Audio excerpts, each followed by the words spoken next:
A service of KIBMradio.com, the Internet's home for an all old-time radio.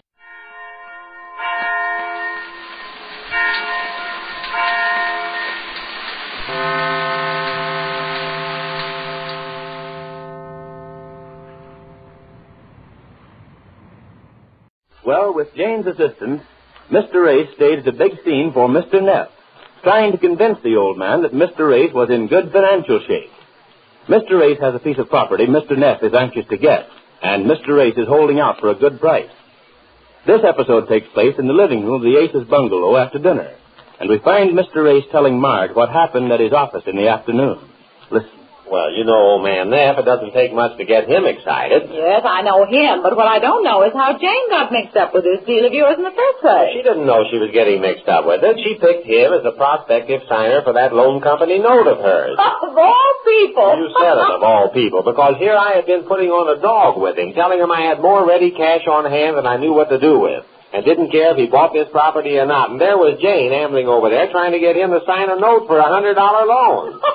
Well, it's funny now because it turned out as well as it did, but How did you find out that Jane had been to see him? Well, she dropped in at my office this afternoon and casually mentioned that Mr. Neff had turned her down on the note. He did, huh? Yes. Well, after I came to... I can imagine. Well, I saw what damage he had done, and I understood why Mr. Neff didn't call me on this deal, so I got busy. I had to act fast. I got him on the phone, got him over to the office, and got Jane to tell him that she had been kidding him. Did he believe her? Well, I don't know. We both did a lot of heavy acting. I didn't know if he believed us or not. But you say he closed the deal with you. Yes, but the reason he did that was because Jane was confusing him. He said that once before she had hoodwinked him out of a deal, and he didn't know just what was coming off here, and rather than get involved, he wanted to talk business. Well, did you get your price? Well, we compromised. I wanted $7,000 for it. It cost me $3,500. I wanted to double my money. Well, a neat profit there, my friend. Well, I knew he had to have this corner for some development he was planning. Well, what did he offer you? Well, he started at $4,500, and we finally settled for $5,500. Well, that's not bad. Oh, I'm not complaining. It was a quick turnover. I only had the property a few days, and when you stop to consider how near I came to missing out entirely when I found out what Jane had done... That was a close call, but she atoned for it. Yeah, she did herself proud. In fact, she was so carried away with acting like we had loads of money that she put it on a little too strong. She made me hand over $45 for a coat she wanted to buy. And you handed it over. What else could I do with Mr. Neff standing there staring at us? I had to make an impression. Well, I'm glad you're taking it in that mood. Oh, I'm in a gay mood all right now with the deal put over, and I've got a little surprise for Jane besides. What? Well, I didn't say anything to her about it at dinner, but I'm going to give her a present of $100. $100, you are? Yeah, she's been wanting to borrow $100 so long, I thought I'd give her $100. She did her bit to put over the deal, even if she did do her best to spoil it at first. Well, I think that's swell. You put over your deal and Jane gets her money without having to borrow it and messing around with signers and notes. Here she is. Now, don't say anything. Let me tell her. All right. Oh, that Laura. She never gets anything right. Well, what did Laura do now, Dad? Oh, it's what she doesn't do. I told her to keep track of every cent she spends around the house during the week, and she keeps forgetting it. If she'd only write it down. Why doesn't she? I don't know. She just won't. And then every week, like tonight, I have to sit there in the kitchen with her till she remembers where the money went. Honestly, it's like pulling teeth from a baby. Well, did you finally get it straightened out? Well, most of it. Well, what do you mean, most of it? If you're going to keep a budget book, you've got to see to it that it comes out to the penny. Well, it will now. I gave her the 30 cents. You what? You gave her 30 cents? Yes, I had to give her the 30 cents. You had to... What for? To make it come out even for the book.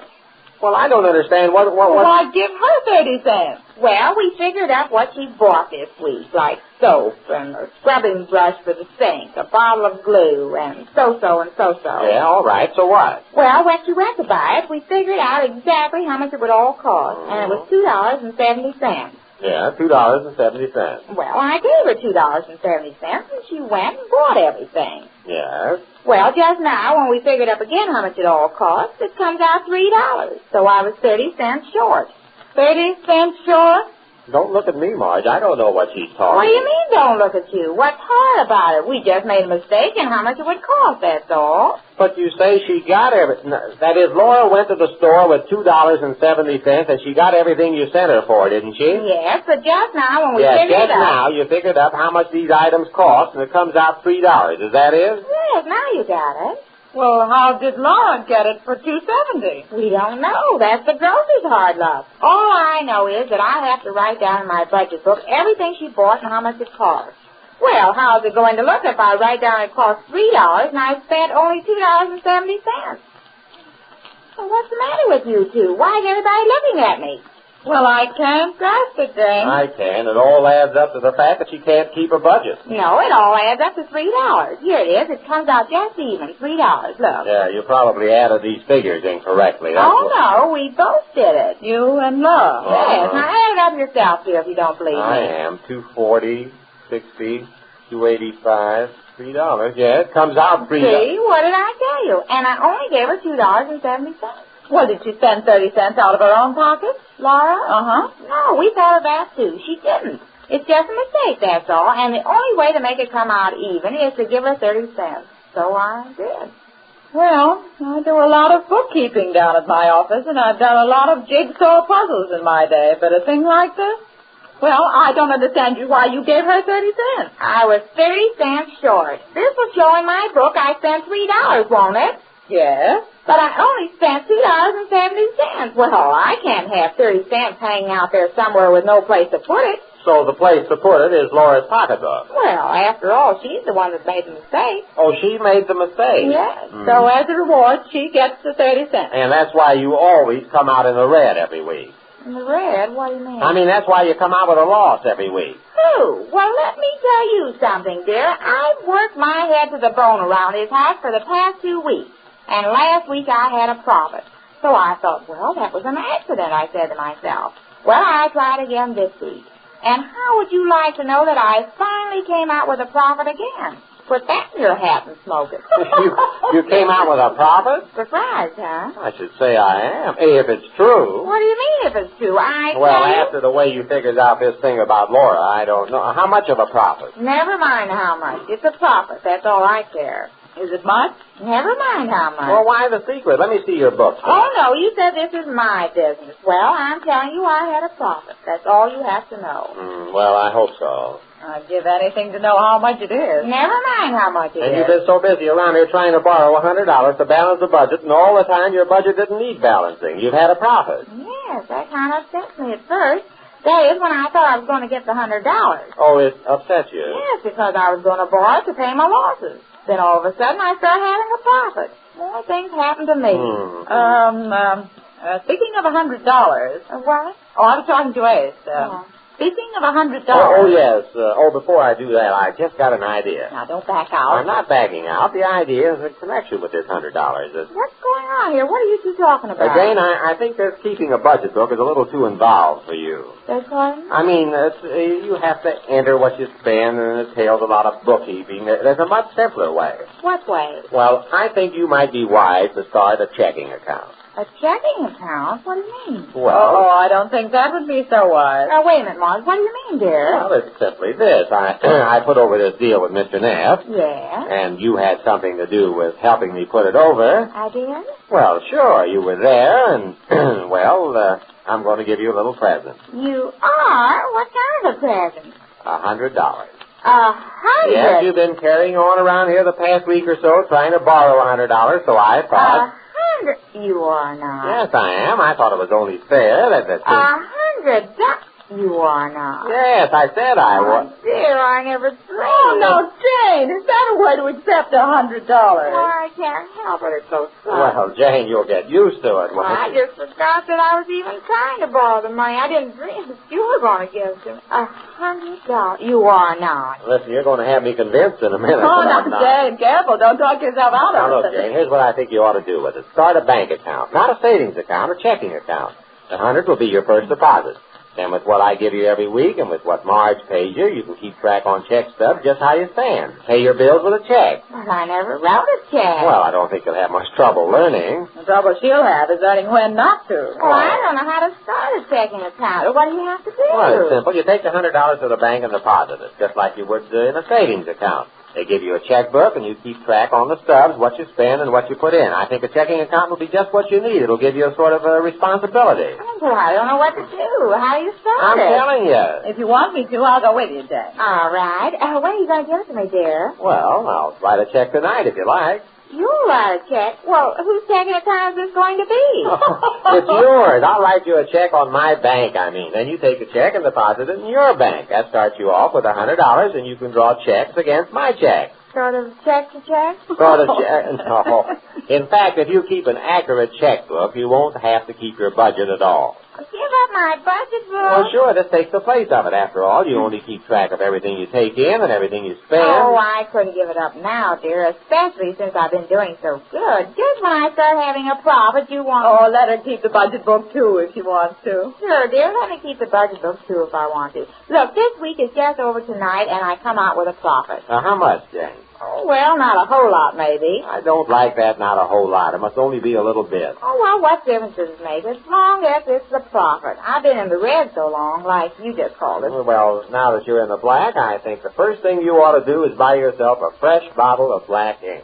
Spend money on a bottle of ink? Yes. What? And be in the red again? Oh, no. In the red? How much profit have you got there, anyhow? Let me see that. Well, it's easy to see that Jane's profit she's bragging about isn't very much if the purchase of a bottle of ink will put her back in the red. But now she goes in for a bank account. We'll learn more about it when next we meet the Easy Aces.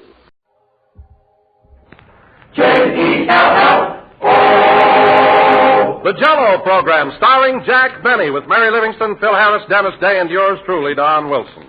The orchestra opens the program with Let's Be Buddies.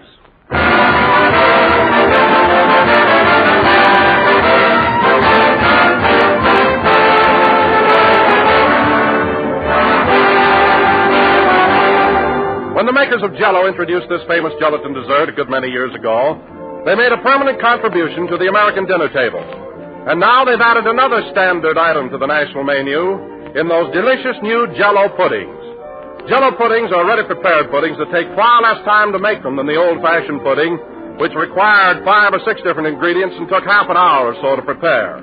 With Jell-O puddings, all you have to do is add milk and bring to a boil. In about 5 minutes, you pour it into sherbet glasses and set it aside to cool. And there, almost before you know it, you've made the family a swell pudding that tastes truly homemade. A smooth, creamy pudding, as attractive as can be, and simply delicious.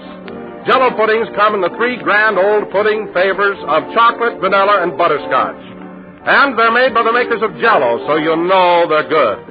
After this, when you buy Jell-O puddings, too. And enjoy their rich, mellow goodness. Take it from me, friends. There's a treat you'll soon repeat.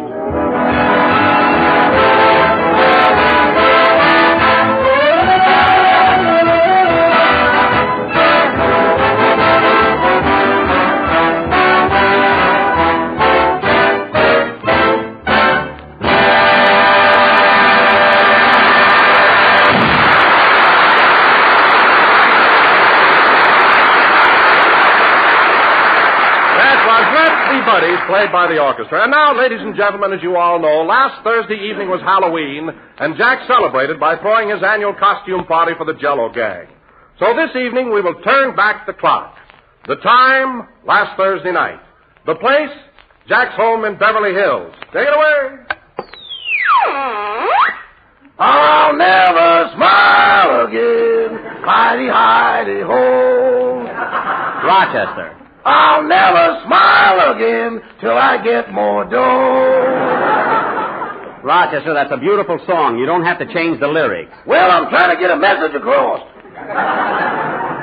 Oh, you are? Well, you don't have to put it to music and make an opera out of it. If you want a raise, just come right out and ask me. I'll never smile again. Now, cut that out and stop complaining. I'm giving a costume party tonight, and I'm not even dressed yet. Here, help me pull my shirt off. Okay. There. Now hand me that grass skirt. Oh, boss.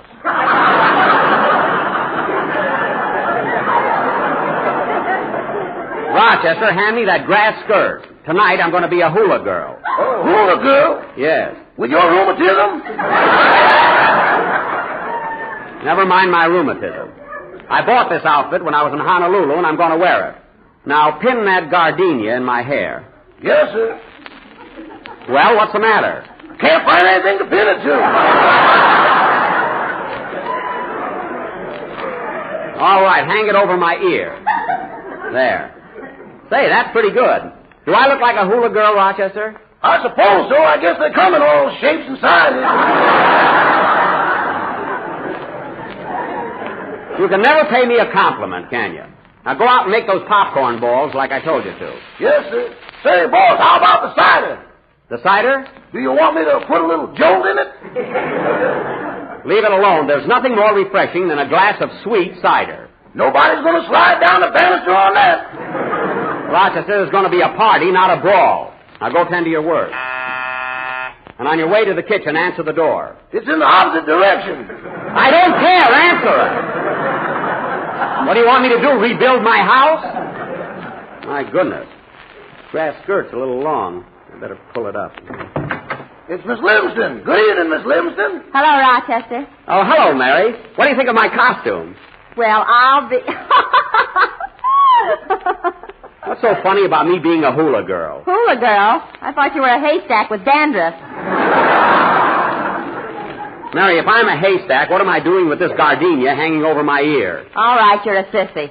I'm not a sissy, I'm a hula girl. Princess Jackamoku. Now, later on, Mary, when the party gets rolling, I want you to ask me to do a native dance. No kidding. Are you going to dance? Yeah, I learned it in Honolulu last summer. Get a load of this. It's now the island fair that is calling to me. Dum-dum-dum-dum-dum-dum, dum-da-dum. Wow, how's that? I sure made my hips move, didn't I, Mary? Yeah, now move them back.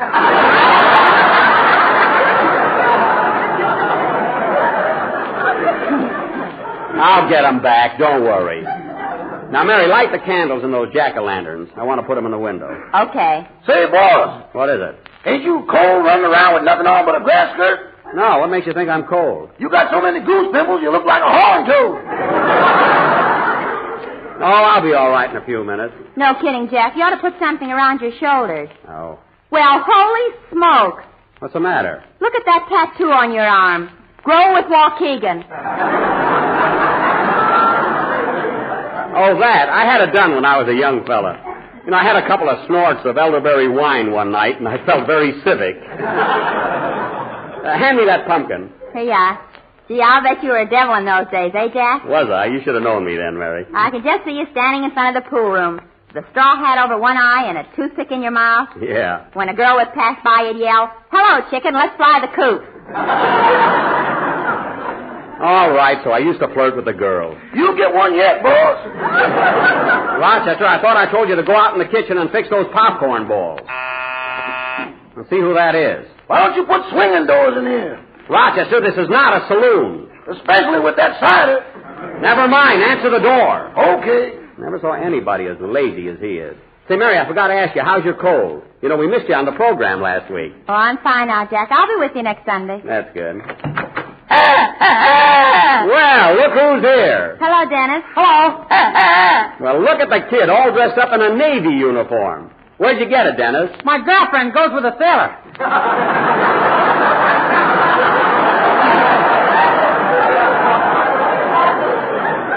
Oh, well, that was very sweet of him. You know, Dennis, I used to be in the service myself. Darn it, I wish I could go again. What can a hula girl do in the Navy? Oh, stop, will you? I'm not a hula girl. You could have fooled me.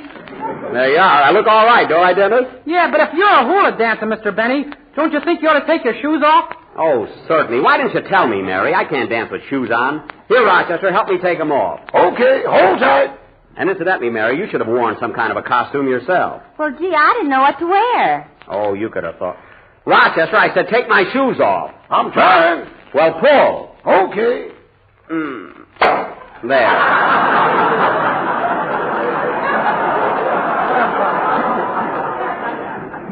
Now, take the other shoe off. Say, Mary, I got an idea how you can dress. Why don't you go upstairs and put on one of my old suits I used to wear in vaudeville? Where'd I find it? They're in the big trunk in my... Thanks. They're in the big trunk in my bedroom. Gee, it feels kind of good to go barefoot. Look who wants to get in the Navy with those fallen arches.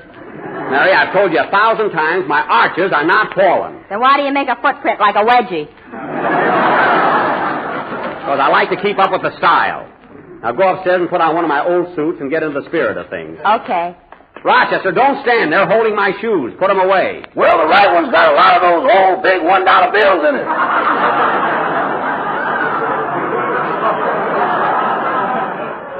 Stop making things up. There's nothing in that shoe but an insole. Green, ain't it?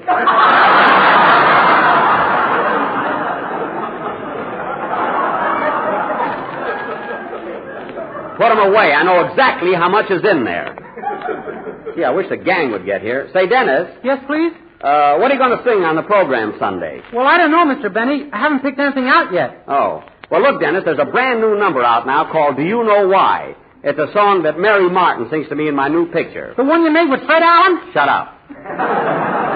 And it'll fit you perfectly. Look, there's a copy of it on the piano. Run over it for me, will you? Okay, Mr. Benny. And by the way, Dennis, whenever you refer to that picture in the future, just say the one I made with Mary Martin. Leave Fred Allen out of it. Why? Because if you don't, I'll put my shoe back on and kick a field goal with a certain young tenor. Understand? Yeah, 3 points. Oh, sing. Darn, this gardenia keeps slipping off my ear.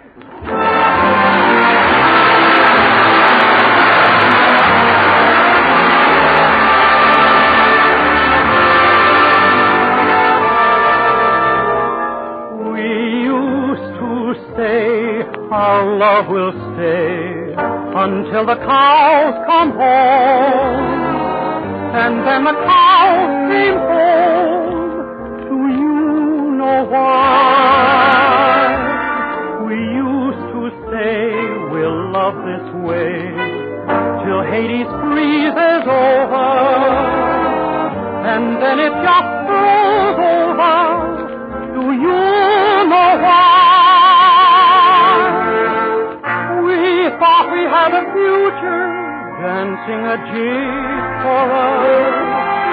Do you suppose our little dream got too big for us? We used to say our love will stay forever and anon, and now forever gone. Do you know why? Do you know why? We thought we had a future dancing a jig for us. Do you suppose our little dreams got too big for us? We used to say our love will stay forever and anon, and now forever gone. Darling, do you know why? Neither do I.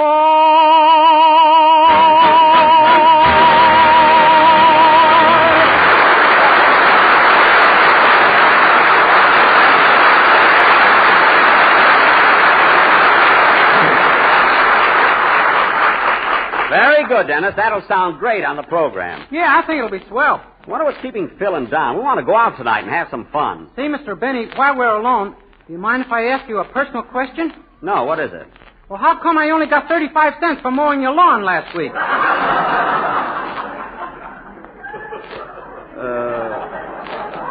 What? I used to get 50. Didn't I do a good job? Well, of course, Dennis, but you see, 35 cents is the winter rate. The grass doesn't grow as high in the winter. Oh, that's right. Certainly. I'm sorry I mentioned it. Oh. That's okay. You're not mad, are you? No. You had a legitimate complaint. No. Don't hesitate to speak up, Dennis, anytime. Huh? And incidentally, I wish you'd watch those... Oh, Rochester! Yes, boy. There's someone at the door. I'm fixing the popcorn. Answer the door!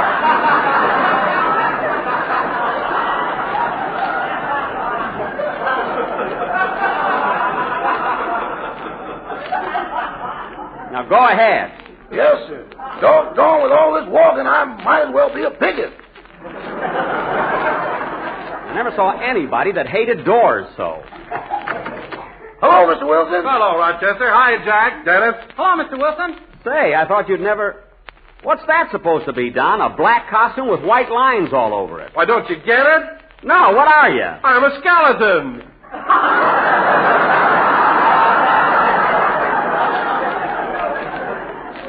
A skeleton? Yes, these white lines create the illusion. Oh, well, those chins cancel it.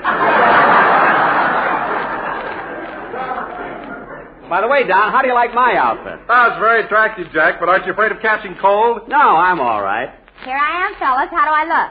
Well, Mary, what are you supposed to be? A ham. This is one of Jack's old suits from vaudeville. Yep, I wore that suit in every theater on the Orpheum circuit. Look at those big checks and pearl buttons. It's a little loud, isn't it, Mr. Benny? Well, of course, nobody wears a suit that flashy nowadays. They don't, eh? No. Boys, on Central Avenue, we got pallbearers that dress louder than them.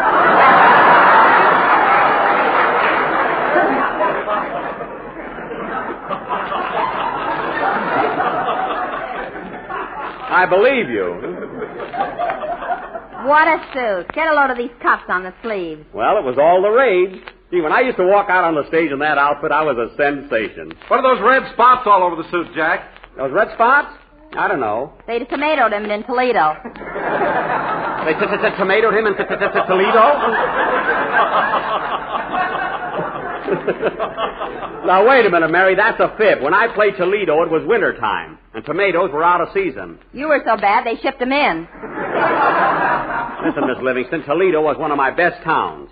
Well, I used to be a... Open up! Open up in there! Hey, fellas, there's Phil Harris. Wait till he sees me in this hula costume. Answer the door, Rochester. Here I go again. Answer it. Is my gardenia on straight, Mary? Yes, yes.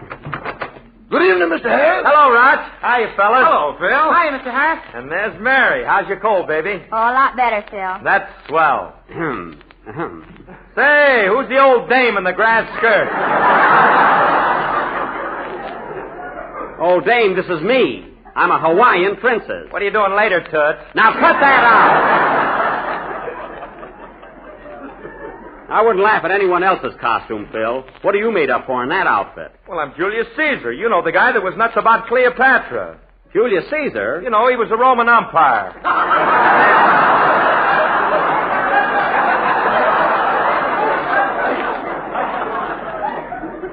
That's emperor.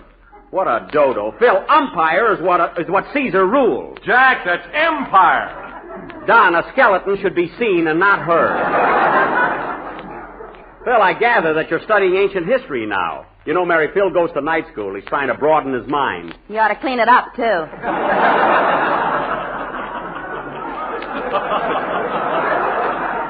You said it. All right, Mary, all right. You don't have to get derogatory. There he goes with derogatory again. He learns one big word in night school, and he's going to run it right out of the dictionary. Say, Don, are you going to... Hey, fellas, you know who wrote the first American dictionary? Noah Webster.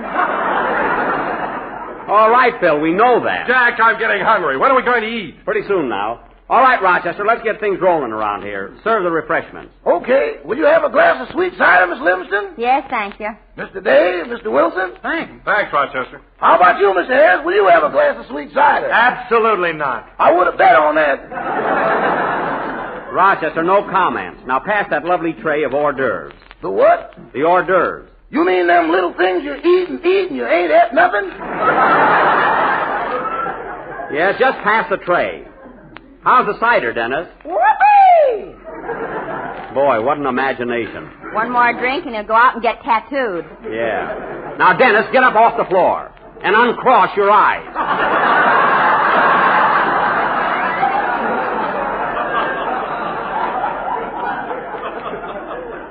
showing off on sweet cider yet. Pass the olives, will you, Phil? Here you are. Gee, you look cute in that outfit, Mary. Where'd you get the suit? This is the one Jack used to wear in vaudeville. Yes, sir. I wore that suit in every theater in the country. Hey, Jack, look what I found in the pocket, an old program. No kidding. Yeah, from the Globe Theater, Kansas City, Mo. Oh, yeah. Who was Mo? The manager, wise guy. Who was Mo? The Globe Theater, eh? You were the headliner, weren't you, Jack? I sure was. Who was on the bill that week, Mary? Here it is.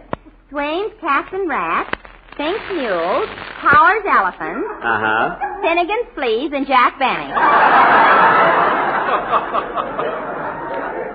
Oh, yes, I never will forget that week. I felt like Frank Buck. Well, let's have something to eat, then we can go out later and have some fun. Yeah, I want to ring doorbells and run like the Dickens. Don, control yourself. Oh, Rochester. Yes, boss? Did you invite Mr. Billingsley, our boarder, to come down and join the party? You shouldn't have let him come down here, boss. I think he's cuckoo. Oh, you always think that. What's he done now? Remember that coil of rope he brought up to his room the other day? A coil of rope? Yes. Well, he's sitting on the floor playing a flute to it.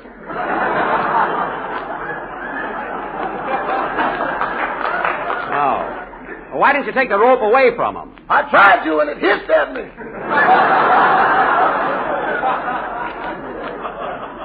Oh, stop dreaming things up. And ask Mr. Billingsley to come down here. Hey, Jack, look what else I found in your coat. What? It's a letter from an old girl of yours. An old girl? Yes, it's signed Loopy. Oh, Loopy Herman. Oh, yeah, from Upper Sandusky. Gee whiz, it's written way back in 1911. Yeah, oh, boy, she was pretty. What does she say, Mary? Now, Mary, don't you dare read that letter. It's personal. My own sweet Jack. Mary. Oh, be a sport, Jackson. Let her alone. Oh. My own sweet Jack. I have written and written, but so far have not received an answer. When am I going to hear from you? What? Use the dame's illiterate. Oh, fine. 1 week in night school and he's a critic. Get this, fellas. Now, Mary. I'll never forget the first time we met in front of the Cameo Theater. Our meeting was very romantic, although I like to died when you whistled at me and yelled, "Hello, chicken, let's fly the coop."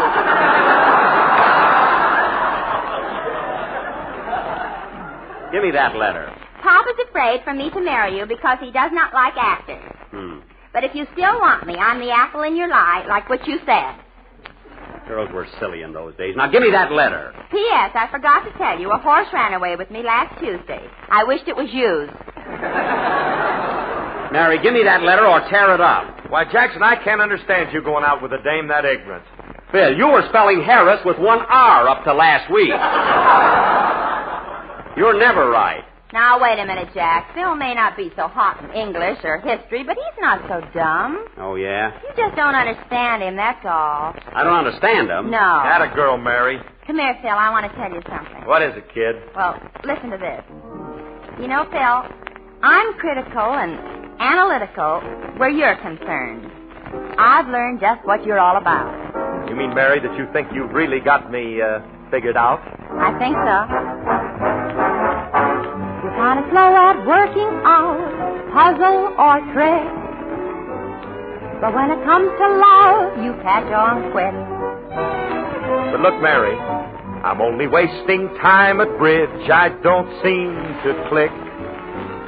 But when it comes to love, you catch on quick. Well, there's a lot of other things I know. I'm kind of sharp. Where's Alaska? Alaska's right up, when is Christmas? Christmas is the 20th. Who was Lincoln? Oh, I'll bet you I'm wrong, whatever I'm thinking. You're not a whiz at any quiz. Your mind just won't tick. But when it comes to love, you catch on quick. Well, ask me something else. Go ahead. Now ask me something. You don't know what it's all about when you wave that stick. Well, the stick. But when it comes to love, I catch on quick.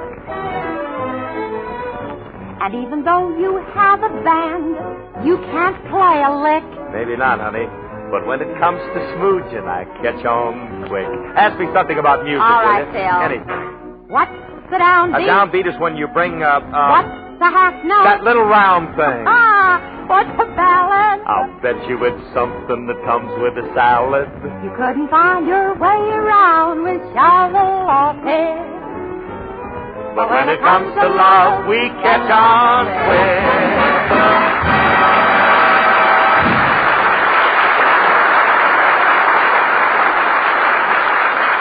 Yes, sir. Say, that's cute, you know. Hey, Don, come here a minute. I've got something I want to tell you. What is it, Jack? Listen. You're kind of slow at playing golf with spoon or niblick. But when it comes to food, you catch on quick. Yeah. I'm not so good at outdoor sports. I don't seem to click.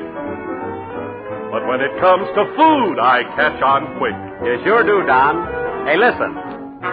What's strawberry? Delish. What's raspberry? Katish. What is Jell-O? It's easy to make, boy, and it tastes swell, oh. You're not a whiz at any quiz. Your mind just won't tick. But when it comes to food, I catch on quick. And he means Jell-O. When it comes to food, we catch on quick.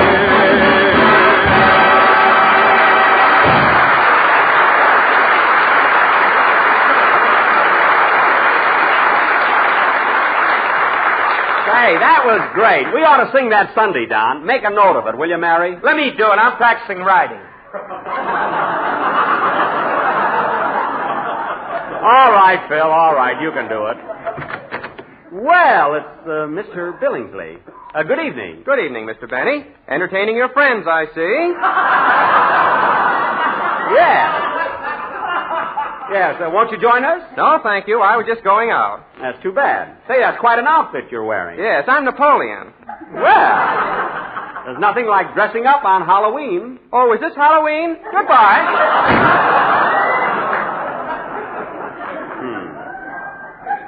I wish he wouldn't drag that halibut across my rug.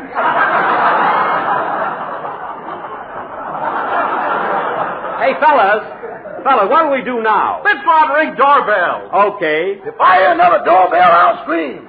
Too bad about you. Come on, fellas, let's go. Now, wait a minute. Mary wants me to do my hula dance, don't you, Mary? Yeah, I can hardly wait. Hey, Don, get a load of this. I learned it in Honolulu. Say, Rochester, get your guitar. Here it is on the piano. I want a little hula music for atmosphere.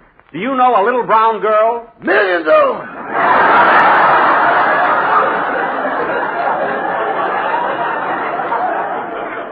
I mean the song. Now, come on. Oh, Jack, you're not going to dance with that cigar in your mouth. Joe Frisco does. Come on, Rochester. 1, 2. It's not the island fair that is calling to me. Dum dum da dum dum dum dum da da da da. Look at the boy wiggle. Da da dum dum bum bum bum bum bum. Oh, Jack. Jack, stop.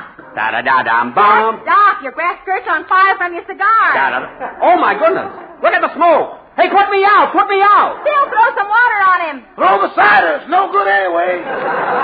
Well, do something. Oh, my eye. I can't see out of my right eye. I'm blind. That's your gardenia. Pull it up. Oh, yeah. Well, somebody do something. I'm getting hot. I'll get some water out of the kitchen. I can't wait for that. Open that door. I'm going to dive in the swimming pool. Gangway. Hey, boss, come back. What's the matter, Rochester? I just drained all the water out of the pool. My goodness, he's out on the diving board. Here I go. Whee! Jeepers creepers, I'm going to kill somebody. Rochester! Rochester!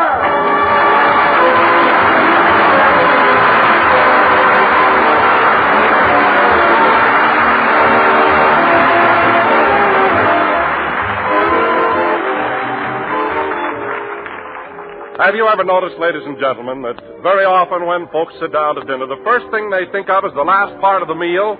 What's for dessert is the way they usually phrase it. And the quickest, most satisfactory answer, of course, is Jell-O. For example, there's that grand new Jell-O recipe, raspberry banana dessert, as simple to make as ABC and downright swell. Just make up a package of raspberry Jell-O as you usually do. Chill until slightly thickened and fold in 1 banana sliced. Then mold and serve plain or with whipped cream.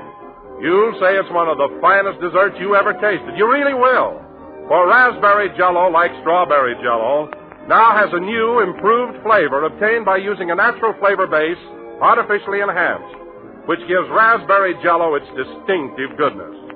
Enjoy it tomorrow in Jell-O's new raspberry banana dessert, a tempting combination of creamy sliced bananas and rich crimson raspberry Jell-O.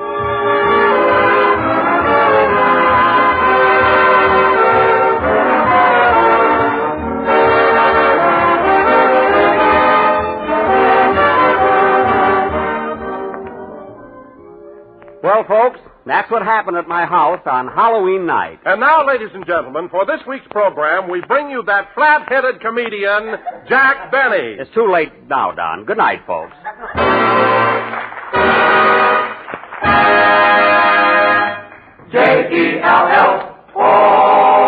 J-E-L-L-O. The right to vote is your priceless heritage as an American citizen. Be sure to go to the polls and cast your ballot on National Election Day, Tuesday, November 5th.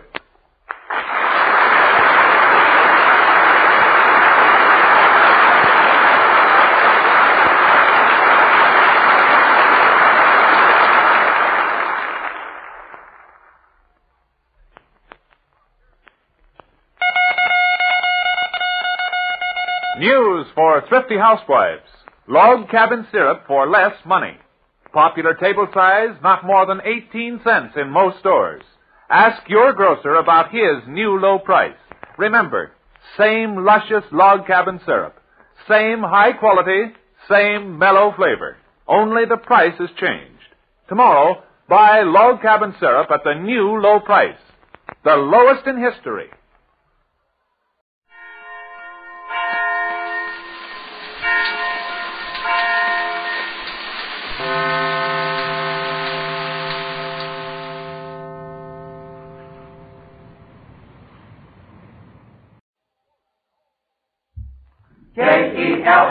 J-E-L-L-O. The Jell-O program starring Jack Benny with Mary Livingston, Phil Harris, Dennis Day, and yours truly, Don Wilson. The orchestra opens... Wait a minute, Don. Hold it. We can't start the show yet. What's the matter? Well, Jack isn't here. Well, we're on the air. Where is he? I saw him a little while Search ago. me, Don. I haven't seen him. Well, he should be here. Look what time it is. Yeah. I saw him a little while You ago. think I ought to go out and look for him, Don? Maybe he's in the drugstore. Oh, he left there an hour ago. Wonder if anything could have happened. Gee, I don't know. I saw him a little while Hey, ago. maybe he's in the dressing room. You know, he said he was going to take a nap. Oh, that's right. Go see if he's there, will you, Phil? Okay. I saw him a little while Here ago. comes Mary. Maybe she knows. Hello, Mary. Hi, fellas. Say, Mary, have you seen Jack? Yes, he's out in the hall talking to Mark Sandridge on the telephone. That's what I've been telling you. Oh, hello, Dennis. Hello, fellas.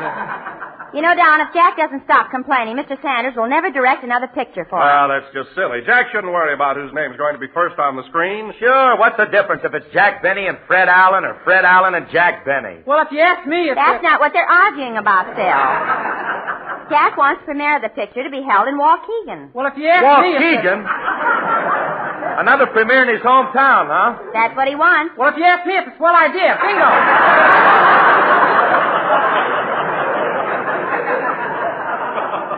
Hey, Dennis, stop hogging the conversation, will you, kid? I'm sorry. Well, that's okay. Say, Mary, how's Jackson making out? I don't know. I better go out in the hall and bring him in here. Yeah, tell him we're on the air. Okay. Yes, but... Sure, but... Certainly, but... Absolutely, but... But Betty talks again. Mary, get out of here, will you? We're waiting for you. Hurry up. Be there in a minute. Now, look, Mr. Sandridge. I don't care what Allen says. I want the premiere of Love Thy Neighbor held in Waukegan, Illinois. Yes, but... Now, wait a minute. Who's the star of that picture? Fred Allen or... Let me finish, will you? Well, look at it this way, Mr. Sandridge. You've already had a sneak preview, haven't you? Then let me ask you something. Who gets the biggest laughs in the picture? Leave him out of it. I'm talking about Allen and me.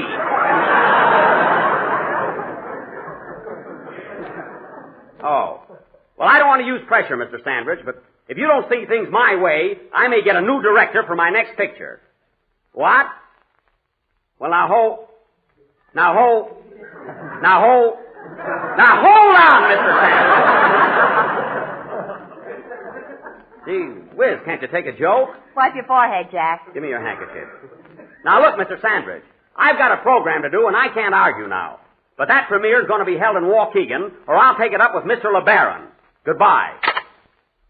Guess that'll hold him for a while. Who's Mr. LeBaron? He's in charge of production at Paramount, and he's a very good friend of mine. Come on. Wait a minute. Hello? What? Get the nickel from him. He called me.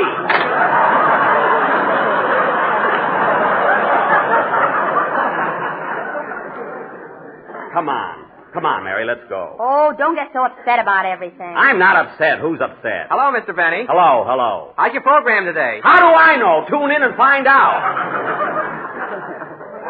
My program. We're not even on the air yet. Got a cigar on you, Mary? No, the doctor made me cut him out. All right. A cigarette. You know what I meant. Hello, Don. Sorry I'm late. Go ahead. Start the program. Okay, get ready, Phil. So mixed up, I don't know where I am. I know, but nobody will listen to me. All right, boys. Get going. J-E-L-L-O. The Jell-O program, starring Jack Benny, with Mary Livingston, Phil Harris, Dennis Day, and yours truly, Don Wilson. The orchestra opens the program with I Just Want to Play With You.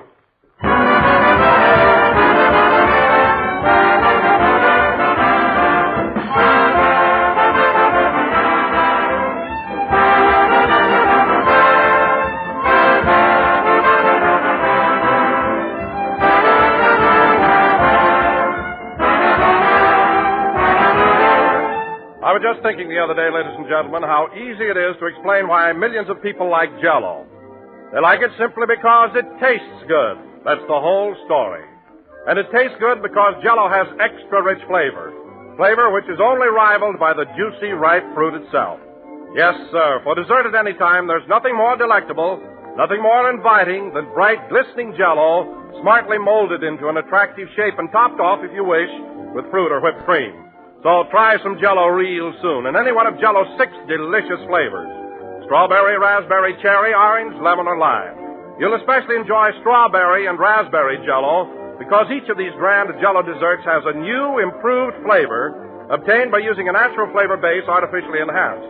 And that's why they have such a rich, delightful goodness. Get Jell-O tomorrow, and at the same time, order several packages of those Jell-O puddings. Jell-O puddings are made by the makers of Jell-O, so you'll know they're good.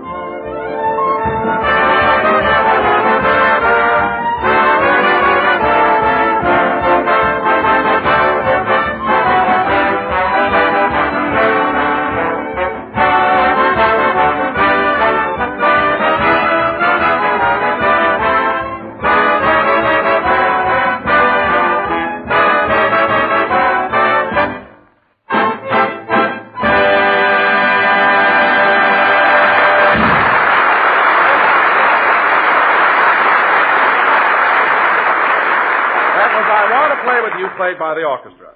Ladies and gentlemen, now that the election is over and the ballots have been counted, tonight I take great pleasure in presenting to you the new dog catcher of Beverly Hills, California, Jack Benny.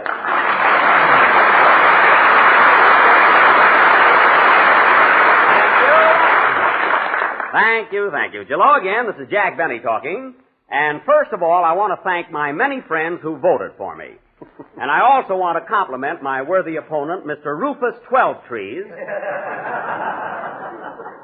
although his name didn't help him at all. Thanks, folks. Thanks a lot. I was wondering, Jack, how did you happen to run for dog catcher anyway? Isn't it rather a menial position? Well, I didn't really want to, Don. I was drafted, you see, but the committee, the committee came to me and said I was the ideal candidate for the job. Say, Don, I like the slogan the committee gave Jack. That really put him over. What was it, Mary? Vote for Benny. His nose is always cold.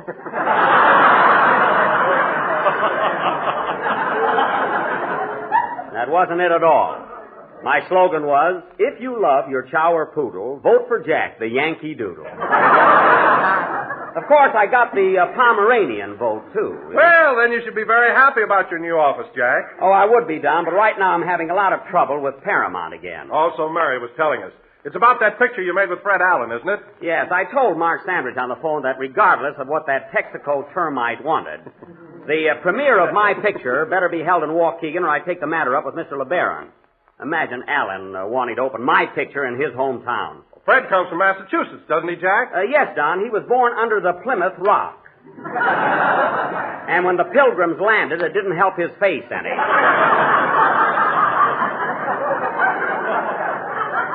Not a bit. Say, Jackson, did you hear Alan's program last Wednesday? I had to, Phil. I was over to some friend's house, and they were trying to break the lease.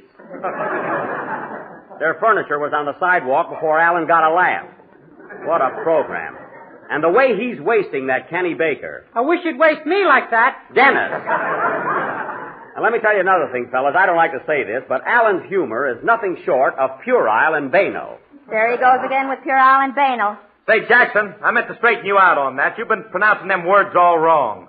What do you mean? Well, I found out in night school that the correct pronunciation is puerile and banal.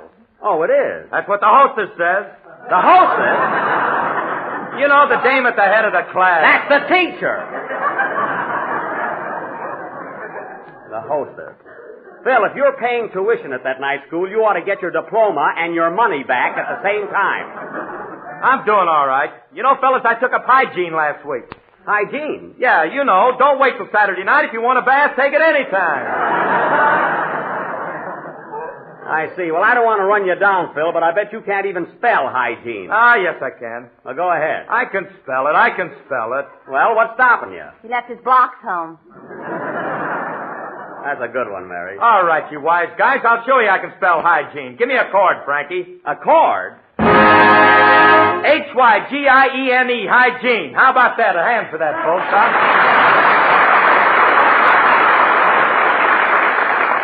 Well, I got to give you credit, Phil. That's a tough word, and you spelled it. No kidding. That was some feat. F-E-E-T, feet.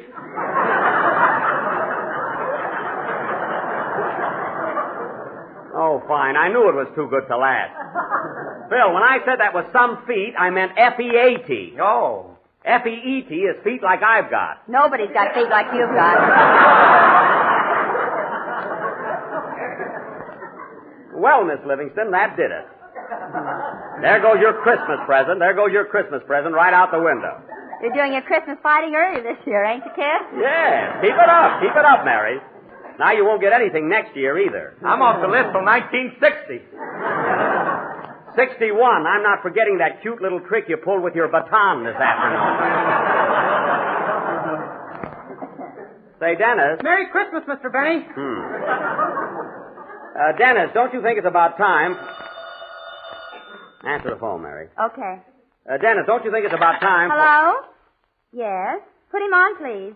It's for you, Jack. Mr. LeBaron at Paramount. Holy smoke. Mark Sanders must have got in touch with him. Do you want to talk to him? Certainly, but make off you're my secretary. A little front won't hurt any. Okay.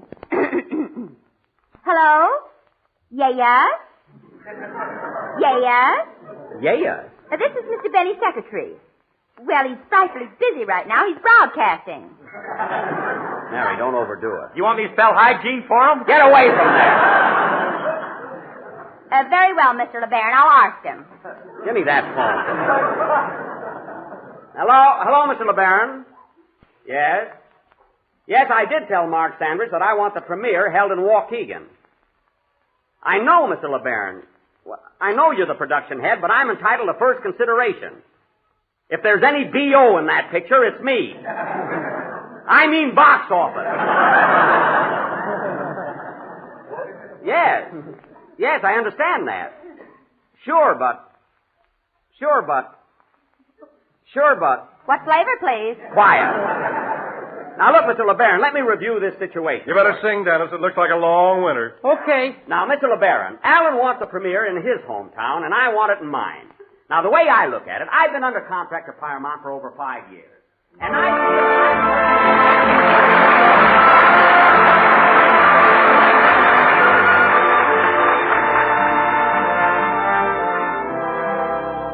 I found my thrill on Blueberry Hill,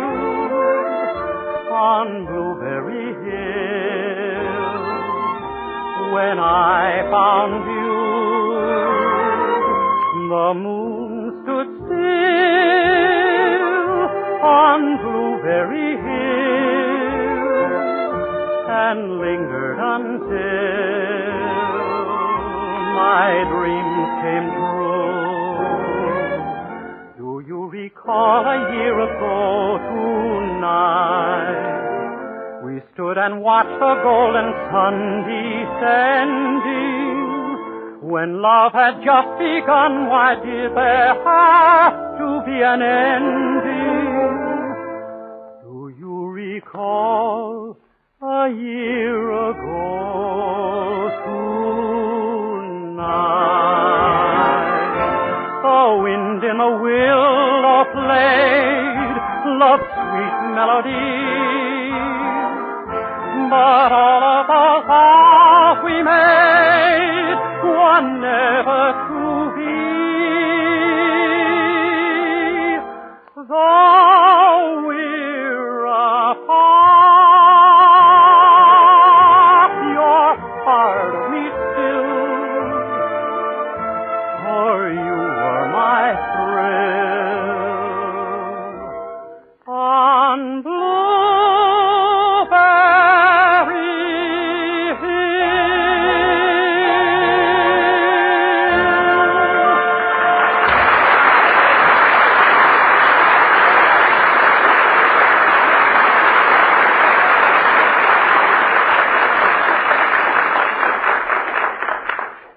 Sure, but Mr. LeBaron, we've got to have the premiere in my hometown. I've already told Bidey Talcott. Who is he? Only the mayor of Waukegan. Where have you been?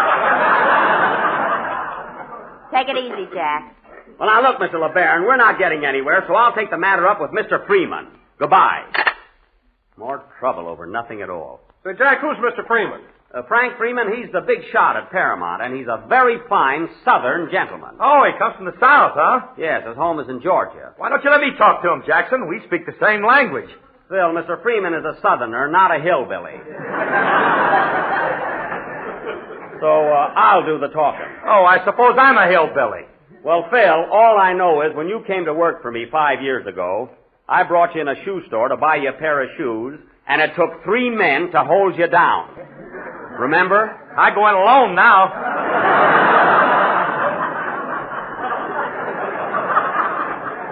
That's good.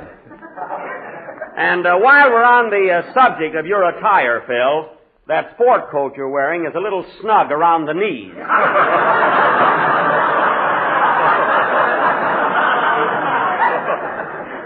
You see, folks, I'm not kidding about that. And now, ladies and gentlemen, getting back to our program, for our feature attraction of the evening. Come in. Mr. Benny? Yes? Is it true that you were just elected dog catcher of Beverly Hills? Yes. Well, you'll never catch me. Arf, arf.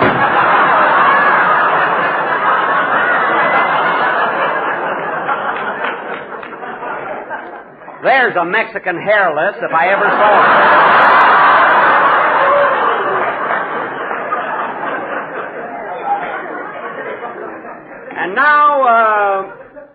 And now, ladies and gentlemen, for our feature attraction of the evening, the Benny Anything from Shakespeare to Gin Rummy players will present an original mystery melodrama entitled Murder at the Soda Fountain or Hold That Malted. Now, I will play the part of a young soda jerk, Tutti Frutti Benny.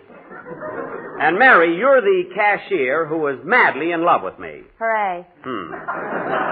Now, Dennis, you're a college student who is always hanging around the drugstore wisecracking. Oh, boy, at last some dialogue.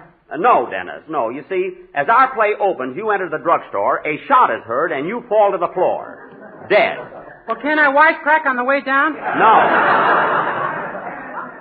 Now, Don, you're going to be a box of Jell-O, so you'll have to crawl up on the shelf. What flavor am I? What's the difference? You're delicious. Now, Phil... But, Jack, I ought to be some flavor. All right, Don, pinch your cheeks and make off like strawberry. Now, Phil, in view of your knowledge of hygiene, you're going to be the dishwasher. So, put on your apron. Why can't I be a soda jerk? Read that right!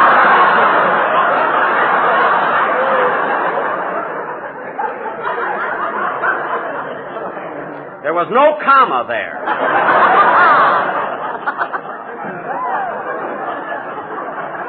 Burns me up. Now, Phil, you're going to be a dishwasher and like it. Anyway, folks, this play will go on immediately after... Oh, darn it. Answer it, Mary. Okay. This will go on immediately. Hello? Yes? Put him on. It's Mr. Frank Freeman, Jack. Oh, well, tell him you're my secretary. You know, like before. Okay. Hello? Hello, Mr. Freeman. Hi, y'all. Mary. Well, Mr. Benny's powerful busy right now. Can I take the message, honey lamb? Mary, give me that phone. Fine way to talk to the head of the Paramount. Hello, Mr. Freeman. This is Jack Benny. Yes? Yes? Sure enough? Well, now, Mr. Freeman, I'll leave it to you. Where do you think the premiere of Love Thy Neighbor should be held? Greenville, Georgia? Who ever heard of that burg? Oh, that's your hometown. Oh, sure. Oh, sure, Greenville. Yes, I remember. I used to play there in vaudeville. Yes, sir, Greenville. Boy, are you an apple polisher. Well, look, Mr. Polisher. Mr. Freeman. Darn you, Mary. Look, this whole thing is getting so complicated. Suppose I come to the studio and we'll talk it over. Yes, I can be there in a few minutes. Jack, we got a play to do. Who cares? I'll be right over, Mr. Freeman. Goodbye. Come on, Mary. I want you to go along with me to Paramount. Rochester got the car outside. But, Jack, what about the murder mystery? We can do that next week. But you announced it already. All right. Dennis walks in the drugstore. Bang, bang. He falls to the floor. Mary screams. Ah! Who did it? Was it me? No. Was it Mary? No. Was it Don? No. Phil gets hysterical. I did it. Police come. Yeah! There's your play. Come on, Mary. Let's go.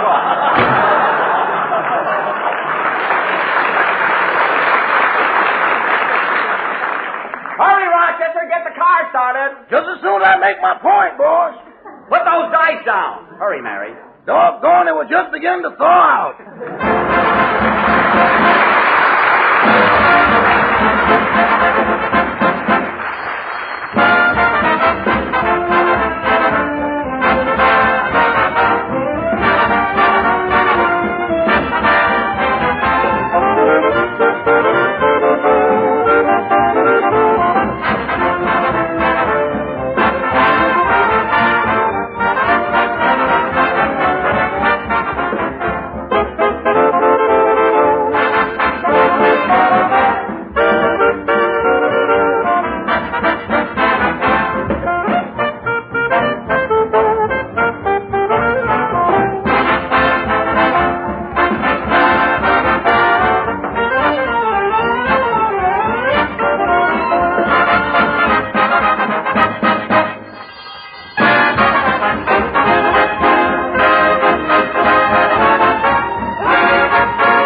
Hurry up, Rochester. I told you I had a very important engagement with Mr. Freeman. Now step on it. I'm giving it so much gas now, the corporator's thinking of buying a home in the valley.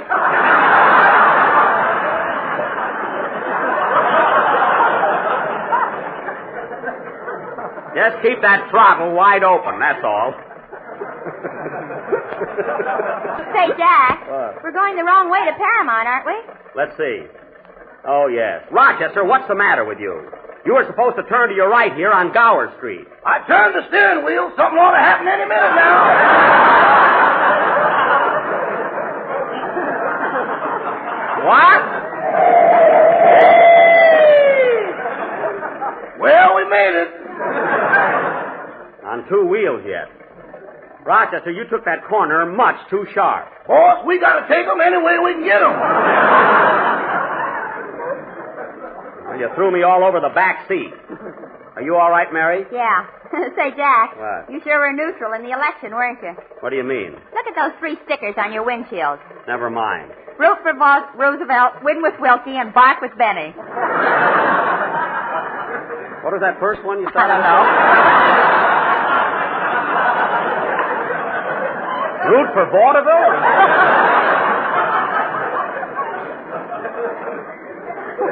Rochester, the election is over, so you can scrape those stickers off the glass. And by the way, I'm making you a deputy dog catcher. Why don't you make me a dog? I work like one. Too bad about you. Gee, Mary, I hope Mr. Freeman waits for me. I want to get to that premiere matter settled. I brought your samples along, Jack. What samples? The Christmas cards. You might as well kill two birds with one stone. Oh, I won't have time for that. Say, Mary, I ought to stop at a drive-in stand and get Mr. Freeman an order of fried chicken. Fried chicken? What for? Well, he's from the South, isn't he? I can tell him I cooked it myself. Yeah, I got to do something to get in good with Paramount. Why don't you tear up your contract? Mary. You just don't realize how important... Well, I'll be darned. Oh, Rochester. Yes, boy. You went through a red light. Let's keep it a secret. Watch your driving.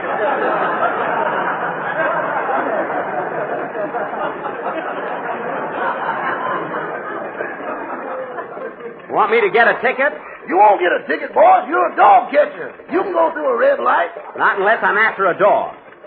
And that reminds me, now that I'm a public official, I better get a siren in my car. Oh, what? A siren. There's one waiting on the corner. I don't mean that.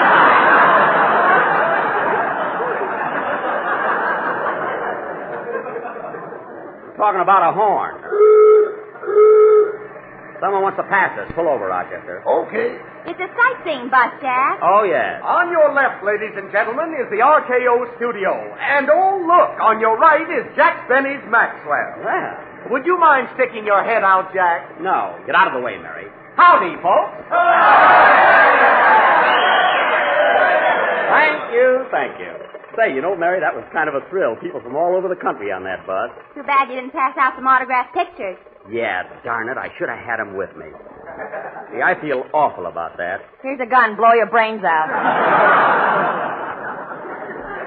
Now, Mary, remember what I told you a few minutes ago. You keep making those cracks and that Christmas present will really be off.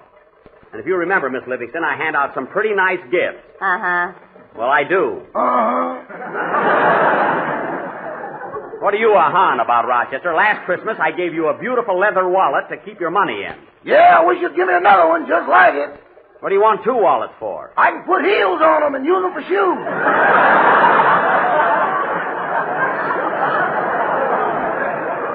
Oh, you're always complaining about being broke. Why don't you save your money? Why don't you put it in real estate like I do? I haven't got a shovel. Now cut that out!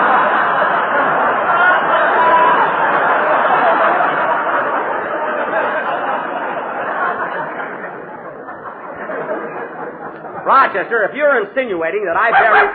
Rochester, pull over at the curb. There's a dog without a license. Quick, Mary, hand me that net and my cat. Oh, Jack, don't bother about this dog. It's out of your territory. That's right. Well, they can't say I wasn't on the job, though. Hey, Rochester, here's Paramount Studio. Pull up in front of the main entrance and wait for me. Okay. Wait here, Rochester. Come on, Mary, bring the fried chicken for Mr. Freeman. You didn't buy it. Oh, yeah. I'll tell him I gave it to a poor old lady. Do you think Mr. Freeman will be waiting, Jack? Sure, I told him I was coming over as soon as I could possibly find... Whose car is that? I don't know. Well, come on. Hey, wait a minute. Isn't that Mr. Freeman in the back seat? Where? Yeah, that's him. Hey, Mr. Freeman! Start the car, Rochester. Catch that Cadillac. Catch that Cadillac. Oh, calm now.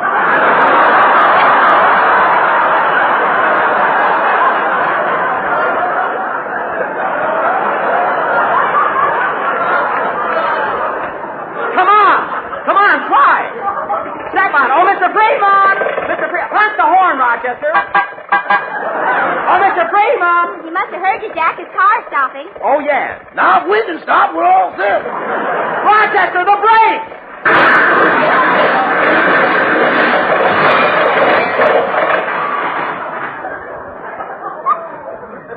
Oh, my my goodness, we hit Mr. Freeman's car. Yep, there goes the premier. Darn you, Rochester. Here he comes, Jack. He looks mad. Yeah. Well, I'll straighten it out. Now, look, Mr. Freeman, here's exactly what happened. You see, we were parked right in front of the studio, and your bumper caught into the front of my car. Well, I saw you dragging us along, so I yelled at you, you know, and the first thing I knew, we were way... When it comes to cheering for football teams these days, you'll find some folks rooting for the colors of orange and black, while others will be cheering for red and white, blue and yellow, or maybe red and green. But when it comes to desserts, everybody will cheer for crimson and gold, the gay, glowing colors of Jell-O's delicious new treat, cherry cubes with pineapple. It's a mighty tasty dessert and a mighty easy one to make, too. Simply prepare one package of cherry Jell-O, as usual, and turn it into a loaf pan and chill until firm. Then cut into cubes and pile in sherbet glasses with 3 slices of canned pineapple diced. You just couldn't ask for a more tempting or more satisfying dessert. So how about treating the family to something extra special? Tomorrow night for dinner, give them this grand combination of diced golden pineapple mingled with shimmering cubes of ruby red cherry Jell-O.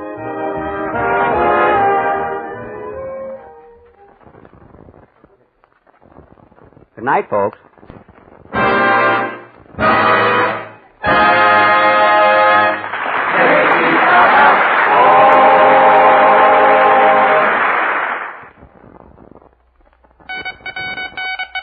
News for thrifty housewives. Log cabin syrup for less money. All 3 sizes now selling at lowest prices in history. Ask your grocer about his new low prices.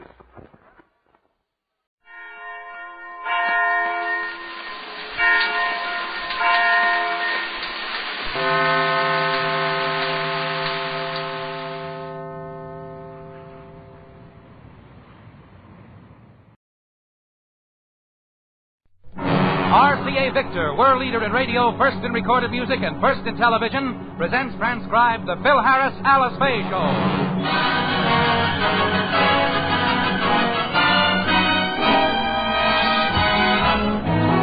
For your enjoyment, here is the Phil Harris Alice Faye Show, written by Ray Singer and Dick Chevrolet, with Elliot Lewis, Walter Tetley, Robert North, Janine Roos, Ann Whitfield, Walter Sharp and his music, yours truly, Bill Foreman, and starring Alice Faye and Phil Harris.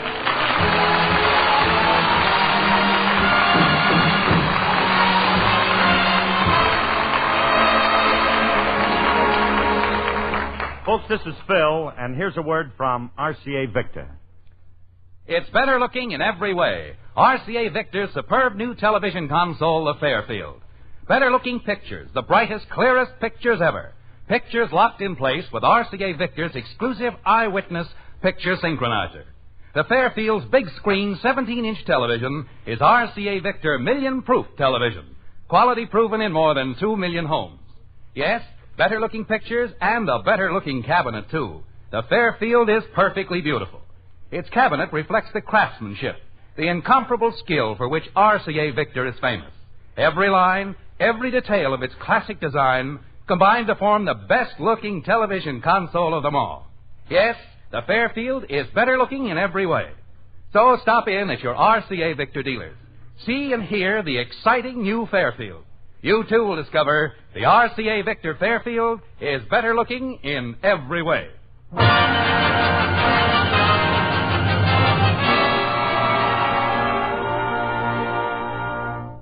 Phil Harris is now making a movie at Republic Studios about the Air Force.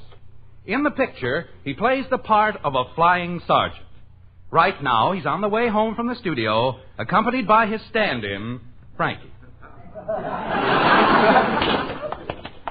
Curly, something's bothering me about this picture you're making. Why'd they pick you for the part? It's obvious. They needed a romantic He-Man for the part, and they had a choice between Gregory Peck and me. So naturally, they chose the better-looking one. Well, now that you laid your egg, tell me.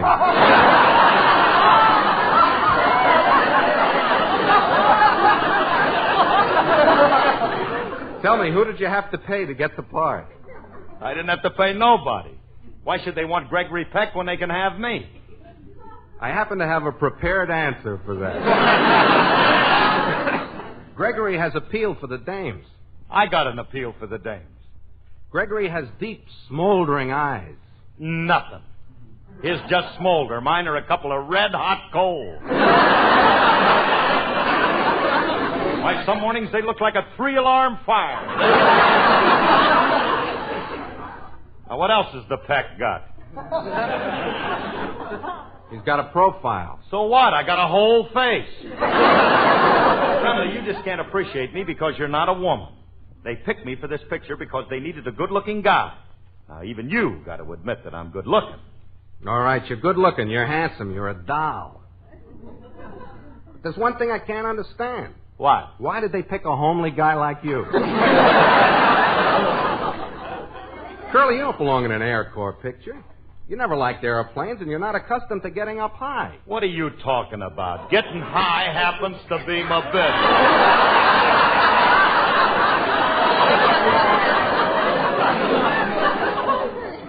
I'm talking about flying. Oh. So am I. Now, how about that scene we shot today with me at the controls of that B-29? There we were at 10,000 feet, soaring through the blue. Hold it. Dipping and Hold it. Tailspin, Tommy. Plane didn't even leave the ground.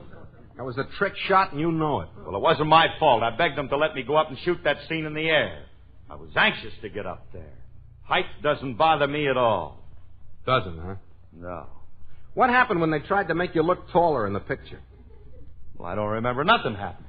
No, of course you don't. When they put the elevator heels on you, you blacked out.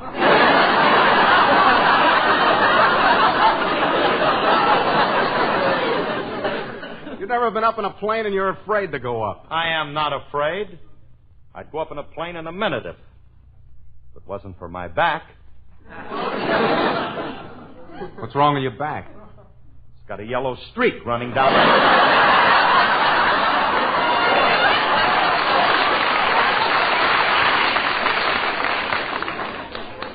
Oh, Remley, here's my house. Let's go in. All right. And look, Remley, don't tell my kids I'm afraid to fly. They don't think I'm afraid of anything. And, well, I don't want them to find out that their idol has feet of clay. All right, I won't tell them, Clayfoot. Good. Now stand back while I ring the doorbell. Why are you ringing the bell? Why don't you use your key? Well, Alice and the kids have never seen me in this Air Corps uniform. That's why I wore it home today. I can't wait to see their reaction when they see me in this snazzy uniform. Hiya, Phyllis. Is your mother at home? Yes, sir. Oh, Mommy, there's an old Boy Scout here to see you. What do you mean, old Boy Scout? I'm your father. Hey, baby Alice, don't you recognize me? Gee, Daddy, where did you get that uniform? I wore it home from work. Mommy, come quick. Daddy's got a job as a Western Union messenger. What's going on in here? Why, Philip, you're wearing an Air Corps uniform. Well, I'm glad somebody recognized it. How do I look in it? Splendid. Oh, Alice, I have wonderful news. Philip's been drafted. I haven't been drafted. I just happen to have this... Really, what are you talking about? Oh, Phil, you're in uniform. Yeah, and I ain't been drafted. I knew you wouldn't wait. You've enlisted. What a noble gesture for a man your age. Now, look, Alice, I don't have time to talk now. I have to start knitting you a pair of socks. But, Alice... And I know you're anxious to return to your post and rejoin your comrades. Look, Comrades? It ain't bad enough she got me in the Army. She's got me on the wrong side.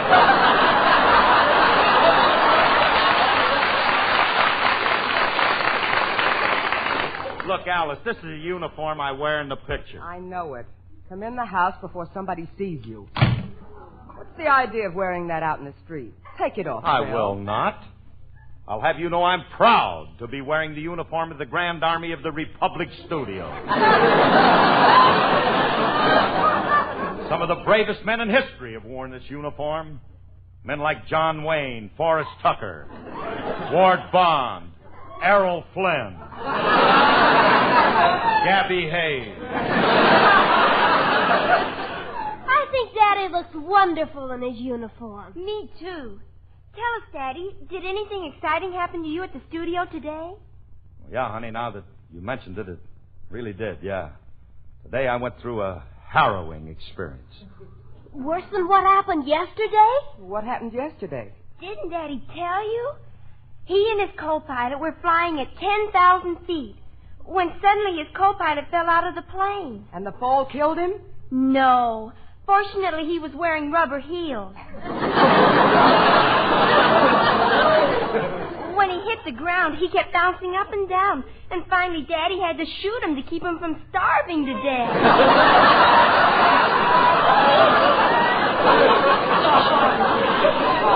How could you? That's an old joke. My father told it to me when I was a little girl. It's not that old. You may know it, but this generation hasn't heard it yet. What was the exciting experience you had this morning, Daddy? Yeah, what old joke happened to you today? Quiet, stand-in. Girls, I had a hair-raising adventure today. I was up 40,000 feet, cruising around in my B-29 when suddenly my plane burst into flames. Gee, what happened? I bailed out. I fell about 5,000 feet, and suddenly I remembered that I'd left my parachute in the plane. What did you do? I went back and got it. It ain't safe to be out there without a parachute.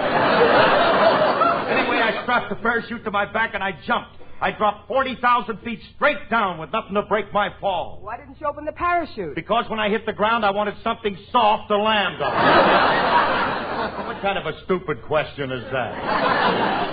Weren't you hurt when you hit the ground, Daddy? I never reached the ground. What happened? Well, while I was still 200 feet in the air, the director yelled, "Cut!" That was the end of the scene for today. I don't come down until tomorrow.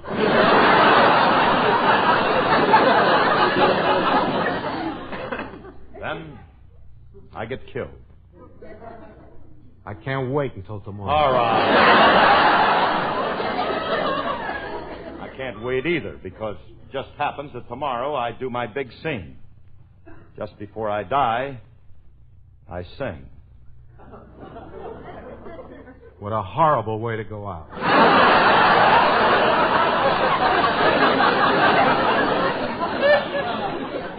It's not horrible. It's beautiful. Mm-hmm. Just picture this. After the crash, I'm lying there in the arms of my commanding officer. Francis? Yes. And I sing this song to him. Music.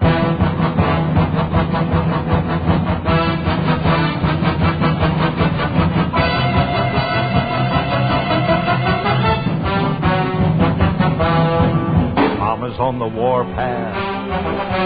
Mama's fighting mad. Mama's boiling, yes, Mama's on the warpath. Poor Papa got him bad. He's in bad, very bad, awful bad. Mama's on that warpath. Papa's leaving town, 'cause he's learned that when Mama's on the warpath, it just ain't safe to be around. Get away, get away. So if he runs away, he may live to fight another day. Before she throws him out, you can hear poor Papa yell and shout, "Take to the hills whenever Mama's on that warpath." Papa's laying low, 'cause he knows that when Mama's on the warpath, poor Papa better blow, brother blow, better blow, brother blow. Mama's on the warpath. Mama wears the pants, 'cause in our house when Mama's on the warpath, poor Papa ain't got a chance, not a chance, not a prayer. He's kaput. Mama's on the warpath. Papa's in a jam, and he knows that if Mama's on the warpath, he'd better take it on the lam, better scram on the lam. Poor Papa's got a hunch, Mama's saving up her Sunday punch. She likes him black and blue, so there's only one thing Pop can do. Take to the hills whenever Mama's on that warpath. Give her lots of room, 'cause as Pop says when Mama's on the warpath, she's really riding on a broom. Boom, boom, boom, she's a witch on a broom. Poor Papa's got a hunch, Mama's saving up her Sunday punch. She likes him black and blue, so there's only one thing Pop can do. Take to the hills whenever Mama's on the warpath. Give her lots of room, because his pop says when Mama's on the warpath, she's really riding on a broom.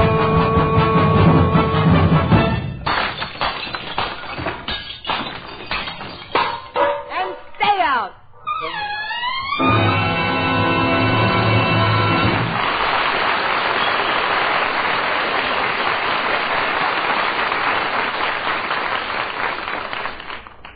Curly, this is the song you sing to your commanding officer?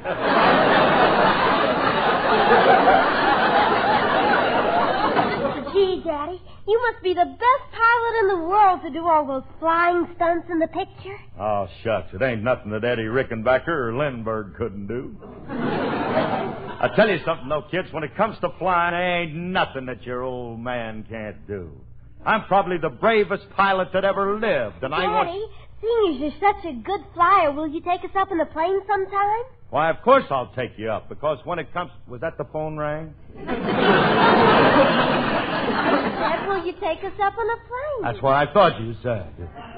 You're not afraid to take us up, are you, Daddy? Oh, me afraid? Why, that's... What he's trying to say is yes. I am not afraid. If you kids want me to take you up, I'll take you up sometime. Good. We'll go up this afternoon. This afternoon? You mean today, this afternoon? Yeah, this afternoon. The one that comes after this morning and before this night. I know which one. Look, kids, I'd love to take you up, but you see, like most flyers, I have a silly little superstition. What superstition? He won't go up in any plane that leaves the ground. That's not it at all. Then what is your superstition? I refuse to fly during any week that has a Friday in it. Daddy, we want to go for an airplane ride with you this afternoon. Can we, please? Please, Daddy. Will you take us up? Well, Of course he will, kids. Remley. Now, you girls go up and put your coats on, and your daddy will take you flying. Oh, thank you, Daddy. I knew you'd say yes. I didn't say nothing. Liver lips lefty's been doing all that. Oh, boy, our Daddy's going to take us flying. Don't go away, Daddy. We'll be back before you can say Jack Robinson. Jack Robinson, too late. The flight's off. Shirley, you can't back out now. I promised the kids. You're going to take them flying. You can't make a liar out of me. Remley. Hmm? You got a match? Why? I'm going to set you on fire. The plastic seersucker suit you're wearing should burn pretty good. What's the idea of telling my kids I'm going to take them flying? I don't know how to fly a plane. You don't have to. I know a guy who runs a flying school. He'll take you on a flight over the city for $10. But the kids expect me to fly it. I got that figured out, too. The pilot will let you sit next to him, and the kids will think you're flying a plane. Yeah, that might work. If the kids don't notice I'm unconscious.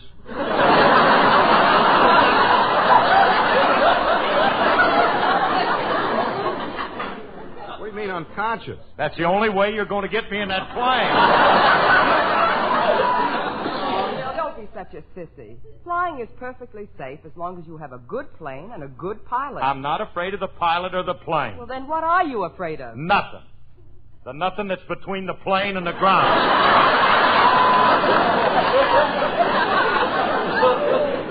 Curly, why don't you try flying? You might learn to love it. I might learn to love jumping in a thrashing machine, too, but I ain't going to try. I fell in a still once when I was a kid.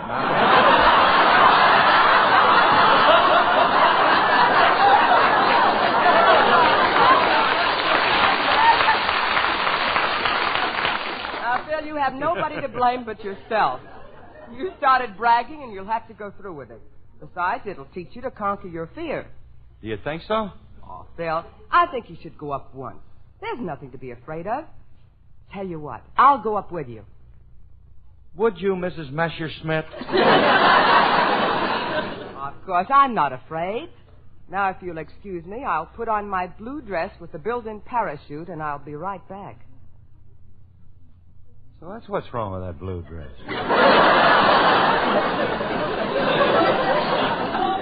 I thought she was starting to spread a mite. Hey, Curly, you're going to love flying. You get up about 10,000 feet and you look down and you see the Earth. Looks like a small little golf ball, and there's nothing between you... Please, Remley, will you please? What? Well, I get scared just thinking about it. Gives me the shakes all over. Now, look, Remley, what you've gone and done. Just look at my hands. They're shaking like crazy. Hi, Mr. Harris. I brought... Oh, you've got 'em oily today, haven't you?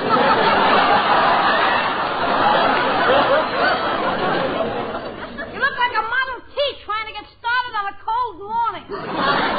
Oh, Julius, leave him alone. Mr. Harris is shaking because he's afraid. Oh. And what's bothering old Jelly Spine today? Julius, please. I have a good reason for being afraid. Mr. Harris, I've been studying psychology, and fear is all in the mind. So stop shaking. Usually it can be traced to a lack of security. Just because you're a broken-down old man with no talent, no ability, and keep shaking. Hey, the kid's right, Curly. It's all psychological. Sure. Don't you know there's an underlying reason for everything a person does? For example, Mr. Harris, on the surface you appear to be stupid. But underneath, there's a very good reason for it.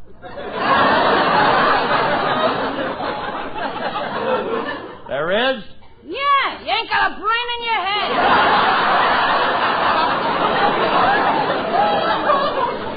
What are you afraid of, anyway? Well, my kids want me to take them up in a plane, and, well, I've never been up in one, and I'm afraid. You big sissy. It's nothing but flying.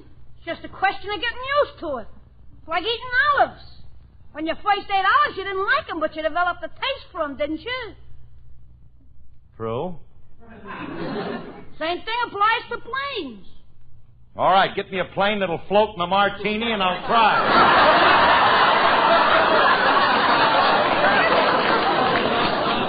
Mr. Harris, the only people who are afraid of flying are the ones who've never been up. For example, my uncle was always afraid of planes, so he decided to conquer his fear the hard way. He went up in a plane with an open cockpit, and they didn't wear a safety belt or nothing. Well, did that conquer his fear? I don't know. We haven't been able to get through to him at the seance yet.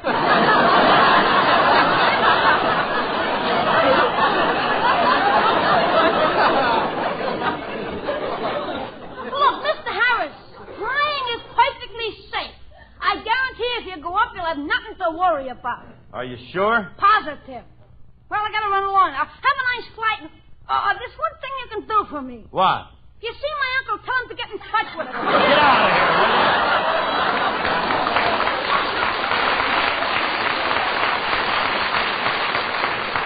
you? Now, look, Frankie, Bill, the children and I are ready to go. Let's go to the airport, huh? Look, Alice, I've been thinking there really isn't any reason why I should go up. Curly, please set your mind at ease. My friend is a good flyer, and he's got great planes, so let's get out to the airport.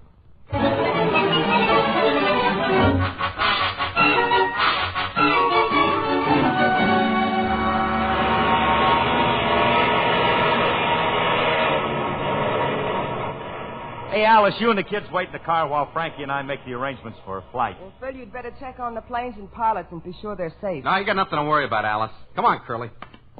Hey, now, wait a minute, Remley. Alice is right. Are you sure this is a good flying school? It's the best. It's run by an old friend of mine, Ace Berger. He's a famous flyer. What's he famous for? He's the one who plotted the course for Wrong Way Corrigan. Oh, I can see we're in capable hands. We're all right. Oh, Curly, he don't fly himself anymore. He has very skilled pilots, and his planes are the best. What kinds he use? PBYXTs. Oh, Pibbics. Great aircraft. That's fine. Now, look, Frankie, I'm going up for the first time, and I want to make sure that this flying school has the best planes and the best pilots. You have come to the right place, Harris. Shoot! My name ain't Schultz. I know, but I'm tired of saying Brogan! Brogan, what are you doing here? What happened to Ace? He isn't here anymore. I bought him out. Well, Ace wouldn't sell this place. He's making a lot of money here. Yeah, I know. I had a little trouble with him. I made him a good offer, and he refused to sell me. So I did the next best thing. What? I bought it from his widow.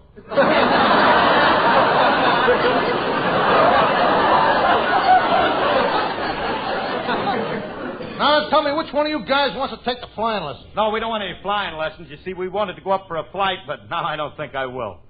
What's the matter, you chicken or something? No, I'm not chicken, but I'm a little afraid, and I just want to make sure I get a good pilot. Oh, yeah? Well, I'll tell you what, Harris. If that is what's bothering you, your worries are over because I will take you up personally. Now, what do you say? Let's try drop dead for size. Look, I ain't going up with you. All right. I'll let you go with my best pilot, Bailout Brannigan. Bailout? Yeah. He never learned how to land a plane. That's the only way it can come down. See what I've been telling you, Curly? You got nothing to worry about. No, of course not. Our planes are foolproof. They're the latest thing. Now, you take this plane right here. Now, this is a masterpiece of aeronautical engineering. See, I built this myself. It has got a streamlined fuselage. It has got 4 motors and 3 wings. 3 wings? Yeah. In case one falls off, you're going to have a spare. Why should a wing fall off? You can't depend on the glue they make these days. Logan, I don't like to ask stupid questions, but why you got your laundry hanging on them wings? That ain't laundry. It's a special safety gadget I installed. I put a suit of long underwear on each wing. Do you mind if I figure this one out for myself? Oh, I got it. Hey, in the winter, the long underwear keeps the wings from icing up. Very good. That is only one of their functions. They are really there to slow the plane down. The long underwear slows the plane down? Sure. When you come in for a landing, you just let down the flaps.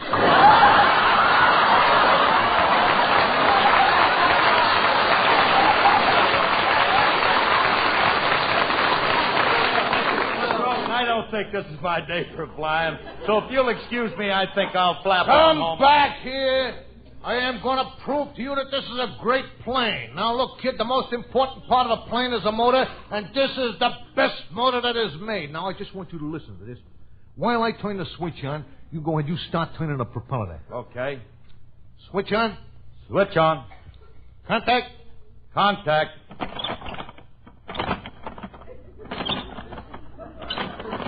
Attaboy, Harris, you're doing great. Oh, just listen to that motor hum. What hum? Nothing's happening. How long do I have to keep turning this propeller?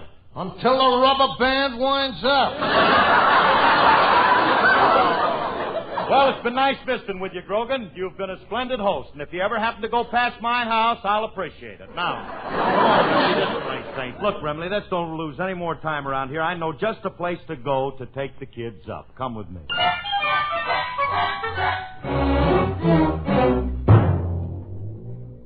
Well, kids, I told you I'd take you up, and I did.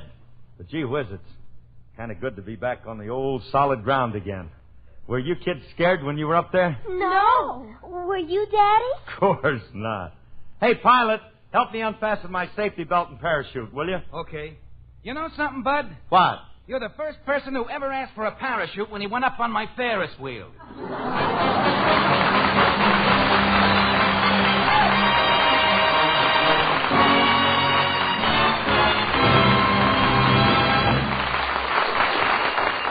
Alice and Phil will be back in just a moment. It's the latest, the greatest star-studded collection of music ever brought together under one title. It's RCA Victor's 50 all-time greats. Here's your choice of any or all of the outstanding hits, past and present, popular and classical. The greatest selling titles of them all. Sung, played, and conducted by some of the world's finest artists. And only RCA Victor could bring you such a superb collection of music. Here's a sample of RCA Victor's 50 all-time greats. Fats Waller's inimitable rendition of I'm Gonna Sit Right Down and Write Myself a Letter. Leopold Stokowski conducting his symphony orchestra in the Blue Danube Waltz. Iturbi playing Claire de Lune. and Vaughn Monroe singing There, I've Said It Again. Yes, this is the collection for you. 50 all-time greats, recorded at 78 and 45 RPM on RCA Victor Red Seal and popular single records. 50 all-time greats, RCA Victor's collection of songs and stars. Buy these recordings singly, or better still, buy them all. Buy them at your RCA Victor dealers.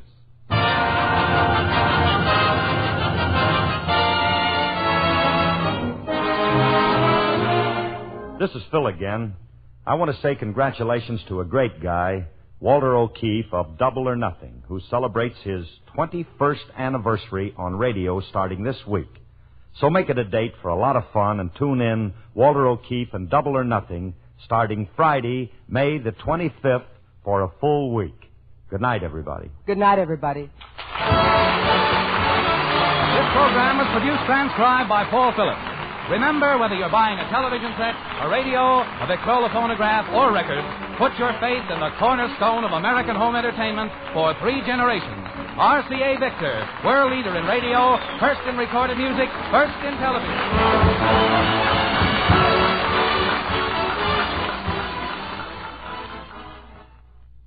This is NBC, the national broadcasting company.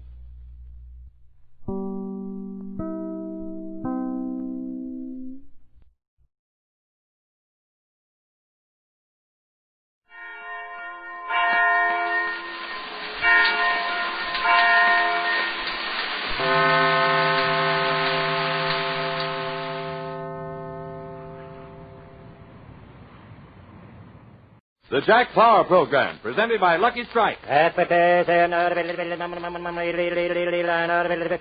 American. Fine tobacco is what counts in the cigarette. And LSMFT. Lucky Strike means fine tobacco, year after year. LSMFT. Lucky Strike means fine tobacco. So smoke that smoke of fine tobacco, Lucky Strike.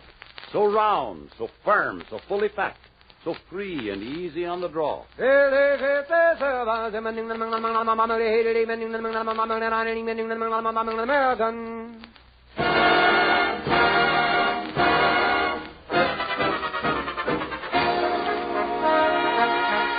From Hollywood, Lucky Strike presents the Jack Paar program with Trudy Irwin, Jerry Fielding in the orchestra, yours truly, High Aberback, and starring America's new young humorist, Jack Paar, with a special guest tonight, Jack Benny.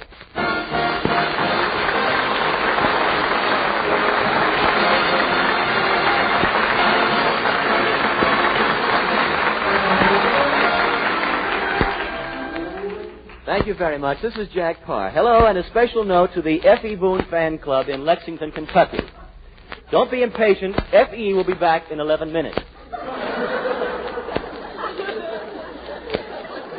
Well, Hollywood is all excited because Margaret Truman is giving a concert here next week.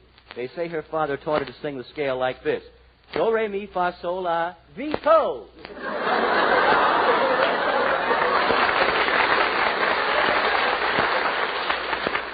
Another interesting item from Hollywood this week is that a famous actress is going to remarry her first husband. It must be his turn again.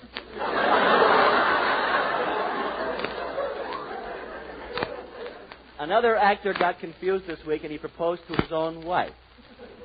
This confused her so much that she accepted him. Now they have to get a divorce so they can go through with it. Jack, aren't you going to say anything about Great Britain placing a 75% tax on American films? Yes, I've been worrying about that. So I've invited to the studio today a typical British moviegoer who's in this country on a special mission. He's been brought here to breathe on C. Aubrey Smith's monocle.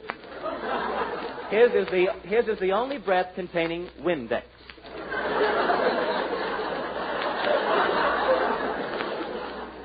Good evening, sir. Your name? J. Arthur Faversham III. My father, you see, was J. Arthur Faversham II. Mm-hmm. Who, may I ask, was J. Arthur Faversham I? My mother. She passed away several months ago. It was the Prime Minister's fault. The Prime Minister's fault? Yes, you see, he was addressing the Empire on the wireless, and when he concluded, he said, "Chin up, everybody." That was fatal to Mother. But why? She was under the sink at the time.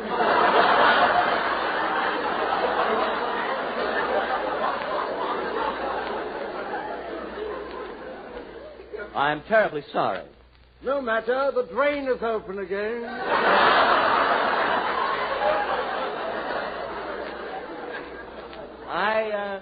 I do admire the way you British carry on. Tell me, will you miss American pictures?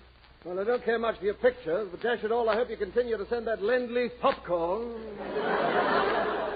If things are so difficult over there in England, why don't you all move to California?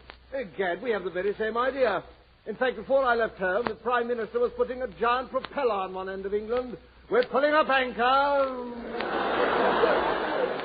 But what if you can't squeeze the island through the Panama Canal? Heavens to Bevantar, we'll force it through. In that case, there will always be a long, thin England.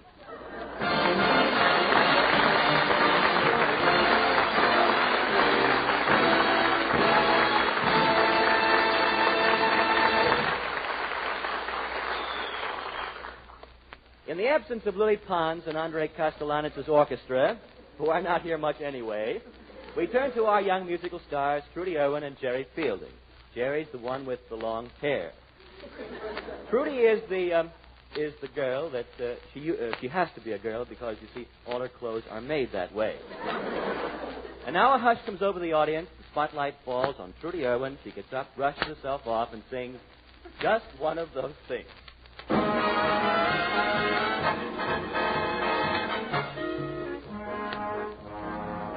It was just one of those things, just one of those crazy flings, one of those bells that now and then ring, just one of those things. It was just one of those nights, just one of those fabulous flights, a trip to the moon on gossamer wings. Just one of those things. If we'd thought a bit of the end of it when we started painting the town, we'd have been aware that our love affair was too hot not to cool down. So goodbye, dear, and amen. Here's hoping we'll meet now and then. It was great fun, but it was just one of those things.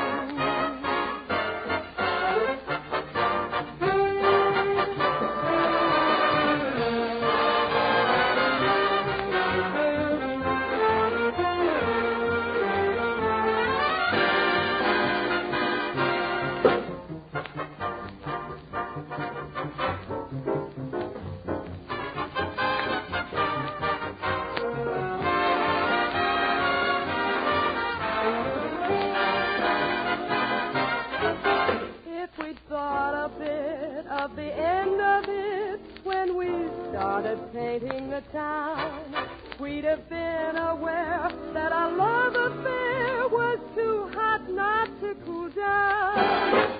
So goodbye, dear, and amen. Here's hoping we'll meet once again. It was great fun, but it was just one of those things.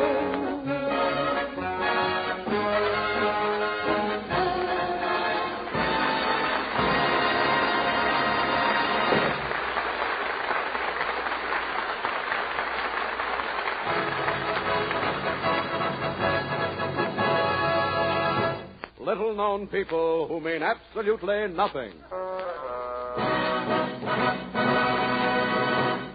Friends, the world is full of little-known people. Perhaps you haven't given it much thought. Do you realize how little-known some people are?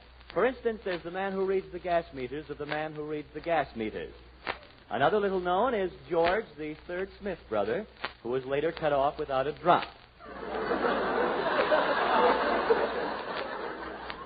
Another anonymous little man is Rudolph R. Rudolph, who hopped around the world in 734 days. No plane, he just hopped. Tonight we have with us someone of this type, a girl, or I should say a lady tree surgeon, Mrs. John W. Grommel.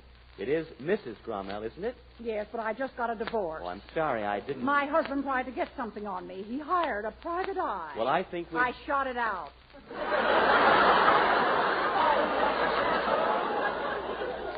That's all very interesting, Mrs. Grommel, but we'd like to hear about your career as a tree surgeon. How did you happen to take up that work? Well, I kind of inherited it. My first husband was a tree surgeon. He got killed by a falling patient. That was unfortunate, wasn't it? Well, that's nothing. My second husband was killed by a falling tree. My third husband was killed by a falling tree, and so was my fourth husband. But my fifth husband died natural. He died in bed. He did? Yes, a tree fell on him. A bad case of lumber in his slumber, huh? Tell me, Mrs. Grommel, I suppose being a tree surgeon requires a large amount of education. Oh, yes. After leaving grammar school. Go on. That's all. Of course, we have 2 weeks of pre-med, then 1 week of med. Oh, I'll never forget the day I graduated a full-fledged tree surgeon. My, I was proud when the dean handed me my diploma and a pair of bloomers. Did your training as a tree surgeon end then? Oh, no, I interned at Berry Wood. You know, but I sometimes wonder if it's worth it. I'm just worn out today. I was up all night delivering an avocado. Oh, boy or girl? Did you ever see an avocado? Mrs. Grommel, you've done wonderful things with trees. I understand you were the first one to put bath mats under weeping willows. Well, thank you. But the case that I'm most famous for in my own little-known way is the case that I like to call the case of the giant redwood. Up in Sequoia National Forest, huh? Yes. You've seen the enormous tree with the highway running right through the middle of the tree? Yes, I think we all have. Did you perform an operation on that tree? Yes, a very delicate operation. I had to use 14 pounds of Jergens lotion. It was a removal operation. You used 14 pounds of Jergens lotion? Yes, I had to soften up 2 Buicks.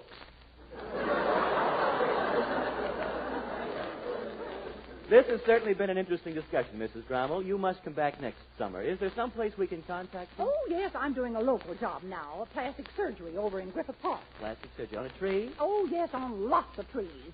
I'm removing the penknife marks. You know, almost every tree in Griffith Park has a heart with an arrow through it, and Joe loves Mabel, or Joe loves Gertrude, or Joe loves Imogene, or Joe loves Mary, Joe loves Ruthie, Joe loves Toots, Joe... Anyway, I expect to be in Griffith Park for a long time, for months and months. You mean the work will take that long? No, I just met Joe. Thank you, and good night.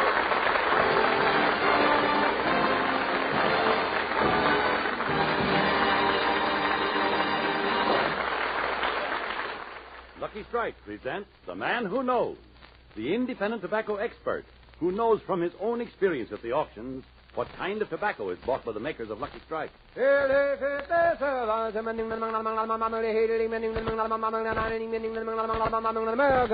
Lucky Strike presents The Man Who Knows, the tobacco buyer. Mr. Fred Evans of Danville, Virginia, has bought tobacco leaf at more than 3,000 different tobacco auctions.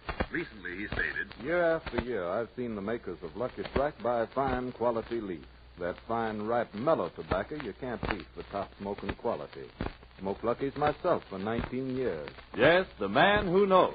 Experts like Mr. Evans can see the makers of Lucky Strike consistently select and buy that fine, that light, that naturally mild tobacco. Remember, LSMFT. Lucky Strike means fine tobacco, and fine tobacco means real, deep-down smoking enjoyment for you. So smoke that smoke of fine tobacco, Lucky Strike. So round, so firm, so fully packed, so free and easy on the draw.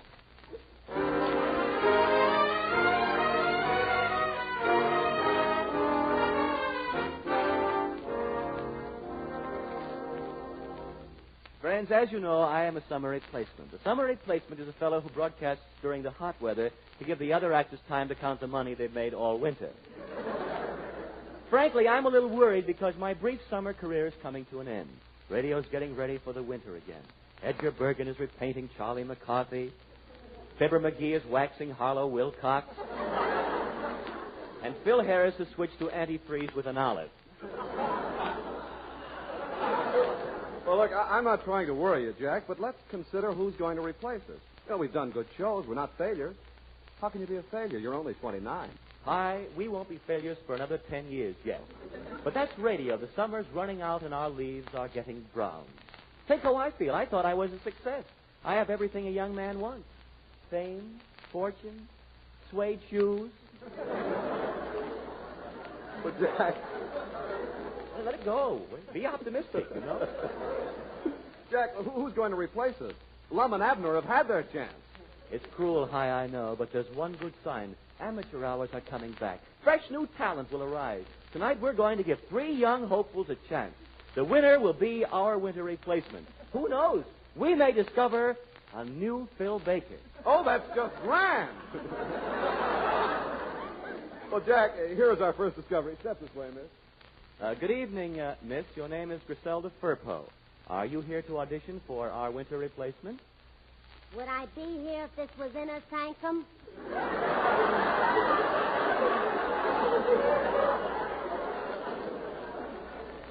Well, come to think of it, that veil does look a little like a cobweb. I presume you've had some experience in show business. Certainly. I was with a USO troupe in Japan. Japan? How long were you there? Until the Americans arrived.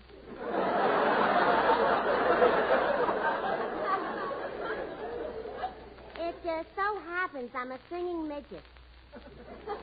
Aren't you a little tall for a midget? I'm standing on my sister. Well, if you don't mind, you're not very attractive. I don't mind. My sister's on top this week.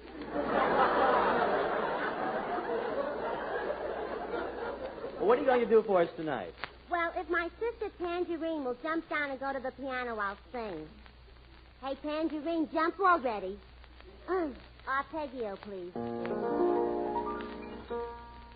Heartache, heartache.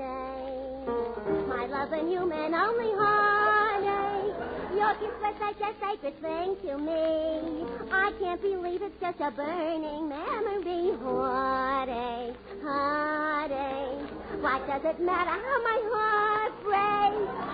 I should be happy with someone new. But my heart aches for you, a Ricky Ticky. My heart aches for you.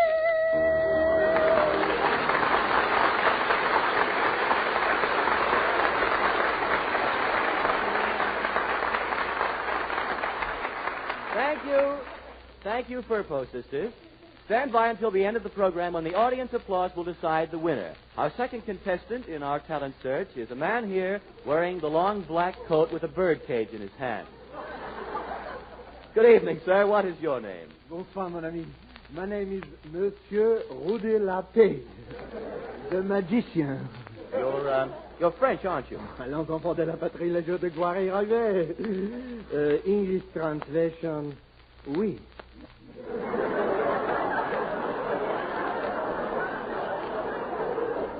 Well, we're glad to have you here in America. Incidentally, is it true what they say about those French bathing suits? I mean, what are they like? Oh, they are very simple. You just take 2 handkerchiefs and throw one away.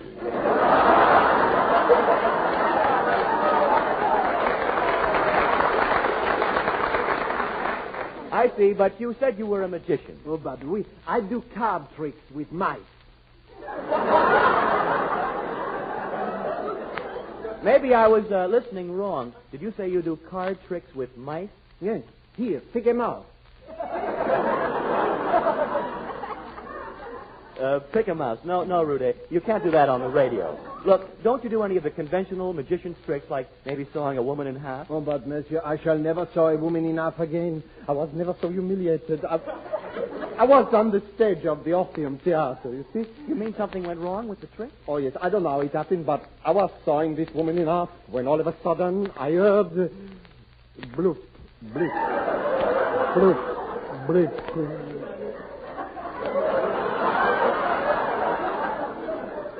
Poor Simone. But I have a trick for which I'm famous. Look, I take $50 from your nose. See? Gee, I wish I'd known that this morning. I needed some change. Now, what else do you do? Surprising as it may seem, I'm also a great hypnotist. That's fine for the radio. Hypnotism. Oh, yes. Look, I'll do it to you. Abba-dabba, sleep. Abba-dabba, sleep.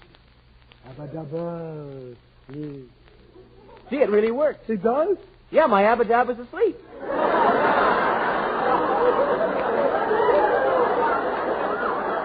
Thank you, monsieur. Please stand by for the decision of the audience.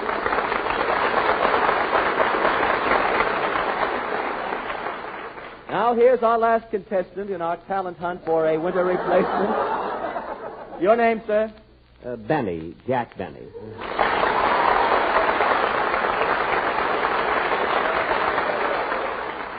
No favoritism, please. Now, Mr. Benny, have you ever had any experience on the radio before? Why, yes. In fact, I worked out on the radio up until 12 weeks ago. Oh, and what have you been doing for the past 12 weeks? Collecting unemployment insurance.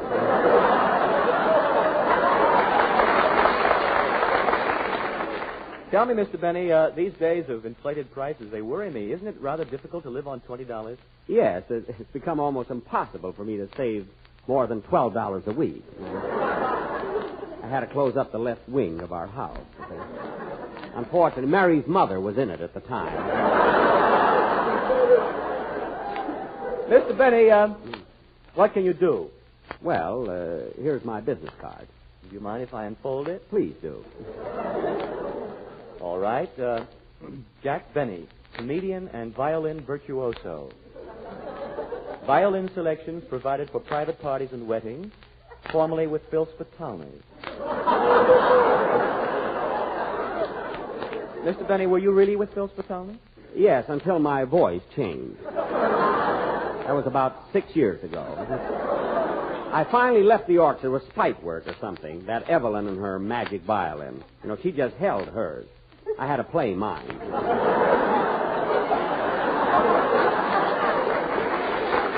But, Mr. Paar, you haven't finished reading my card yet. Oh, yes. Can provide violin music for junior proms, birthday parties, taffy pulls, banquets, and anniversaries.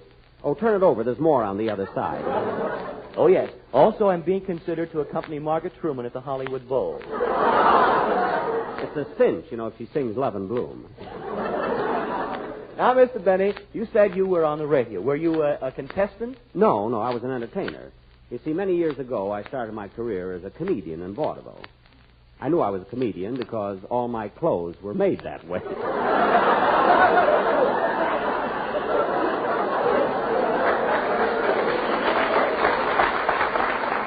And from vaudeville, you went into radio. Yes, and I'll never forget those early days of broadcasting.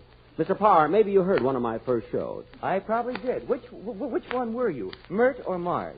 No, Mr. Paar. He's ad-libbing. I was the original Jack Armstrong, the all-American boy. When you were a boy, we didn't have all of America.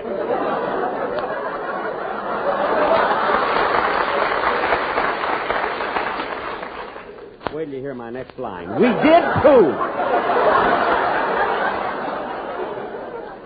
Mr. Benny, you mentioned a few minutes ago that up until the last 12 weeks you were working on the radio. What type of show did you do? Well, if you've ever heard me on the air, you'd realize I'm one of the funniest men in radio. And to prove it, I brought over a script of one of my shows. I was just great. All right, Mr. Benny, you read your part, and I'll read the other roles. Oh, there are no other roles to this. I just typed up the part I did on the show. Now, listen. Thank you, Don. Well, hello, Mary. Phil, you've got to do something about that band. Sing, Dennis.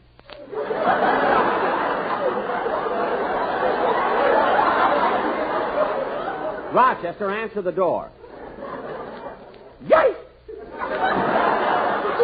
Well, what do you know? It's Ronnie and Benita.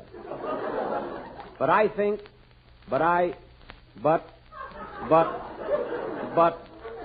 we're a little late, so good night, folks.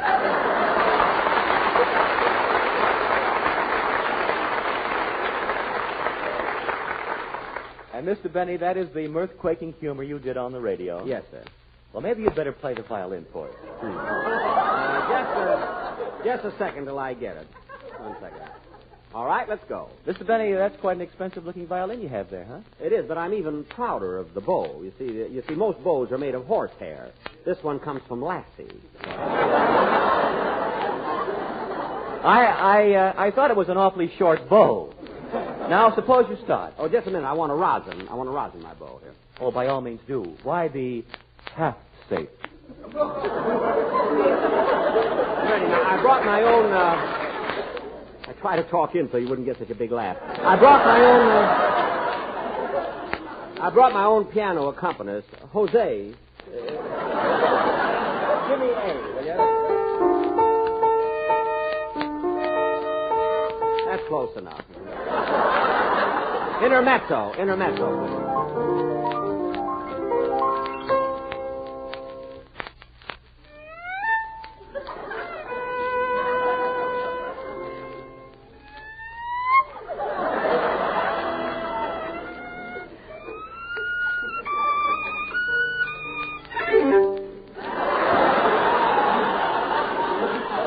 If you don't do that fast, you're dead, you know.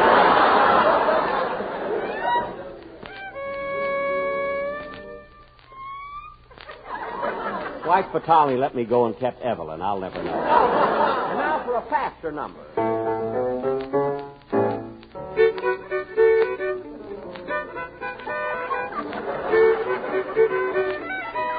That's enough, Mr. Benny. Mr. Benny, you can stop now. Wait a minute. Wait a minute. Wait a minute.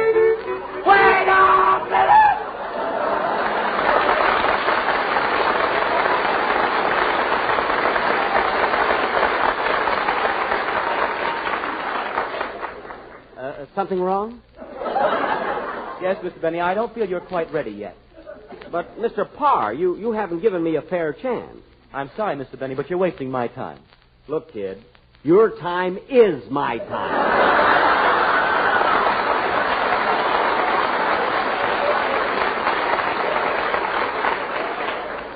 Mr. Benny, stand by for the decision of the audience. Ladies and gentlemen, you've heard our three contestants. Now, as I put my hand over each contestant's head, the studio audience will applaud, indicating their favorites. First, I have my hand over the Furpo system.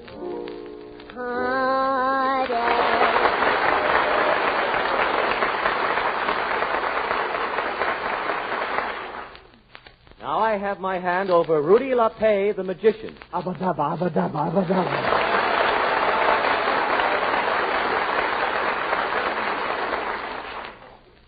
And finally, we have the violinist, Jack Benny.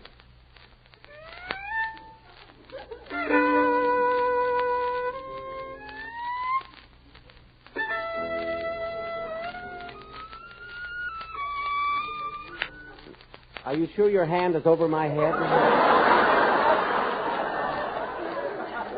Yes.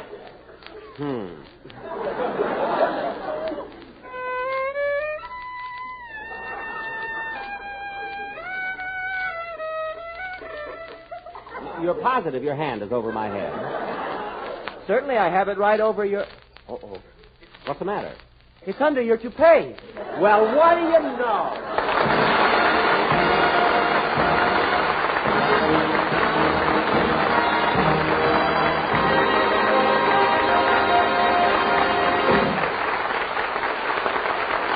Jack Paar will be back in just a moment. But first, Lucky Strike presents The Man Who Knows. American.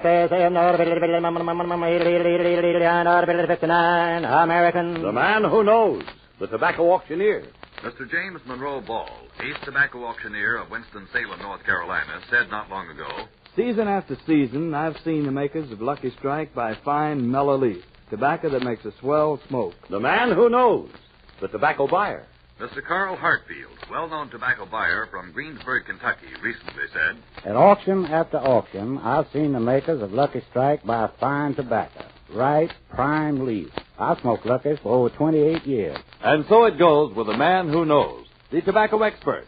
Remember, fine tobacco is what counts in a cigarette. And LSMFT. Lucky Strike means fine tobacco. LSMFT. Lucky Strike means fine tobacco. So for your own real deep-down smoking enjoyment, smoke that smoke of fine tobacco, Lucky Strike.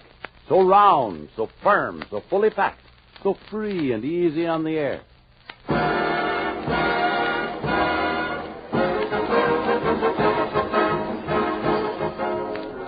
Tune in next week to the Jack Paar Show with Trudy Irwin, the outstanding Paige Cavanaugh Trio, Jerry Fielding in the orchestra, yours truly, High Haverback, and Jack Paar. Oh, Mr. Benny. Yes? We just took a secret ballot, and you've been elected to be our winter replacement. Well, I knew it all along. But, Jack, I'm a little worried. You're not going to play your violin or tell jokes, are you? Oh, no, I've got something brand new up my sleeve. It's never been done before. What is it? Here, pick a mouse. Good night, everybody.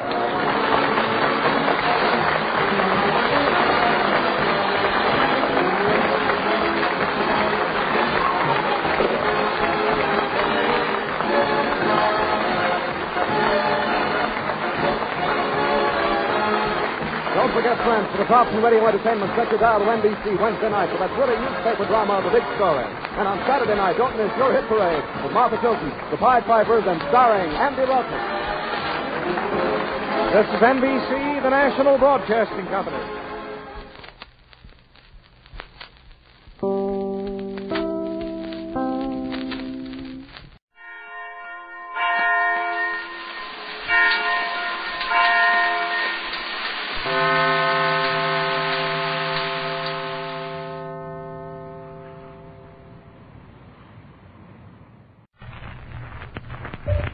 Tonight marks a very special occasion in my career as a newspaper woman. Although I've known our guest of this evening many, many years, this is the first time I've had the pleasure of interviewing him on my program. He is a star of stage, screen, and radio, and a well-known comedian. A very well-known comedian. A very well-known comedian. He's been in radio since 1932 and was born in Waukegan, Illinois, 55 years ago. 39 years ago. 39 years ago. He's not only a comedian and a very fine actor, but he is an accomplished violinist. In appearance, I would say that he is about 5 feet 10, weighs 160 pounds, has square shoulders, is slightly gray, and has blue eyes. Robin egg blue. Robin egg blue. As a matter of fact, this gentleman is so well known that he doesn't need an introduction. So here he is. Now, wait a minute, Louella. Don't you think you should have mentioned my name? There may be a few people who are still in doubt. I don't think so. I said you were slightly gray, weighed 160 pounds, and had blue eyes. That describes you, doesn't it? No, I don't know.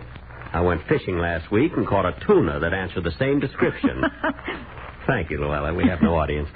Ladies and gentlemen, this is Jack Benny.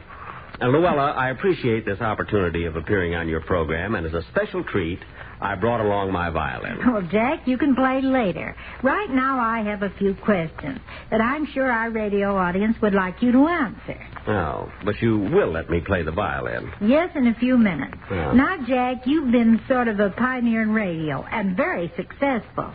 So it will be very interesting to know what you think about television. Well, Louella, there's no question in my mind that television will be the most important medium of entertainment in the history of show business.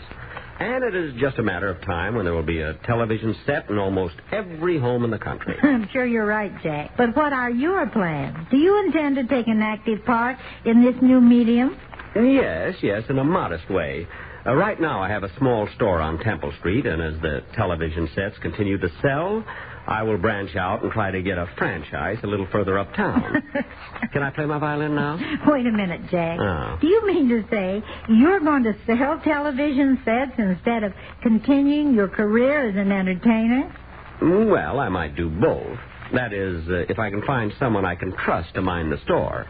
You see, Louella, television is an entirely new technique, and it calls for perfection, not only in voice, but also in appearance. You mean that when a face travels through a cable, it may not look so good when it comes out? Yes, that's it exactly. I don't mean that I'm not handsome enough or that I'm not photogenic. The word is telegenic. Oh. Then why didn't we change it this morning? We went over it 3 times. Can I play my violin now? Later, Jack. Oh. But I want to play Schubert's Unfinished Symphony, and I'm afraid if I don't start now, I won't have time to finish it. It's such a long piece. Don't worry, Jack. You'll have time. I hope so. I bought a new string just for this program, and I'm anxious to hear how it sounds. I've been playing on 3 strings for so long. What else would you like to know about me, Louella? Well, Jack, there's been a lot of publicity about your career in radio and pictures, but very little about your early years. How did you happen to leave Waukegan? Waukegan? Well, I decided it wasn't big enough for me. You see, there were 3 or 4 other violinists in town, and there just weren't enough backyards to go around. It was too difficult making a living. I imagine you'd find it just as difficult today if you relied on your violin. Oh, I don't know. Take Yasha Heifetz, Yehudi Menuhin, and Isaac Stern. They all get by. Of course, I don't claim to be as good as Heifetz, but I've had offers. You know, I could have gone with Spike Jones. As a violin soloist? No, washboard. I auditioned. By the time I got finished, I did his whole week's laundry. For free yet. Can I play now, Louella? Just a few more questions, Jack. When did you decide to devote yourself to comedy rather than music? When I had to pawn my violin, it was awkward trying to play without an instrument. Embarrassing, too, you know. Oh, then you had a job. Where were you playing? Well, you know those summer cruises from New York to Bermuda and the West Indies? Why, yes. In fact, I made that trip myself. What ship were you on, Jack? The Oscar W. Crumholtz. It was the flagship of the Staten Island Ferry. We had a fine group of musicians, you know. How many in the band? Well, we had a 4-piece combination. Violin, guitar, accordion, and monkey. But we didn't make any money, and the band finally broke up. What happened to the other fellas? Well, Sven and Otto sort of disappeared, but the monkey is doing very well. I hear from him all the time. He has his own radio show now. Calls himself Fred Allen. Oh, Jack, you must be kidding. I know Fred Allen. He doesn't look anything like a monkey. Oh, not now, but in those days he did. He was much better looking then. Now can I play my violin? Oh, I'm afraid our time's about up. But, Louella, you said I could. Now, you promised. I know, but don't worry, Jack. You can play your violin. Just outside the studio, there's a little room. Go in and lock the door, and you can play your heart's content. No one will bother you. But then no one will hear me. We thought of that, too. Oh, well. So long, Louella. So long, Jack Benny. And thanks for coming over.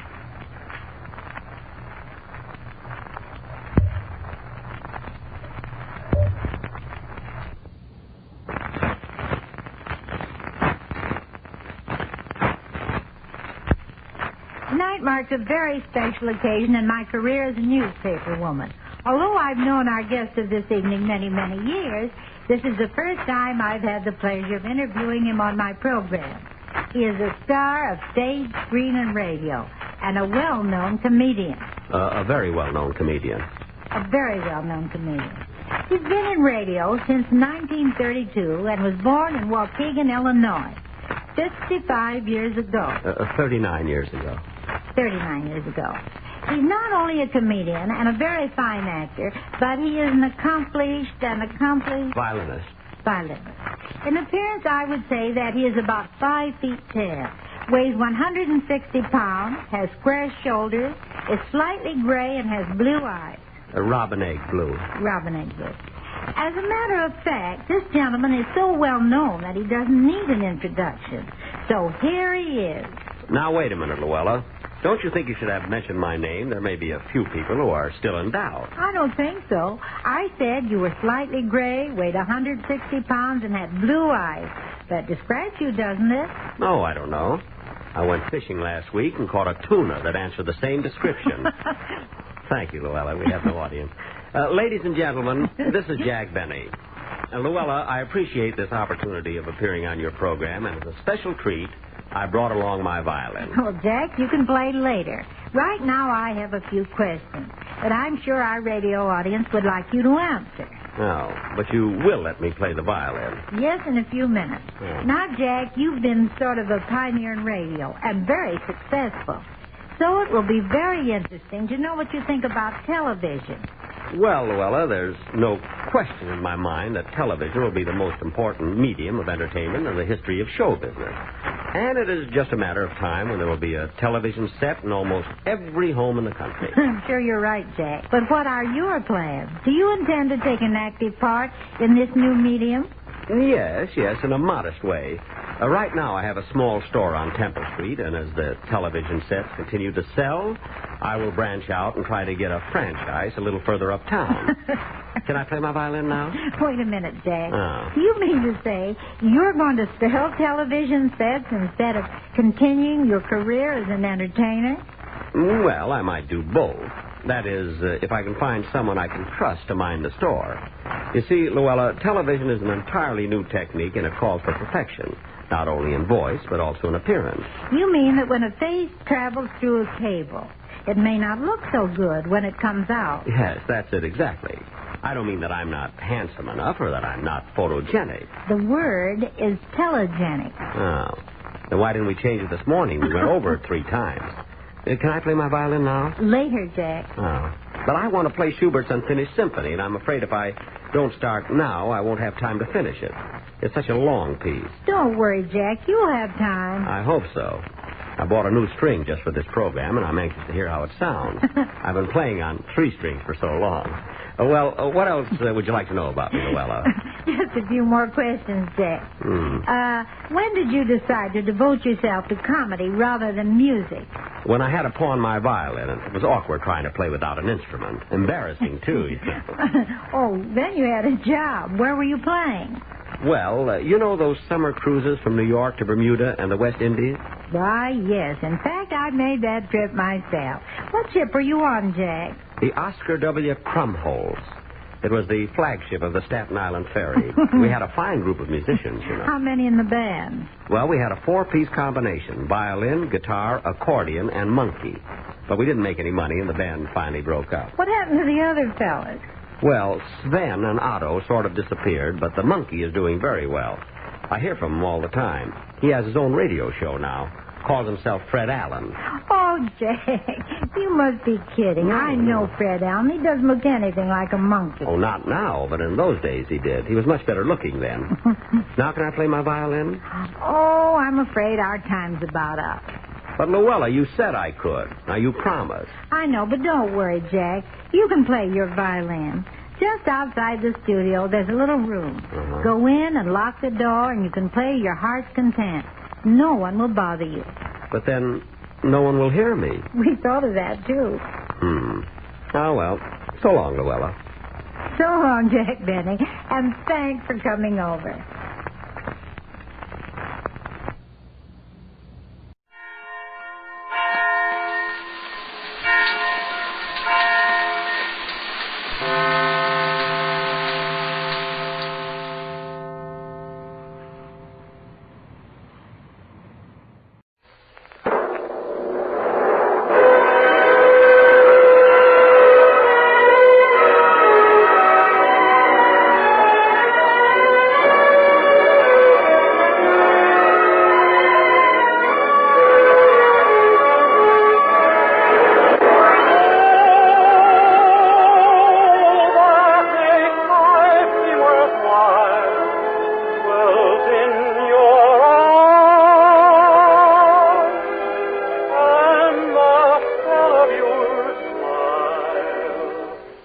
Ladies and gentlemen, Colgate Dental Cream presents The Dennis Day Show, written by Frank Galen. With Paula Winslow, Dink Trout, John Brown, Charles Dant in the orchestra, yours truly, Vern Smith, and starring our popular young singer in A Day in the Life of Dennis Day.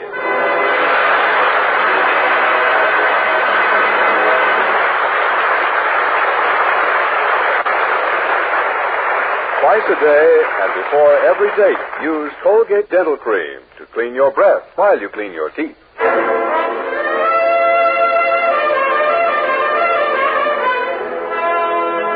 Here's Dennis to sing, Seated in a small cafe, way down Trinidad way, I heard a small voice,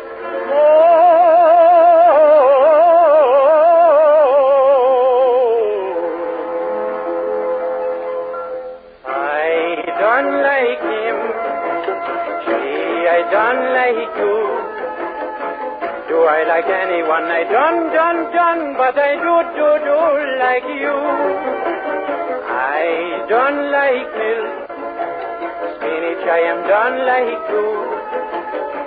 I don't like anything that's good for me, but I do like you.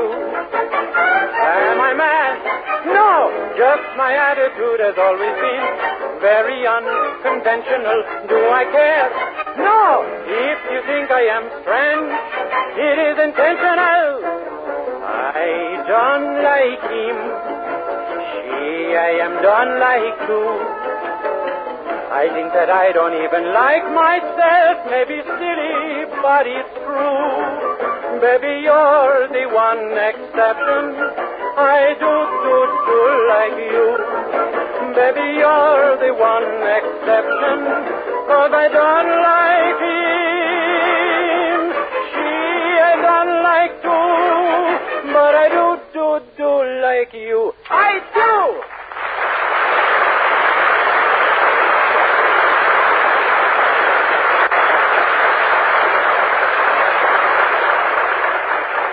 Colgate Dental Cream cleans your breath while it cleans your teeth. No other toothpaste does a better job of cleaning your teeth than Colgate Dental Cream.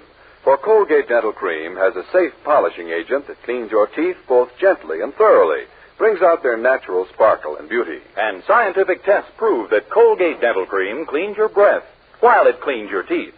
Yes, actual scientific tests prove conclusively that in 7 out of 10 cases, Colgate Dental Cream instantly stops unpleasing breath that originates in the mouth. Colgate Dental Cream is famous for its wonderful wake-up flavor, too. Nationwide tests of leading toothpastes prove that Colgate Dental Cream is preferred for flavor over other brands tested. So try Colgate Dental Cream to bring out the natural sparkle and beauty of your teeth. For a wake-up flavor you'll thoroughly enjoy. And use Colgate Dental Cream twice a day and before every date to clean your breath while you clean your teeth.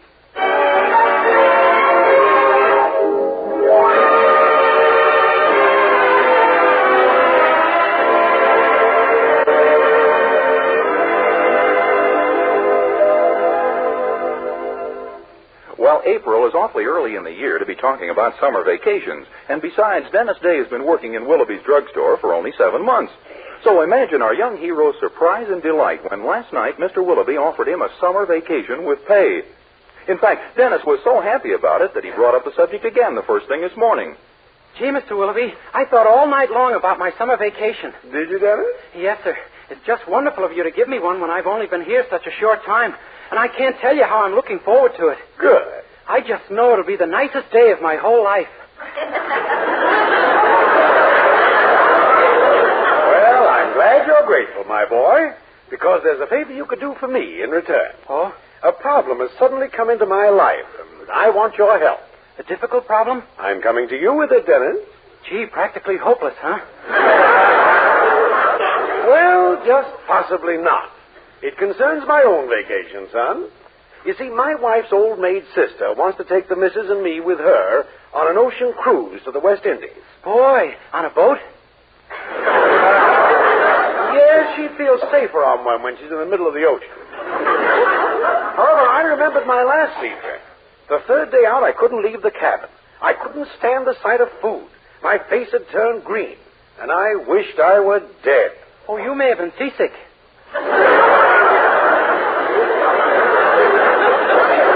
It's very possible. So I told my wife in no uncertain terms that I positively wouldn't go. Uh-huh. She argued with me, of course, but not for very long. You understand? Yes, sir. When do you sail? June 14th. And now you want to get out of this cruise some way, huh? That is my problem, my boy. Any ideas? Well, let's see now. I read a book one time where a fellow went on a hunger strike because he didn't want to do something he was being forced to do. Sounds a trifle drastic. Did it succeed? Oh, sure. He never had to do it. He starved to death. I don't think I care for that one. Might be kind of a hollow victory, huh? You know, it's amazing how I can come to you with a problem and immediately you manage to shed complete darkness on it. Well, it was just an idea. I know, but luckily I have a much better one of my own. Remember that imitation you do of an old man? Oh, you mean... Howdy, Bub. Now, Now, can you do that imitation, only make him a seafaring man? Sure. Avast there, you lubbers! Batten down the mizzen mast and look sharp or I'll hit you with the bilge.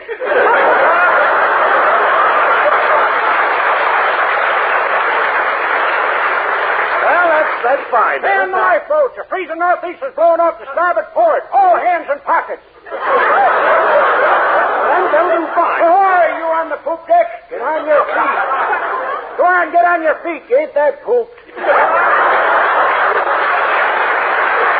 right, then. Yes, sir. Now, here's what I want you to do.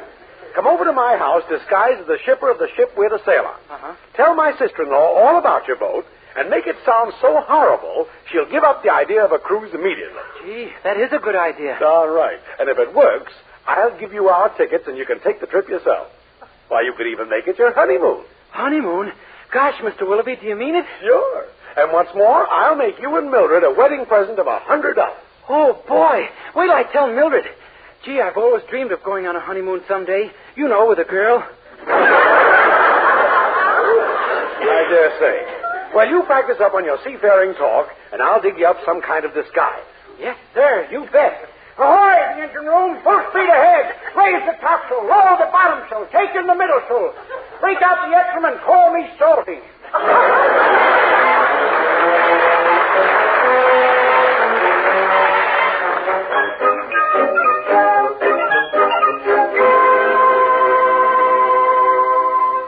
Oh, Dennis, I just can't believe it. Why, it means we can be married in a few months. That's right, Mildred. Have you asked permission from my parents yet? Well, no, but I will if I meet your mother on the street sometime. On the street? Well, why not here at home? Oh, gosh, no. I want to be outside where I can maneuver. Silly. Well, let's not worry about that now. Let's just sit here and think about us. Oh, Dennis. Mildred, you're holding my bare hand. What of it? We're going to be married, aren't we? Yeah, but let's not jump the gun. Oh, don't be such an old stuffy. Why, you might even kiss me. Right in the face? Well, of course. Gosh, you are modern. No, Mildred, we're not even engaged yet. Oh, come on. No. For goodness sakes, Dennis, what are lips for? We all have our code, Mildred. I resolved long ago that until I was engaged, nothing would touch mine except a fork. Well, have it your way. I'm too happy to argue. Golly, I can hardly wait to make plans for the wedding. Yeah, there'll be a lot of things to think about. And I'll have to get my trousseau. And I'll have to get my hope chest. Men don't get hope chests, Dennis. Oh, they don't? My father certainly didn't get one when he married my mother. Yeah, but for me, there's some hope.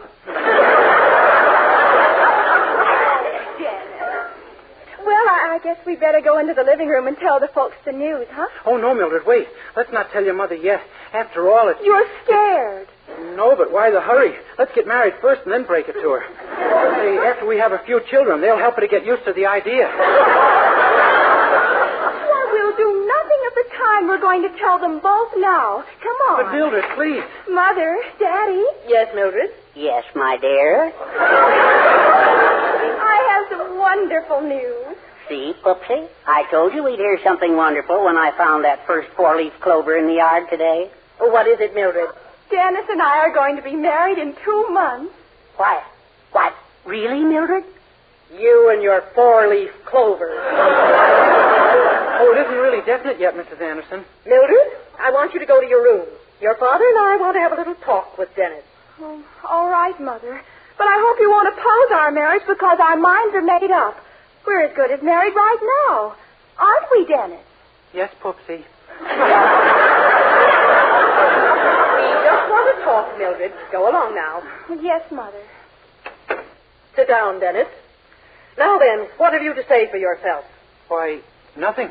My, he sounds more like a married man every minute. Quiet, Herbert. Dennis, have you thought over very carefully what it means to marry a woman? Oh, yes, ma'am. But there's very little else a fellow can marry. But wouldn't it be better, Dennis, if we were all absolutely certain that you were right for Mildred and she was right for you? What would you say to a cooling off period of, well, 10 years. Oh, no, ma'am. I'm sure Mildred and I are right for each other now. Yes, but don't you see... And may I say a word, Mr. Speaker? What is it? Well, there's a marriage clinic over in Middletown whose business it is to find out whether people can marry compatibly. Now, why doesn't Dennis go over there for an interview? Why, that's an excellent idea. I'm rather pleased with you, Herbert. Oh, thank you, Sugar Nose. Gee, Mrs. Anderson, a marriage clinic. I don't All they'll do is ask you a few questions, Dennis. You owe it to yourself and Mildred to find out whether you're suitably mated. But really, You're going, Dennis. Now, look, Mrs. Anderson, the day finally comes in a man's life when he gets tired of being bossed around. The day when he rises up and revolts. See? Well, I'd give anything if this was the day.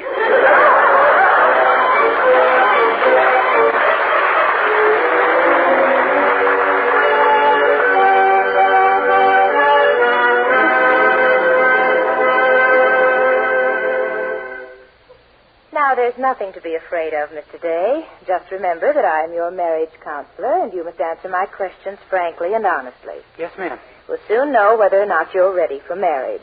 Now, first, I want to know all about your parents. Why? They've already made it. I had assumed as much. But I'm trying to learn something of your background. Are your parents happy together? Oh, yes, ma'am. Very. And what are your relations toward your mother and father? In both cases, I'm their son. It's possible I phrased it wrong. I'm going to give you the benefit of the doubt I do not feel. Oh, thank you. Do you remember ever having any trouble with your brothers or sisters, Mr. Day? Oh, no, ma'am. Not at all. How can you be so sure without thinking? I haven't got any.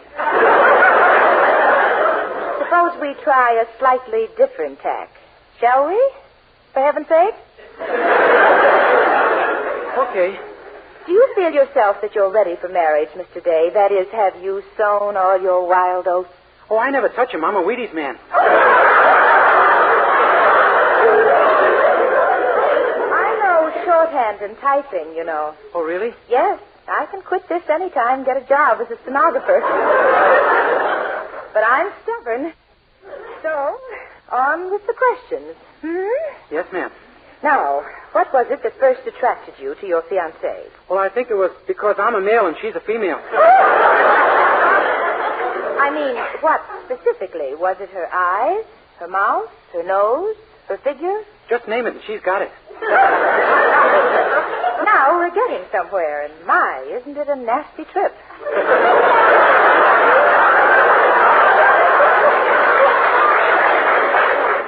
Mr. Day, I have here a list of questions which are designed to show your maturity and ability to cope with adult marital problems. Shall we throw them away, or shall we waste our time? You mean you don't want to ask me them? Why not? Let's have fun. First, do you believe in the double standard? What's that? It's a theory that there is a difference between the sexes. Well, I always thought that was more than a theory. Next question. Suppose you had an argument with your wife and she threatened to go home to her mother. What would you do? Let her. Let her? If she were her mother's, you might not see her again. Sure I would. On my salary, who do you think we'll be living with?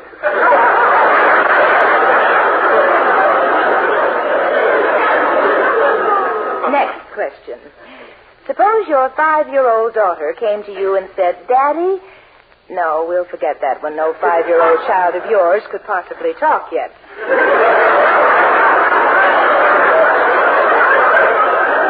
that the end of the questions? I mean, have you decided yet about my marriage? Yes, indeed.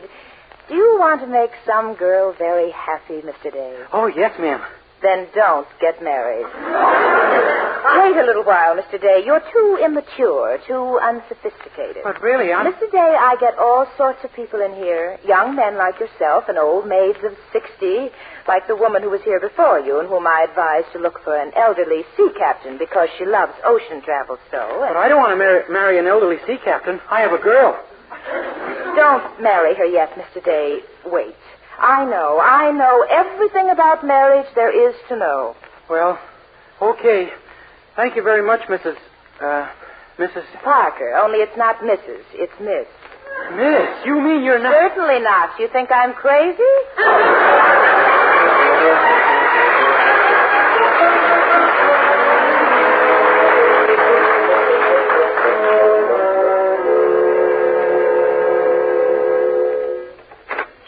Oh, Dennis, I'm glad you're back. Look, the skipper's costume. Isn't it a beauty? I'm sorry, Mr. Willoughby. The deal's off. Off? But your honeymoon. Miss Parker down at the marriage clinic says I shouldn't get married, that I'm immature, incompetent, and unsuitable for a girl.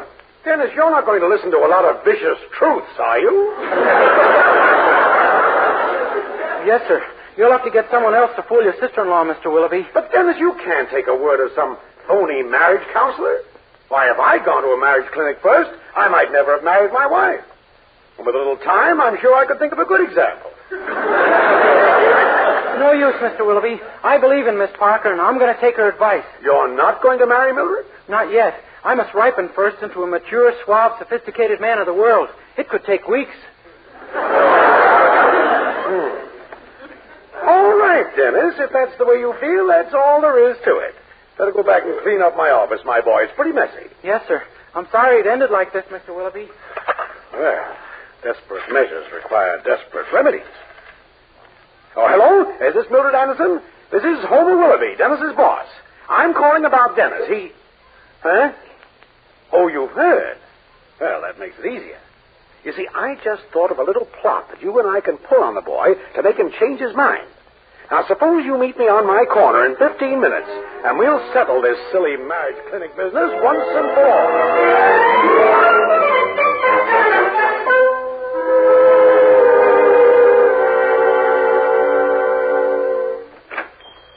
Oh, hello, Mr. Willoughby. Say, while you were out, Dr. Hopkins called and... Business? Who's got time for business, my boy? I'm in love. Huh? That's right. I'm hopelessly smitten. Gosh, who smote you? Well, when I heard about that Parker marriage clinic from you, I went over for a consultation. I met her there. We fell in love instantly. Golly, who is she? Well, she's... Oh, hello, Mildred. Say, guess what happened to Mr... Homer, my darling. My dearest darling. I beg your pardon? Mildred, my angel. My love. Yours also, I would like to beg. Come, Mildred, darling. Sit here at the soda fountain, and I'll sit beside you and look at you. Yes, and I'll look at you, Homer, dearest. You know, Mildred, I feel there's something strange between us. Don't you? Oh, yes, I do. It's me. I'm on the stool in the middle.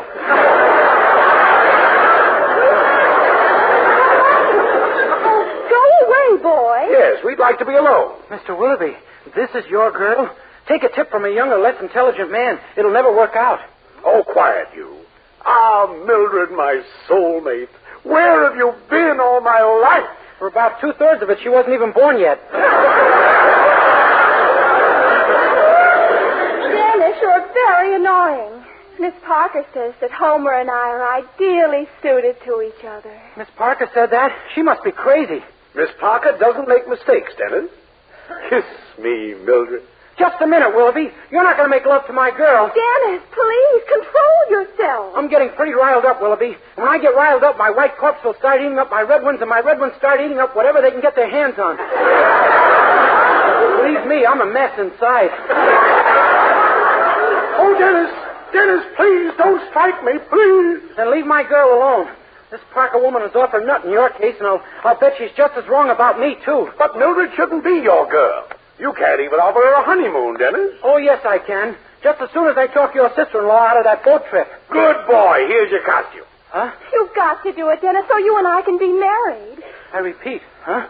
Quick, my boy. There's no time to lose. My sister-in-law's at my house right now. Come on. Okay, but I have the darndest feeling something just happened to me. And you two could be in trouble if I ever found out what it was.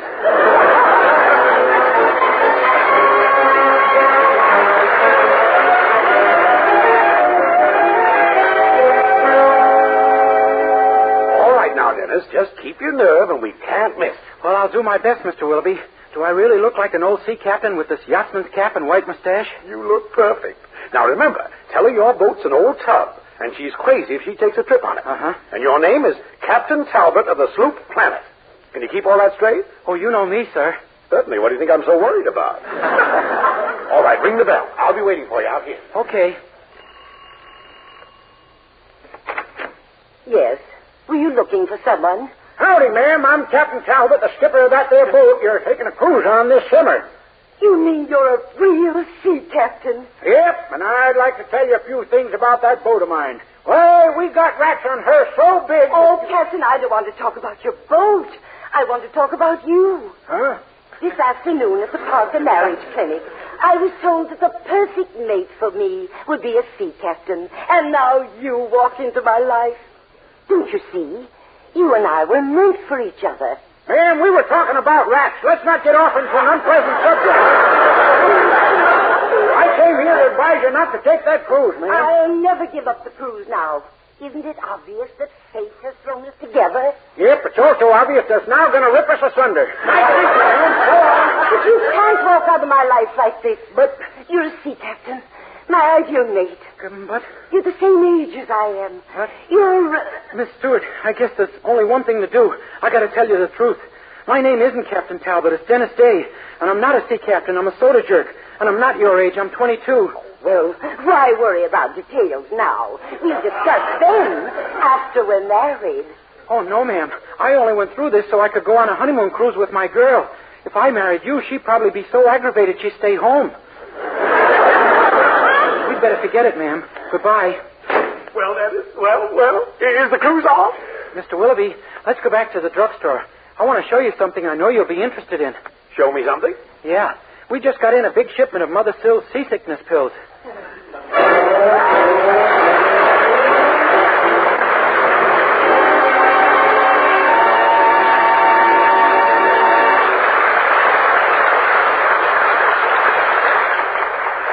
Dennis Day will be back in just a moment with a song. But first, here's a fact worth knowing. Colgate Dental Cream cleans your breath while it cleans your teeth. And just how important that is, our Colgate players are here to demonstrate for you. As our Colgate curtain goes up, we find Larry, our Colgate leading man, deep in conversation with his girlfriend's teenage brother. Yep, I'm beginning to see the light, kid. Happened Saturday night. Couldn't get a date with Margie. She was busy.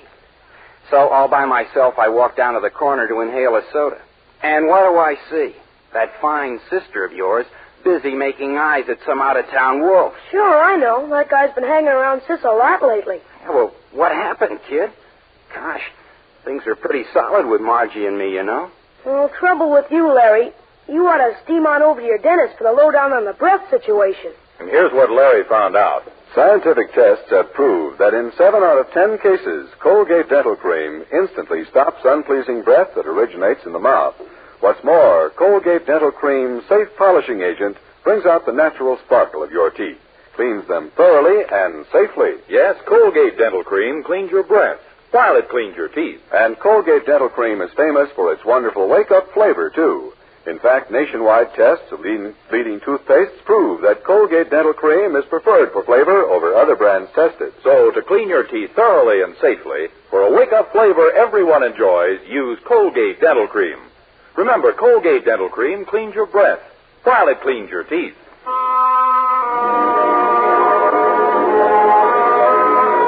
With Charles Dant in the orchestra, here is Dennis to sing another of his newest RCA Victor recordings, Stella by Starlight.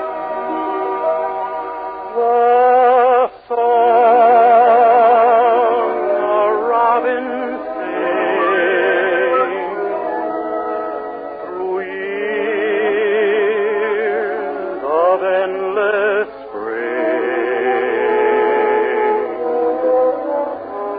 The murmur of a brook at eventide, the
Day, ladies and gentlemen.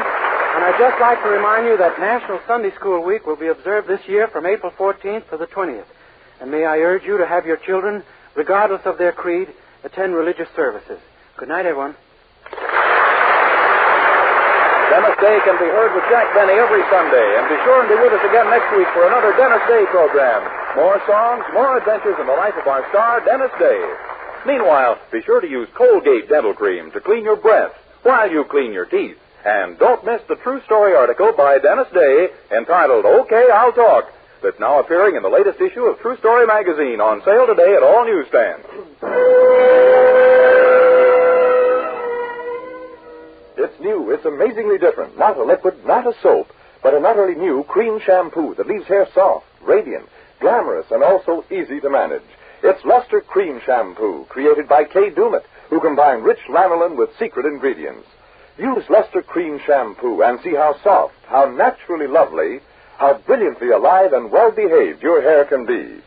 Ask for Luster Cream Shampoo at cosmetic counters. This is Vern Smith reminding you that today the worldwide shortage of fats and oils is more serious than it was a year ago. So serious that your help is urgently needed to save used cooking fats and oils, to help produce soap, automobiles, refrigerators, all the things you want and need. So save fats, turn them in for cash, and remember, dealers are paying higher prices for used fats than ever before.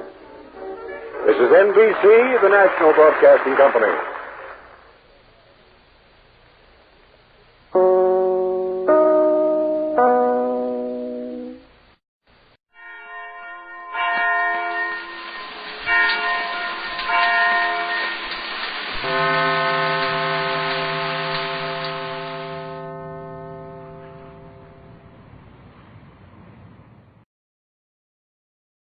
Halls of Ivy, starring Mr. and Mrs. Ronald Colman.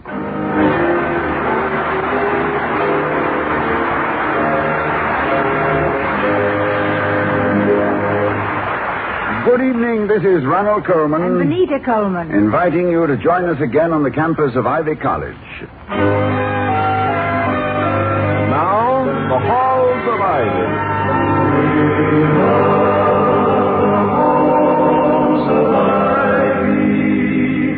That surround us here today. Welcome again to Ivy College, that is, in the town of Ivy, USA. The final weeks of any college semester are crowded ones, and Dr. William Todhunter Hall, president of Ivy, has just put in a strenuous day at his office and returns home to number 1 faculty row and his wife Victoria with gratitude and relief. Vicky, you home? I hope. Oh, hello, Lamb. You sound tired. Yes, your tired lamb has returned to the fold and about ready to. Ready to what? The fold. Oh, well, collapse in your chair, darling, and tell me all about it. If you don't mind, I'd rather not. That would require a recharging of my mental batteries, and at the moment I would away with thinking. Which away? That away? No. I'll put it this away. I devoutly hope that we have nothing on the calendar for this evening. Not a thing. Louise is going out. Tonight you have a date alone with your wife. A date alone with my wife to the exclusion of the rest of the world is a unique and happy event. Mm-hmm. And when I think of the schedule for the next 2 weeks... Oh, I know. The faculty dinner Friday. And this weekend we have the president's reception. Oh, yes, a week from tonight. Next Wednesday, the Wellmans are coming here for dinner. Oh, yes. Now, why did I forget that? Freudian block, perhaps. I read the date a month ago. The Wellmans are the kind of people you can't invite at the last minute. They always think the people you really wanted suddenly drop dead, and you only ask them out of desperation. Excuse me, Dr. Hall. Oh, good evening, Louisa. Is it all right now? I wasn't aware that anything was wrong. If I don't, the prices change. Well, then by all means, do. Thank you. And, Mrs. Hall, I cooked the chicken, but don't touch it. Well, at today's prices, I'm not surprised it's sensitive. I just don't know if I'm going to like it anyway, since she's changed the color of her hair. Who, the chicken? Well, she's almost old enough to be his mother. Is that all, Dr. Hall? Oh, yes, I think that takes care of everything. just a moment, Louisa, before you go. Is the cooked chicken for tomorrow night's dinner? That's what I said, Mrs. Howell. Oh. But you'll never get me to believe she's doing the same. Well, good night. Good night, Louisa. And Mrs. Hall, it's in the green one. But don't let it stand too long or it'll fall. That's eggs for you.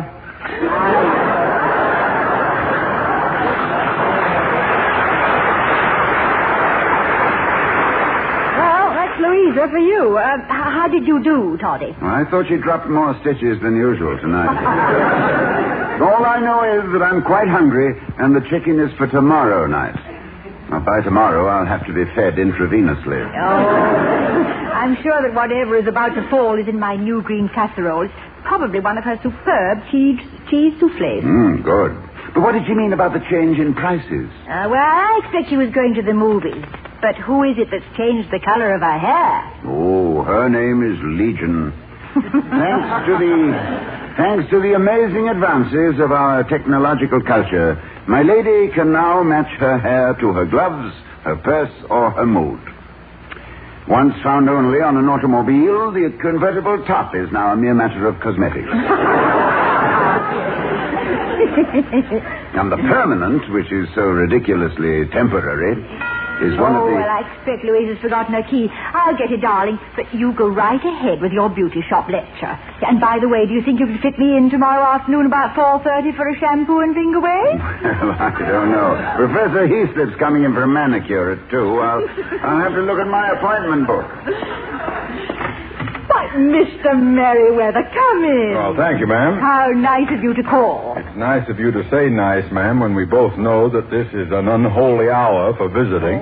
Oh, Charles, come in. Glad to see you. And sit down. You're just in time to hear Richard Hudnut Hall on the subject of modern makeup, or what foundation cream to use when building a foundation for a creamery. No, Charles, I shall not subject you to my layman's opinions on such an esoteric aspect of American life. Oh, esoteric maybe, but don't give your wife any lessons in lily gilding. That schoolgirl complexion needs no more schooling. Oh. She has graduated magna cum wolf whistle. Now, Mr. Merriweather, that's what I call finesse in flattery. Oh, not flattery, ma'am, just honest, gasping admiration. Charles, you are a gratifying relic left over from the age of gallantry. Unfortunately, the art of praise has been neglected in this hard-bitten, pungent period of ours, when compliments are reduced to such frightening phrases as slick chick, dreamboat, and hot shot. You're gone, kid, real gone. Well, I like to think of myself as a gallant character. In The Secret Life of Walter Mitty Merriweather, he sees himself in a scarlet cape and plumed hat on bended knee. It's an odd place to wear a plumed hat. Oh, I don't know. There's something so plebeian about a plain kneecap. Now finish this revolting picture, Charles. I find it quite cloak and sordid. Oh, yes, proceed, Sir Lancelot. Or go on, Gawain. Don't encourage me, ma'am. I'm just a Lochinvar at heart and love laughs at Lochinvars of my age. Oh. But there's nothing romantic about my reason for dropping by this evening. Bill, does the name J.B. Radcliffe mean anything to you? Radcliffe? Oh, yes, I think Mr. Wellman did mention him. Well, I'll brief you briefly. Radcliffe is an Ivy alumnus who has been living for years in comparative obscurity until Clarence suddenly discovered he'd become a millionaire.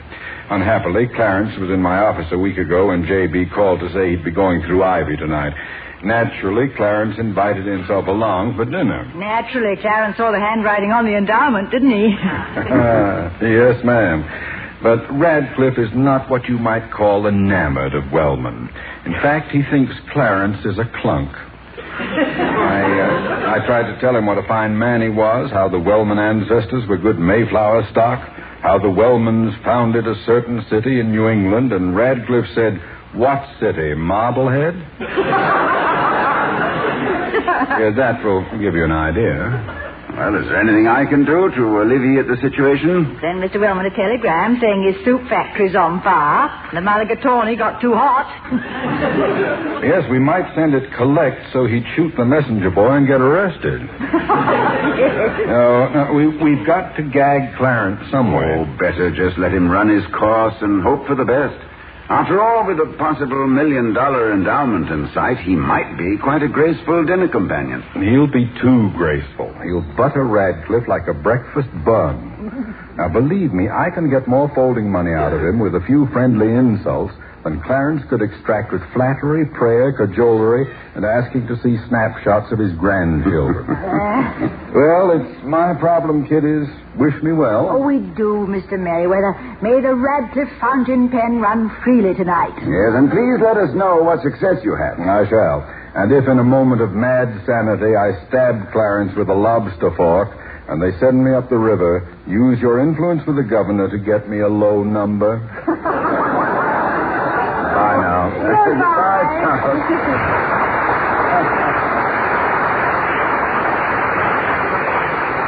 You know how fond I am of Mr. Merriweather, darling, but I am glad that he, and not us, has Mr. Wellman on his hands for dinner tonight. Dinner? Vicky, I'm starved. Lock the doors, barricade the windows, muffle the telephone, and let's have at the souffle.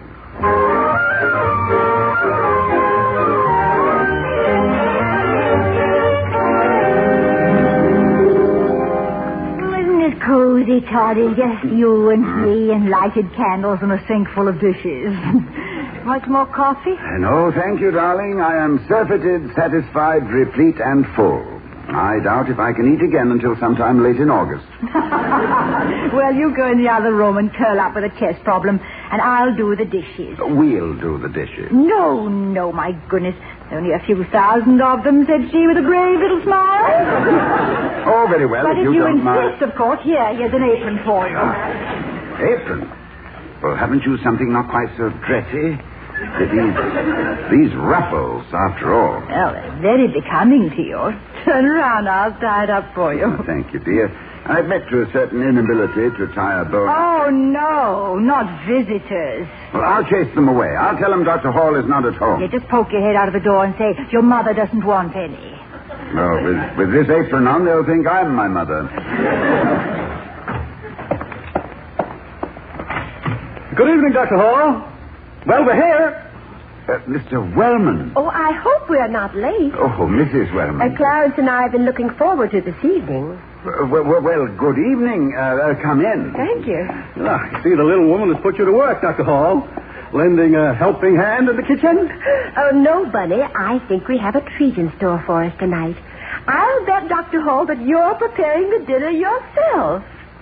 Dinner? Well, yes, indeed. I put a ring around this date on my calendar. Dinner, June 11th. There's a little verse at the top of that calendar, too. Says, breaking of engagements is for the socially inept. An appointment is a promise, and the promise must be kept. I think that's a very... but where's Mrs. Hall? Why, she's out in the kitchen. Fixing up some little curlicues and doodads, huh?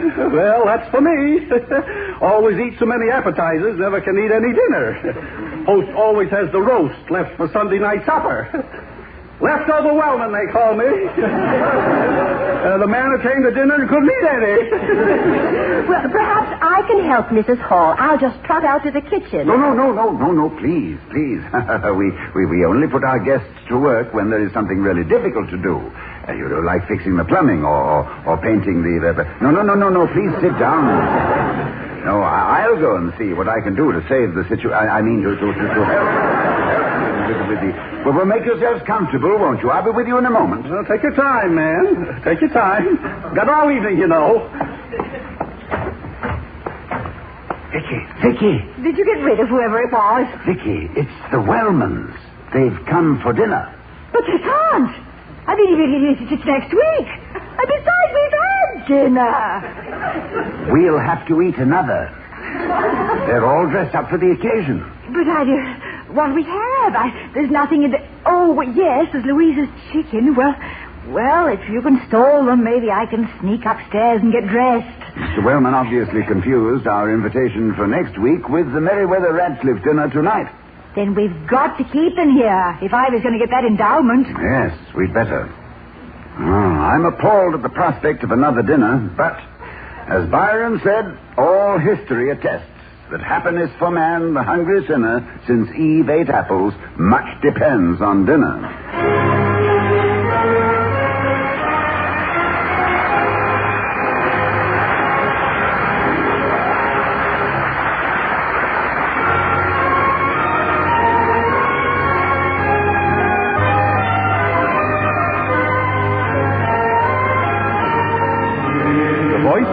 Is bringing you this presentation of The Halls of Ivy, starring Mr. and Mrs. Ronald Colmes. And now to return to The Halls of Ivy. It's a few moments later, and Dr. and Mrs. Hall are in their kitchen, feverishly trying to throw a dinner together for their unexpected guests, Mr. and Mrs. Wellman, who are sitting in the living room. Bertha Wellman is saying, It's an old room, but really quite lovely, Bunny. Of course, I could never live with those drakes. Why not? What's the matter with them? Oh, they're much too busy. Busy? Doing what? Well, just hanging there. Well, I mean, Bunny, a quieter pattern. Oh, and I should think she'd have more flowers around. I've heard so much about her roses. What's the matter with that clump on the piano? Very pretty. Yes, but for a party. Bunny, what do you suppose has happened to their maid? Don't know and don't care much. Can't understand her anyway. Always talks like she was skipping rope at the same time. Relax, Bertie. They probably let her off for the night to make it more intimate.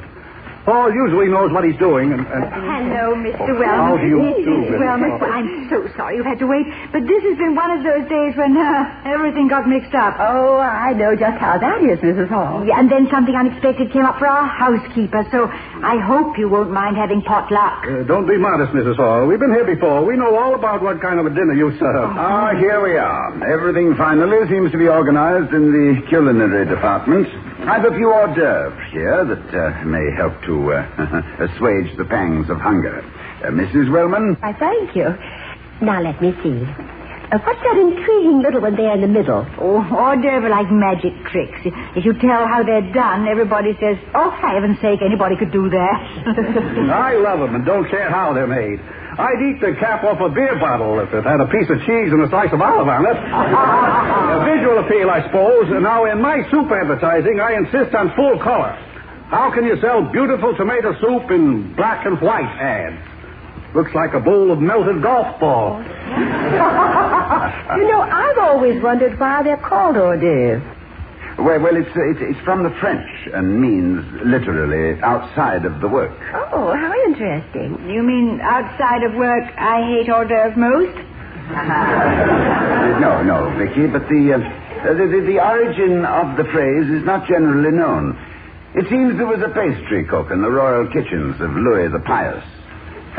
His name was Gaston Flambeau, and his specialty was serving tremendous pastries which, when opened, revealed beautiful peasant girls with lutes.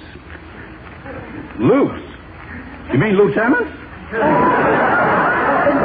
No, Bunny. A lute was a musical instrument. Oh. How did Gaston go from big pastries to hors d'oeuvres? Did he run out of peasant girls? No. It was, it was all due to the famine of the year 823. You see, in desperation, the royal kitchens had to satisfy the royal appetite with reduced but tasty novelties. And Gaston Flambeau was so successful at utilizing leftovers that he was made a duke. Yes, this, of course, broke his spirit because his heart was in the kitchen. He spent his last years hanging about the scullery, muttering, hors d'oeuvre, out of work. You see, Bertha, what they tell you. This man knows everything. Oh, what a delightful bit of history. Well, when better history is made, my boy will make it. Thank you, my darling. Why can't you ever remember little facts like that, Bunny? Bunny? well, you know, just a little nickname. We met on Easter. Charming. Yes, I saw her flying across the churchyard, I call her Bertie. Now, Clarence, you know the Halls aren't interested in hearing that old story. Oh, on the contrary, Mrs. Wellman, I'm delighted to hear about such personal history. Yes, Dr. Hall, I may be a bear as the chairman of the Board of Governors, but when the day is done, after office hours... You're a lamb, Mr. Wellman. Well, thank you, Mrs. Hall. Well, you too. Don't know what Dr. Hall would do without you. Charm, balance, common sense, and taste. Taste? Oh, well, thank you, Mr. Wellman. That's a perfect cue. Dinner is served.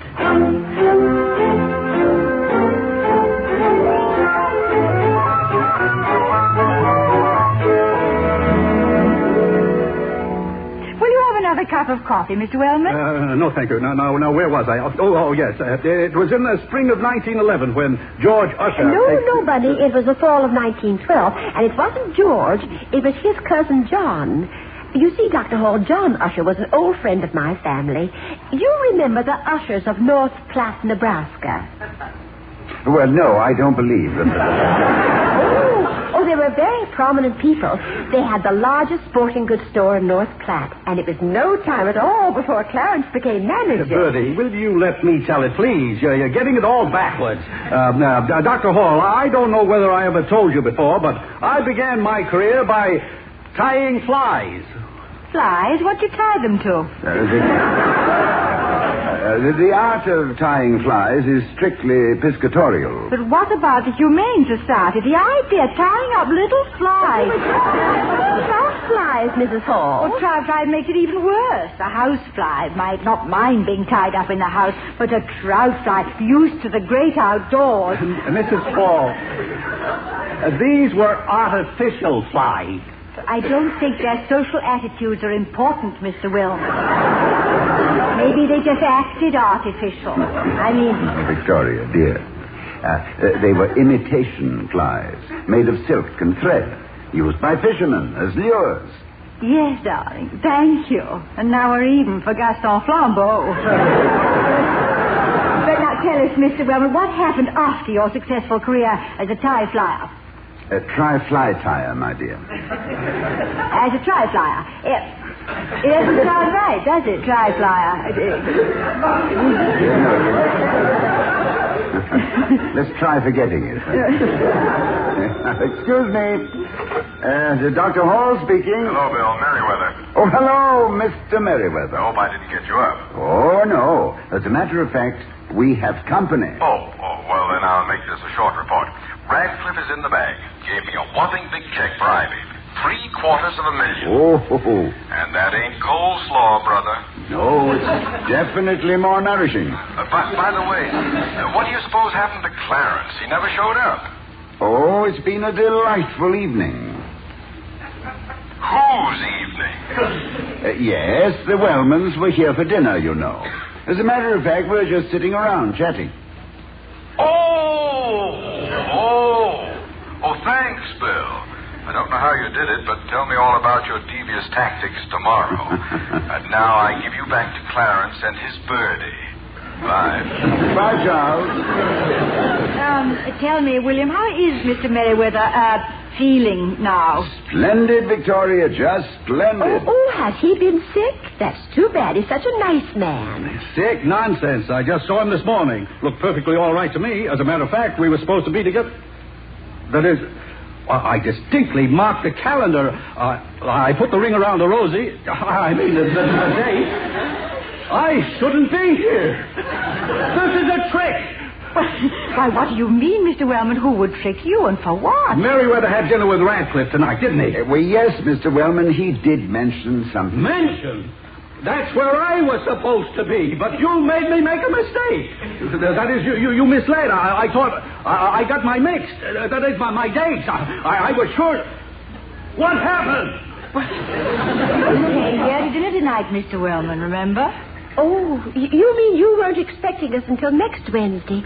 Oh, how dreadful of us, Mrs. Holmes. Oh, not at all, Mrs. Why, Wellman. Bernie, how could you? Me? What did I do? I suppose... Well, Mr. Wellman, you were so emphatic about the fact that you had ringed this date that that we thought perhaps we were the ones who had made the mistake. Don't you try to crawl out of it now, Dr. Hall. You didn't make any mistake. I did. All I want to know is, why did you let me do it? You knew Merriweather and Radcliffe were expecting me. You knew I had no business being here. So why didn't you throw me out?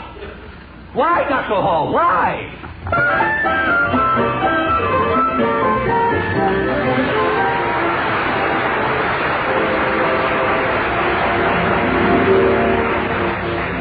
I enjoyed myself thoroughly tonight, Toddy, despite all that panic and mixed up. And incidentally, darling, was the dinner too bad?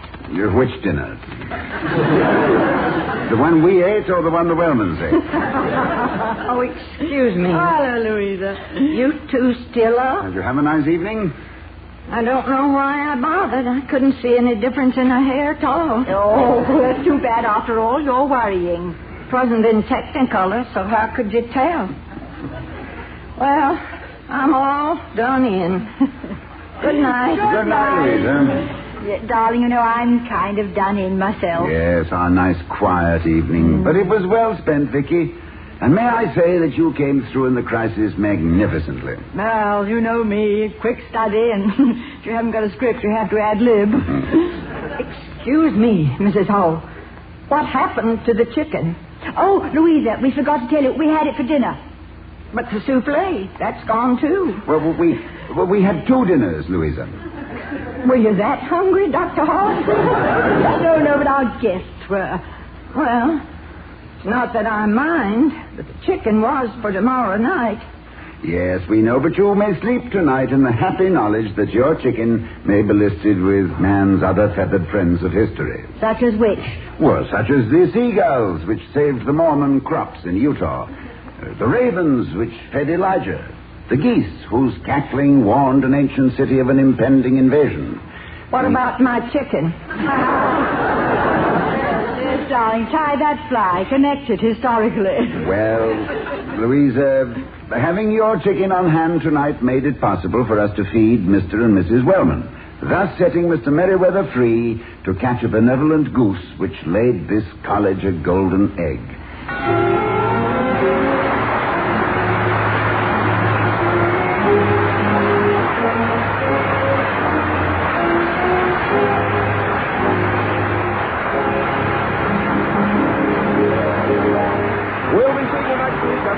Time at the Halls of Ivy, starring Mr. and Mrs. Ronald Colman.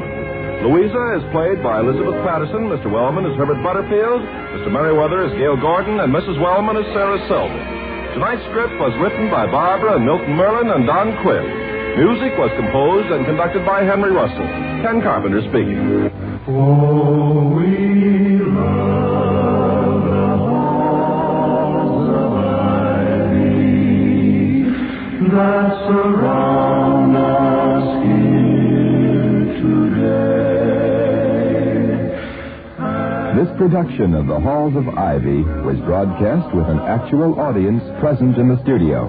We far, far away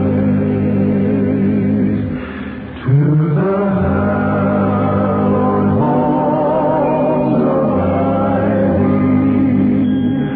Every voice will bid farewell and sing the open twilight.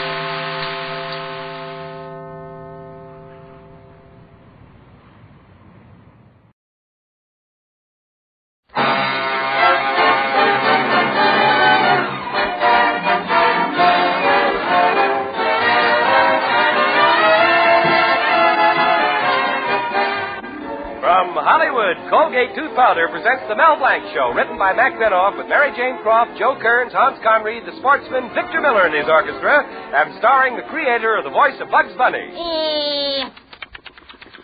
What's up, Doc? Yes, Colgate Tooth Powder for a breath that's sweet and teeth that sparkle brings you The Mel Blanc Show, with Mel playing his new character, Zookie. Hello, everybody. Hello, everybody. Hi. And starring himself in person, Mel Blanc. Hi, folks. Ugga, ugga, boo, ugga, boo, boo, ugga.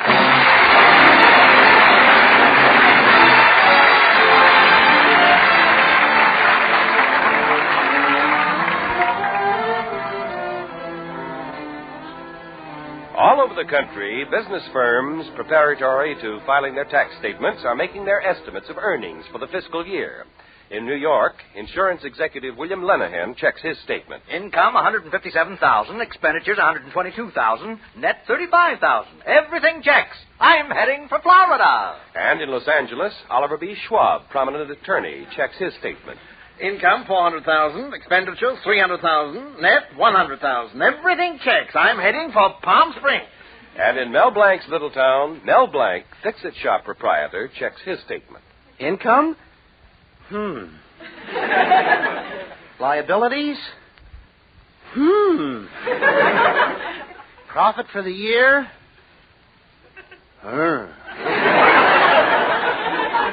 Everything checks. I'm heading for bankruptcy. And as soon as Mel's bank checked his statement, they agreed with him. So today, on his birthday, Mel Blanc received this letter. And in order to satisfy your creditors, we shall be forced to sell your fix-it shop at public auction. Signed, Roger P. Grimes, President.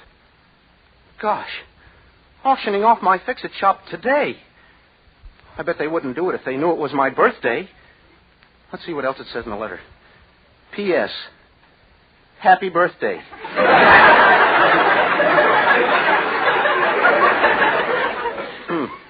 Today it's my birthday. Tomorrow it's Lincoln's.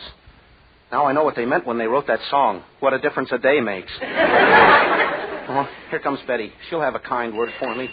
Hello, Mel. I heard the news about the auction. Yeah, isn't it terrible? Oh, darling, don't worry. Plan. After all the auction, you might be able to buy back some of your stuff. With what, $1.80? The fixtures alone are worth $1. Nerve of that bank foreclosing. Well, it's your own fault for letting the place run down. Look at the way everything's scattered around. I know exactly where everything is. Oh, yes. Suppose I said to you, where's the can of red paint? What would you say? You're sitting on it. What? Oh, don't worry, the lid's on. Gosh, to think that my fix-it shop is being auctioned off on this day of all days. Well, what's today? Betty, you mean to say you don't know what day this is? Why? Well, what does this remind you of? La la la la to you, la la la la to you, la la la la Mel Blanc, la la la la to you. I know. What? It's a rainy night in Rio.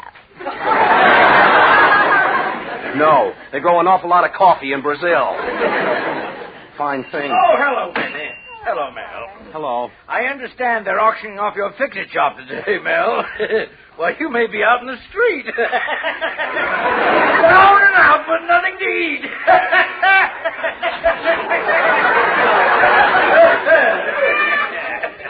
Please. Mr. Colby, don't be so unhappy. Oh, Mel. What if you are a flop? So you don't make money. What's the difference? You can't take it with you. Yeah, but I'd sure like to see some of it before I go. Well, it takes time to be successful, Mel. Why, when I first opened my supermarket years ago, I lived on practically nothing. I bought a suit for $6. What do you think of that? It still looks good on you. I mean... Mel Blanc, I have no sympathy for you. I've worked hard and made a name for myself. Why, do you know what people call me? Please, Mr. Colby, not in front of Betty. Why, you... I've had enough. Come on, Betty. Goodbye, Mel. Goodbye, Mel. How do you like that? My own girl walks out on me. Her father calls me a moron. They take away my fix-it shop. And all this on my birthday. They can't do this to me. I'm a citizen. I owe taxes. Boy, Boy, they'd be sorry if I were dead. They'd say, gosh, we all forgot Mel on his birthday. We were mean to him. We didn't love him. I know what I'll do. I'll hang myself on the tree on Colby's lawn. No, I better not do that. Mr. Colby doesn't like me hanging around his house. If I were dead, how sorry they'd be. Say, I got a great idea. I know what to do. Where's my assistant, Zuki? Zuki! Zuki!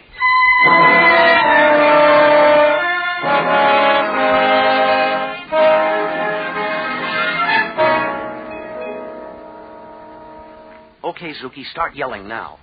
It's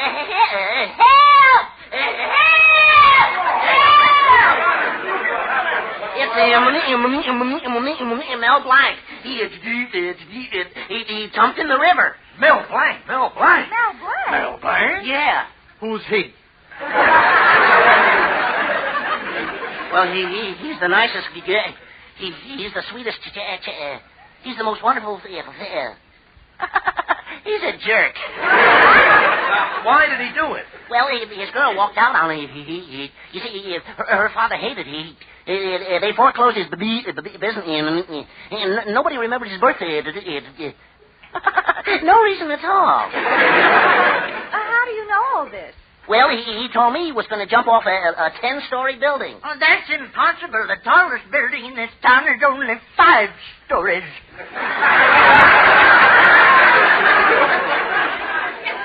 Yeah, I know. He was going to jump off twice. Gee, ain't it awful? Look, there's Mel's hat floating on the water. What a tragedy. Probably my size, too. Well, I'm going home now. Hang the flag out the window. Hey, you're going to do that for Mel? No, tomorrow's Lincoln's birthday. Oh, say, that's right. I got to do it, too. Come on. Oh, okay, Mel. They're all gone now. How do you like that? No sympathy at all. All they think about is Lincoln. Forgot all about me. I'll show this town. By the time I'm through, I'll be such a big man, Lincoln will be hanging a flag out for me. Okay, town, just wait and see.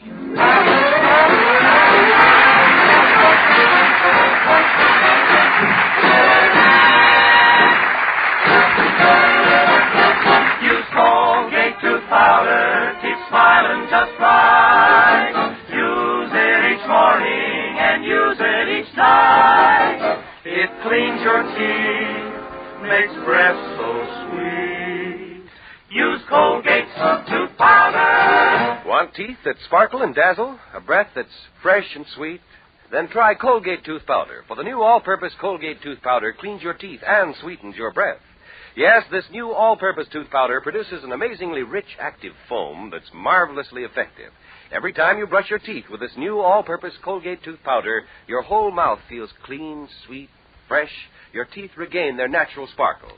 It's been proved in 7 cases out of 10 that Colgate tooth powder instantly stops unpleasing breath that originates in the mouth.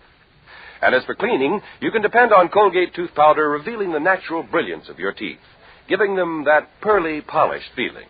Yes, Colgate tooth powder, the new all-purpose tooth powder, does everything you can expect or ask of a dentifrice, and does it beautifully. Try Colgate tooth powder today for teeth that sparkle and a breath that's sweet. Use Colgate tooth powder. Well, folks, it looks like this is the end. Don't tune out, folks. This is only the beginning. Nobody remembered Mel on his birthday. And the bank is auctioning off his fix-it shop today. So Mel jumped into the river. Is he kidding? I can't stand cold water. So for Colgate tooth powder, I want to say goodbye. Hello? Well, so far, my plan's working. Everybody thinks I jumped into the river. I'll turn on the radio and see if they're saying anything about it. There's good news tonight.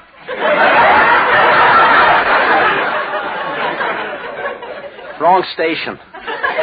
I'll try another one. Friends, a terrible tragedy has overtaken us.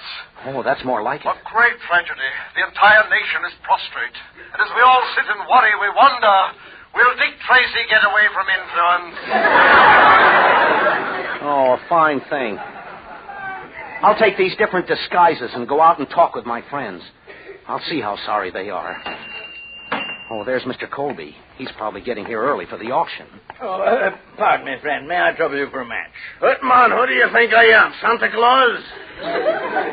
I'm looking for Mel Blanc. Well, if you're looking for that idiot, he's not around. He drowned himself this afternoon. Oh, too bad. His uncle died, and I came to bring him the legacy. 18 million pounds, 14 guineas, 12 shillings, 4 crowns, 6 pence, halfpenny, halfpenny, hooppenny, hippenny, and a whole penny. But if he's dead, I'll have to give it to his dearest friend. Does he have such in this town? Oh, well, I'm his dearest friend. But you called him an idiot. Idiot. Well, that's an American word for friend. Well, I'll have to go and think it over. So long, jackass. Jackass? Aye, that's a Scotch word for friend.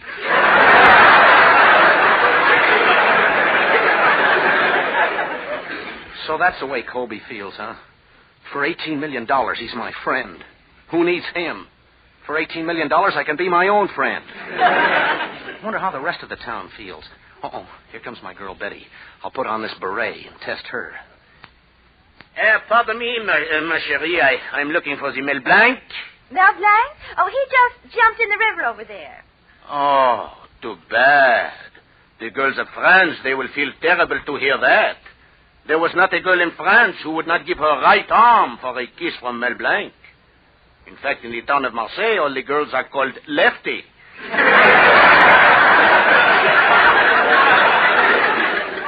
Well, who are you? I am Mel Blanc's cousin, Rue de la Blanc. I just left his aunt, Eiffel, a very tall woman. I have come from France with 10 million francs given to him by the girls of Paris for his great work. Oh, what work? I do not know what his work was, but all the girls say he was a great worker. But if Mel Blanc is not here, I was told to give the money to his girlfriend. Oh, well, I'm his girlfriend. You? Whose birthday is it today? Well, it's tomorrow, and it's Lincoln's birthday. Now, may I have the money? The money you want? Go ask Lincoln. Au revoir. Well, so that's the way my girl feels. I'm getting to wish I was in the river under that hat. Oh, here comes Mr. Cushing, my lodge president. Maybe he's got a kind word. Hello, friend. Ugga, ugga, boo, ugga, boo, boo, ugga. Well, greetings, friend. Ugga, ugga, boo, ugga, boo, boo, ugga. Hey, I never saw you before. How come you know the password? Well, I'm a member of the Jennings Junction Local Order of Benevolent Zebras. I came down to represent the lodge for Mel Blanc. Oh, terrible thing. Finding his hat in the river. Oh, you don't know what a blow it was to me. Really? Yeah, at first I thought that hat belonged to my wife. Oh, aren't you sorry about Brother Blanc? Oh, yes, I am. Yes, I am. He was a good friend of mine. May his ugga rest in boo. Must have been a terrible decision for him to make, jumping into the river. Well, I don't know. Every morning when I have breakfast, I read a newspaper over the coffee. Sometimes the newspaper drops, and I look at my wife. My, that river looks good. Is your wife that bad looking? Well, I'll tell you, friend. Every morning my wife eats cereal. Now, you know how cereals are. They jump, they crack, they pop, they snap. When my wife looks at them, they just lay there and grow. Of course, she's always trying to reduce, so she eats a lot of carrots. Carrots. Is she losing weight? No, but this morning when I come down to breakfast, she said, what's up, Doc?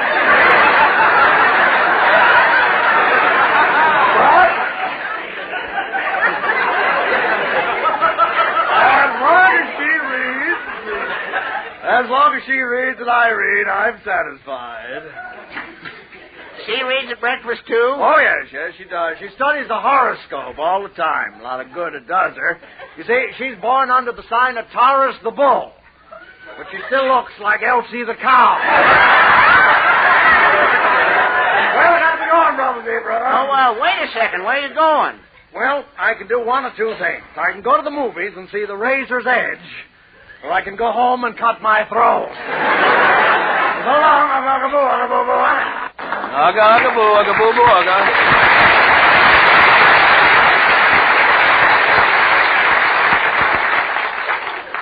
Well, didn't say a word about me disappearing. Never even missed me. Nobody misses me. It's like they never even knew I was around. I might just as well be Vice President of the United States. Well, now to get back to the fix-it shop and watch that vulture, Banker Grimes, auction off my shop.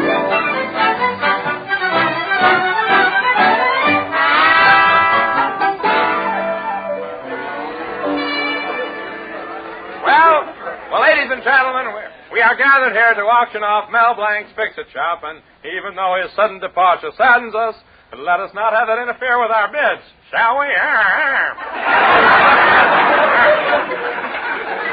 How do you like that? What a hypocrite.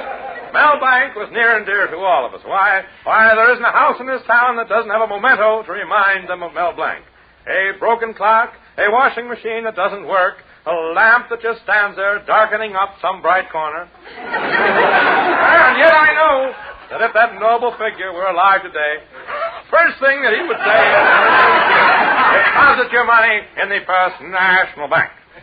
What a lot of baloney. If he'd only give somebody else a chance to speak. Well, before we start the auction, is there someone here who would like to say a few kind words in behalf of Mel Blanc? Any words. They don't even have to be kind. Looks like I'll have to do it myself. I know. I'll act like I'm tipsy. Yeah. Say, just a second, buddy. I'm a friend of Blanc's, and today happens to be his birthday. But everybody remembers Lincoln. Why? I don't know. Lincoln split rails. Well, my pal Mel Blanc split rails for 3 years. Got a house full of rails. And nobody remembers him. And Benjamin Franklin invented the kite. Who helped him? Blanc. Robert Fulton invented the steam engine. Stole it from Blanc. The Wright brothers invented the aeroplane. Who gave them the idea? A bird. That's who. But where did the bird get it from? Mel Blanc. And why wasn't Mel Blanc in on the atomic bomb? I'll tell you why. He was sick. I could go on forever. And I think I will. Yes. Now, if you don't mind, my friend, we've got to get on with the auction. Now, the entire store goes lock, stock, and barrel, including all Mel Blanc's personal effects, belongings, and clothes. Now, what am I bid? 1 cent. 1 cent? Why, for 2 cents? I can bid 2 cents. Who'll make it 3? Pennies? Why, the least I could do is start the bidding in dollars. $1 is bid. Going. Do I hear more? Gone. Sold to this gentleman for $1. And what is your name, sir? I'll tell you my name. It's Mel Blanc. So you're not even amazed, huh? Well, I found out what you all thought of me. You don't care whether I'm alive or dead. You're only interested in yourselves. You, Banker Grimes, hanging up that sign that says, "Here's your fix-it shop, Mel Blanc." And you, Mr. Colby, putting that plate of cold cuts and potato salad on the table. What do you think this is, a party? And you, Betty, carrying that birthday cake that says, "Happy birthday, Mel Blanc." Why, you don't even know it's my birthday. Happy birthday, Mel... Happy birthday, Mel Blanc! Surprise! What? Hey, what's going on here? Oh, Mel, you big sweet. I don't know what to call you, darling. What a day you gave us today. You mean this surprise, this party is for me? You knew all the time I wasn't in the river? Hoot mon, yes. Oh, what a Scotchman you are. And all the girls, they call themselves lefties. And I didn't fool you either. Gosh, I got a lump in my throat. Now remember, Mel, people think about you even though they don't show it. That's the motto of the First National Bank. Well, how do you feel, Mel? Gosh, Betty, I'm speechless. There's only one thing I can say. What's that?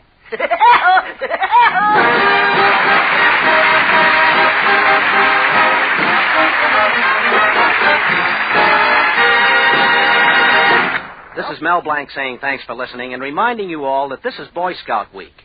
Tonight we want to join in saluting the 1,980,000 scouts in America and their brother scouts in 51 nations of the world. Good night, Andy. That's all, no?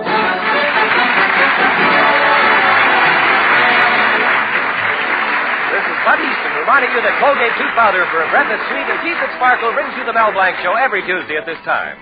Be sure to join us again next Tuesday night for more fun with Mel and the people you'll meet in Mel Blanc's Fix-It Shop. Say hello to Halo Shampoo for naturally bright and beautiful hair. Remember, even finest soaps and soap shampoos hide the natural luster of your hair with dulling soap film. But Halo Shampoo contains no soap, therefore leaves no dulling soap film. Even in hardest water, Halo makes oceans of rich, fragrant lather, quickly banishes loose dandruff and dirt. Halo needs no lemon or vinegar rinse. Say hello to Halo and goodbye to dulling soap film. Get Halo Shampoo at any cosmetic counter.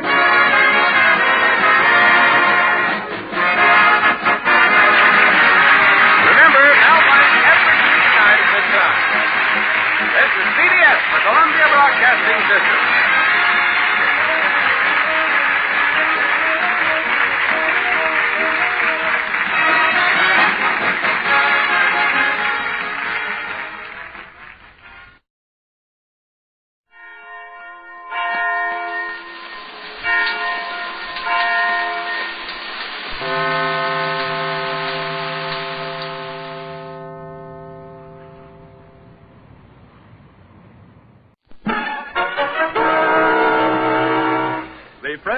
Show, brought to you by Pana Toothpaste for the smile of beauty, Sal Hepatica for the smile of health.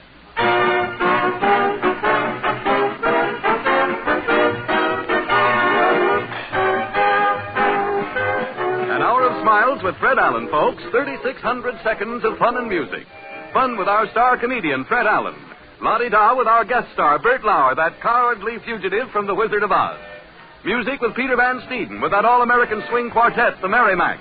And with the sensational singing star of the Boys from Syracuse, Win Murray.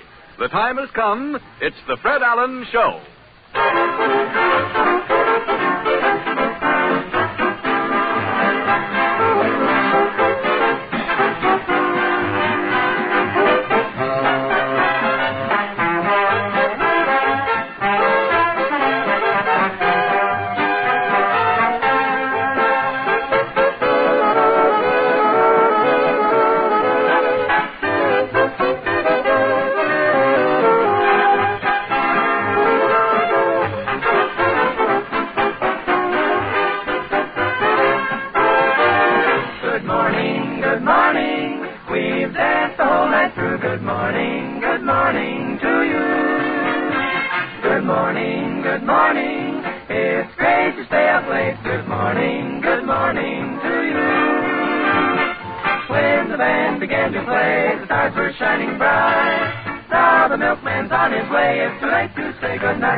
Any similarity between the next voice you will hear and any living voice is purely coincidental and a figment of the acoustics.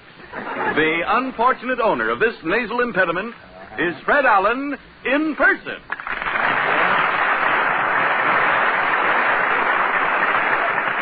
Thank you, and good evening, ladies and gentlemen. Once again, we assemble with good intentions. Never mind the good intentions, Fred. How are your jokes? Well, I'm glad you brought that up, Harry. You know, radio is the one industry where the law of averages doesn't function. In radio, it always seems that a comedian's intentions and his jokes are direct opposites. And you're here with good intentions tonight, Fred. The best, Harry. Well, I'll be back later, Fred. Now, no, you don't. Wait a minute. You're going to stay right here with me and swelter. Gee, it's sure hot in here tonight, isn't it? Hey, Pete. Yeah? When the band plays the next number, tell the trombones to blow over this way, will you? What for? To get a little relief from this hot air around here. Why don't you stop talking? Now, if you're trying to get me hot under the collar, Mr. Van Steeden, the humidity has beaten you to it. Look, I show you in here. You see? I've never seen heat like this in October, Harry. Have you? This is Indian summer, Fred. Well, we just had one Indian summer in September. Yeah, well, I guess this year it's a double feature. Think it is? Well, it certainly was hot Saturday. I went up to see that Alabama Fordham game, remember? Oh, yeah. It got so hot in the first quarter, Fordham took out their fullback and put in a good humor man. In the second, he had trouble going around the ends with his wagon, I might. In the they threw his vanilla for a loss. In the second quarter, they took the pigskin off the ball and put on a cretonne cover. And towards the end of the game, it finally got so hot. Say that, that knock just came in time, Harry. That next hot joke wasn't so hot. Come in. Mr. Allen? Yeah? Are you back on the air for good? Yes. That's done it. Goodbye, all. Wait a minute. Hold him, Harry. I got him. Go ahead. You came in here last Wednesday night. You pulled that same line, and then you shot yourself. I know, but last week I missed. Well, he didn't miss himself tonight. We ought to do this show in a morgue, Harry. It would save a lot of cleaning up around here. Huzzah for salutations, and welcome back Now, wait, today. what is this? An echo in the studio? Wasn't that your speech last week, Portland? Yes, but I didn't get a chance to say it. Well, it's a little late to welcome me back now. You heard the show last week. Oh, was that the show? Uh-huh. Mama said it was your rehearsal. Oh, no. We, last week was the first program. Don't believe all you hear.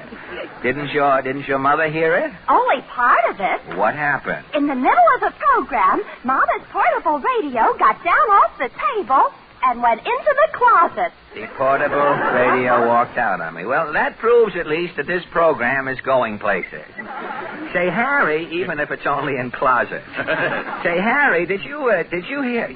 Closets are handy with the moths in the closets and the millers on the program. Say, Harry, let it go. Let the hell. Say, Harry, did you hear any comments on last week's Fandango? Cross your heart. No, Fred. I went right home and stayed in the house all week. Oh, right after the... Well, how about you, Pete? I didn't hear anybody speak right out, but... I knew that was coming. That little conjunction. But what? The sponsor was seen talking to Phil Baker. Through an interpreter, I suppose. Well, I'm getting nowhere in high. Well, look, did anyone see any notices, anything in the papers? I didn't see your name mentioned, but I did see a notice in Winchell's column. It could have meant you. Yeah, what did Walter say? The line read, "What comedian is on his last eggs?" What? Mr. Van Steeden, did you ever have any hair on your head as a baby? No, I was as bald as a honeydew. And your mother was nearsighted, wasn't she? How did you know? By your conversation. You are slap happy. I don't get it. Yes.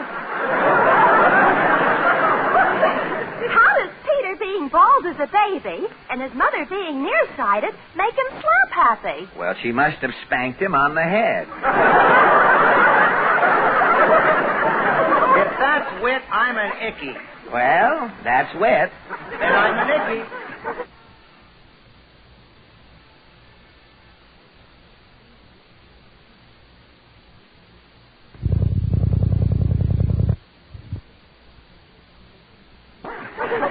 Van Steeden? Is that fellow who's on his last eggs has company now, if you just know. Van Steeden, you are a keen judge of character, which line is no longer needed since you blew the other one. Where was I? You were trying to find out about last week's program. Oh, yes. Somebody must have heard it beside that guy on Variety. Let me see. Win Murray. Yes, Mr. Allen. Now, what was the reaction out your way? Where do you live? In Jackson Heights. Oh, Jackson Heights. That's a suburb of the World's Fair, isn't it? Yes, Jackson Heights overlooks the fair. Well, that was the trouble. Jackson Heights started overlooking the fair, and a trend set in. I hear that next summer they're going to start conscription to get people to go to the fair. If you get in class 1A, you have to pack up and leave right away. I wouldn't know, Mr. Allen. Oh, well, that's beside the point, as Grover said when he put the Perisphere next to the Trilon.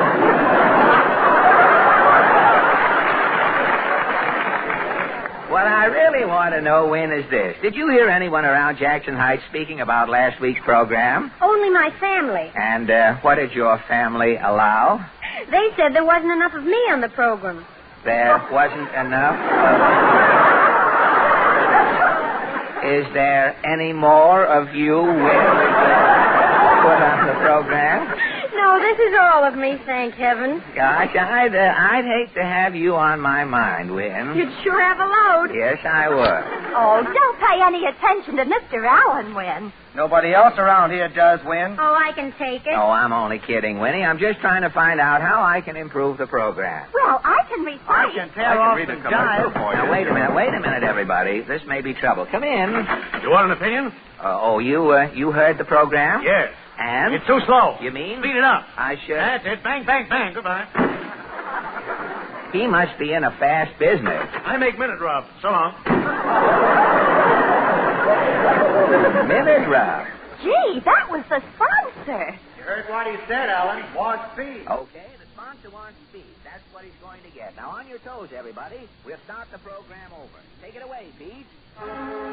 Ipana, Sal presents. And here he is. Thank you, and here she is. Hello?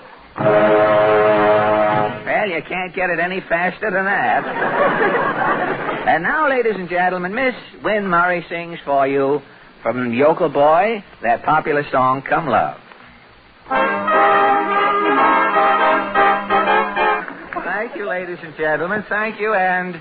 oh, alack-a-day. Well, what's wrong, Fred? Well, I'm worried about myself these days, Harry. Oh, spots in front of your eyes? Oh, worse than that. Unfinished sentences ringing in my ears.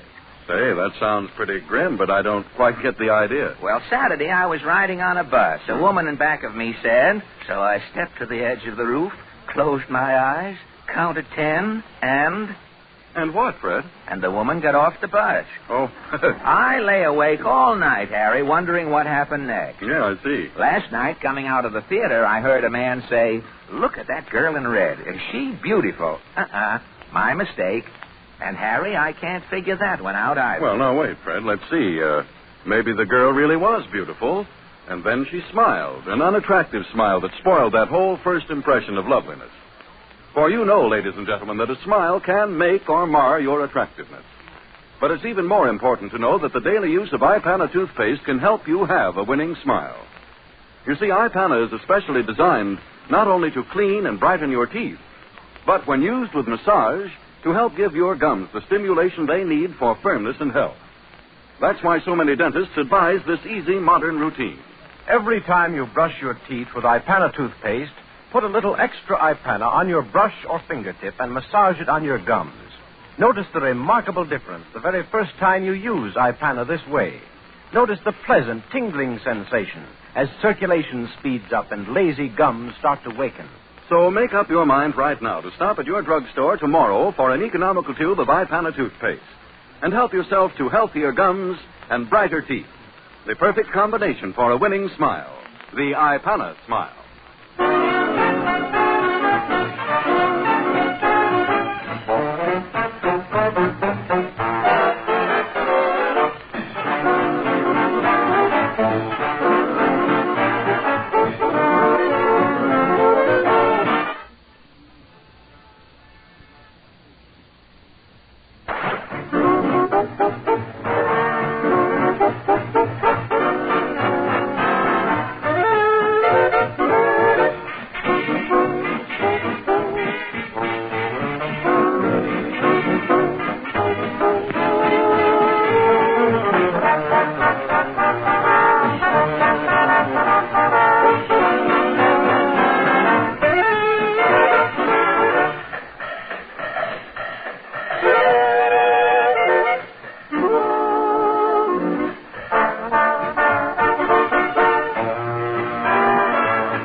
Peter Van Steeden and his sawed-off Ipana troubadours have just played The Little Man Who Wasn't There. And now, ladies and gentlemen, we present our midget quiz. This is the shortest quiz in radio. Portland has selected 3 people from our studio audience to act as sort of an impromptu committee. Each person will be asked only one question. Each question pays $10. This quiz is entirely unrehearsed, ladies and gentlemen, and I can assure you that nothing has been prepared. If the contestants win any money when the time comes to settle, I shall prove that I am entirely unprepared. And now, is your committee ready, Portland? Yes, it is. And our first contestant is... Mr. Vincent Moore. Mr. Moore, how do you do? Fine, thanks, Mr. Allen. Do you live in New York, do you, Mr. Moore? I do, Mr. Allen. You live here in New York? Yes. And what is your occupation, may I ask? Bartender. You're a bartender, are you? Bartender, yes. You're a contact man for Beckett, huh? You haven't brought any samples with you tonight, have you? Sir. I wish you'd have come around a little before the program. We could have used a bartender. I was looking for somebody to put a head on Van Steeden.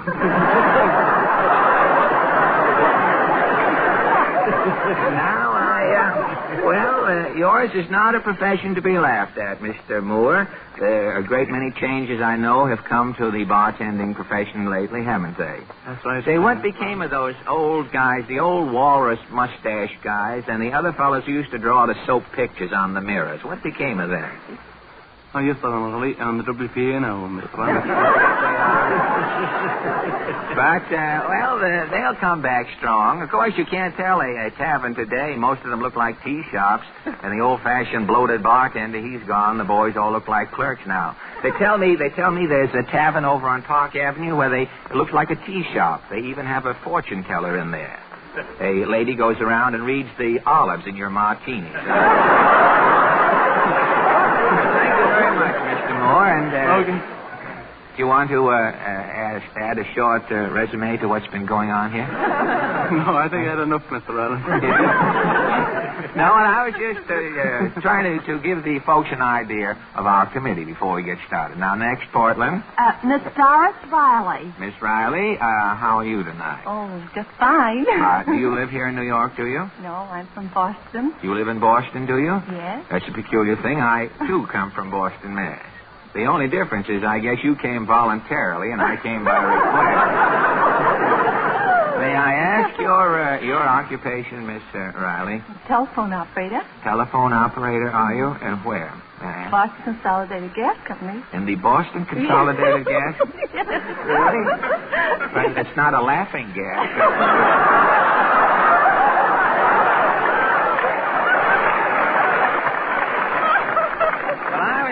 It just shows you what a small world this is, Miss Riley. My brother Bob works up there for the Boston Consolidated Gas Company. He's up there in Everett making gas in Boston, and I'm over here making gas. Are you here on just a pleasure trip, are you, a little visit? Just over the weekend. Just over the weekend. New York will be a great city if they ever get it finished. Have you looked around? No, I haven't had time. I just get in. Did you miss the L on 6th Avenue? They took it down, and then when they saw what 6th Avenue looked like, they were going to put it back up.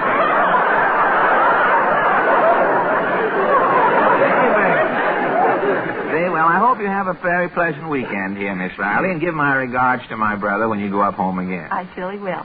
Thank you. And next, Portland. Mr. Clyde Dorr. Mr. Dorr, how are you? Do you live in New York, do you? I do. You live in New York. We're lucky tonight. We're getting all people from near home here. What may I ask your profession? I'm a chiropractor, Mr. Allen. A chiropractor, are you really? Well, I'm very happy to meet another chiropractor. You know, we have a chiropractor on the program here. Uncle Jim is an old retired chiropractor. He finally gave it up. He decided that he couldn't go on doing things behind people's backs. Maybe he's wise with that, Mr. Allen. Well, I don't know. I think he gives treatments occasionally. I saw an installment collector around here this morning mention something about an adjustment to Uncle Jim. Well, now we'll get down to our quiz. We only have 3 questions here. It doesn't make much difference. whether they're answered or not, because you win even if you lose.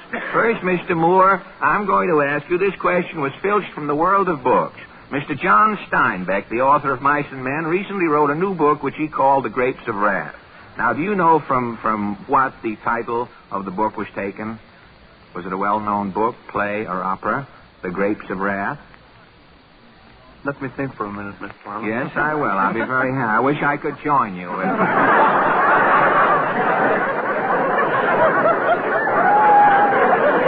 I was equipped, I certainly would. Do you know where Mr. Steinbeck got The Grapes of Wrath? No, I couldn't answer that one. Well, it was taken from the Battle Hymn of the Republic. Mine eyes have seen the glory of the coming of the Lord. He's tramping out the vintage where the grapes of wrath are stored. And now, Miss Riley, your question. Millions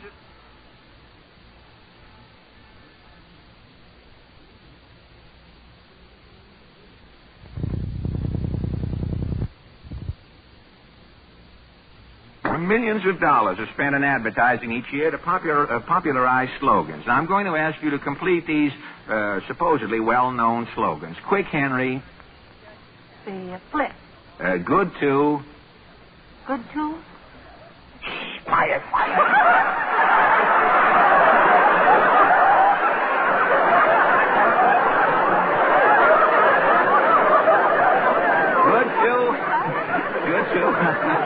Good to the last.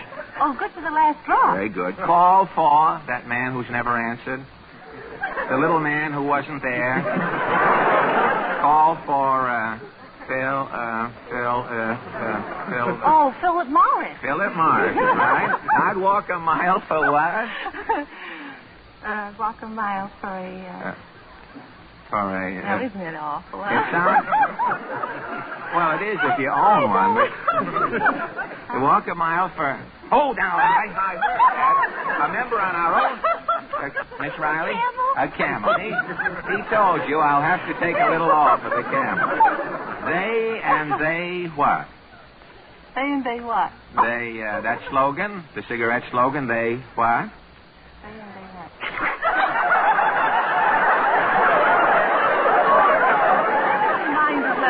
Well, it's all right. I'll overlook that. As far as I'm concerned, you're correct. I don't know what the other one was myself.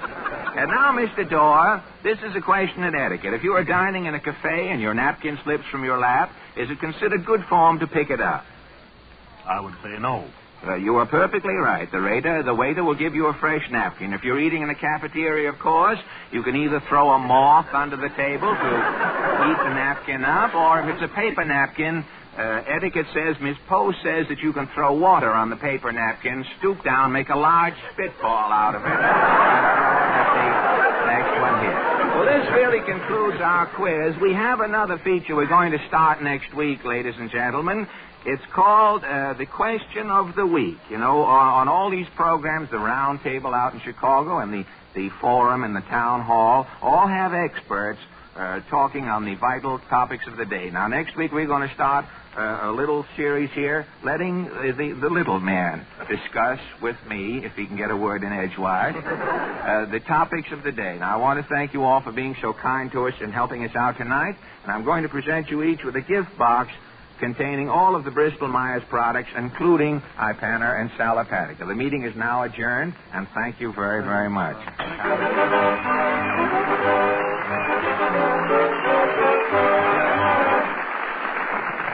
And now, ladies and gentlemen, the Merrimacs. Their song is dedicated to the Internal Revenue Department tonight.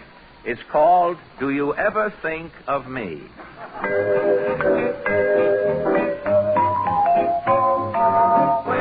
Ladies and gentlemen, according to my timely little reminder notebook, I see there are only 74 more days before Christmas. So this is a very good time to give you a few hints on your Yuletide shopping. Pardon me, Fred, but don't you think a hint on tomorrow's shopping list would be a little more timely? Well, Mr. Von Zell, if you want to quibble, yes, I do. Well, then, ladies and gentlemen, I'd suggest that tomorrow you go to your druggist and get a tube of Ipanner toothpaste to help you have brighter teeth, firmer gums, and the kind of a smile you can be really proud of. You see, ladies and gentlemen, our teeth are seldom bright and sparkling when our gums are soft and tender. And the creamy, well-cooked foods we eat do not give our gums the stimulation they need for firmness and health. So frequently, pink toothbrush appears, the first warning signal of tender, ailing gums. When you see that, by all means, see your dentist. You may not be in for serious trouble, but let him decide. Usually, his verdict will be, your gums are robbed of work by the soft, well-cooked food you eat. They need more exercise to keep them firm and healthy. And very often, he will add, your gums will respond to the healthful stimulation of Ipana toothpaste and massage. So brush your teeth and massage your gums with Ipana regularly to help your gums to healthful firmness and to have cleaner, brighter teeth. Help give your smile a new and sparkling loveliness by faithfully using Ipana toothpaste. Ladies and gentlemen, we present our invited guest, a man who comes to glorify the evening, a comedian. Oh, now, wait a minute, Harry. Try to hold in. Well, I can't hold in, Fred. I just saw him outside. Does he look funny? Yes, ladies and gentlemen, this hilarious chap is... Oh, now, Portland. I saw him in The Wizard of Oz. Oh, boy, is he a wow. Quiet, you two. That guy's a riot. Yes, that's what everybody says, folks. Meet the funniest man in the world, Bert Lahr. Thank you. You're a scream, Mr. Lahr. Well, thanks a lot, everybody, for this boisterous welcome.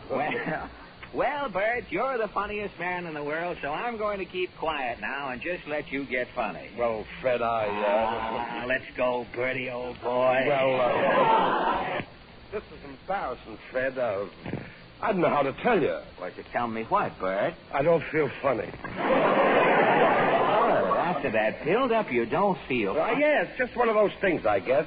I was funny all morning. I had the chambermaid screaming around the hotel. The two I caught.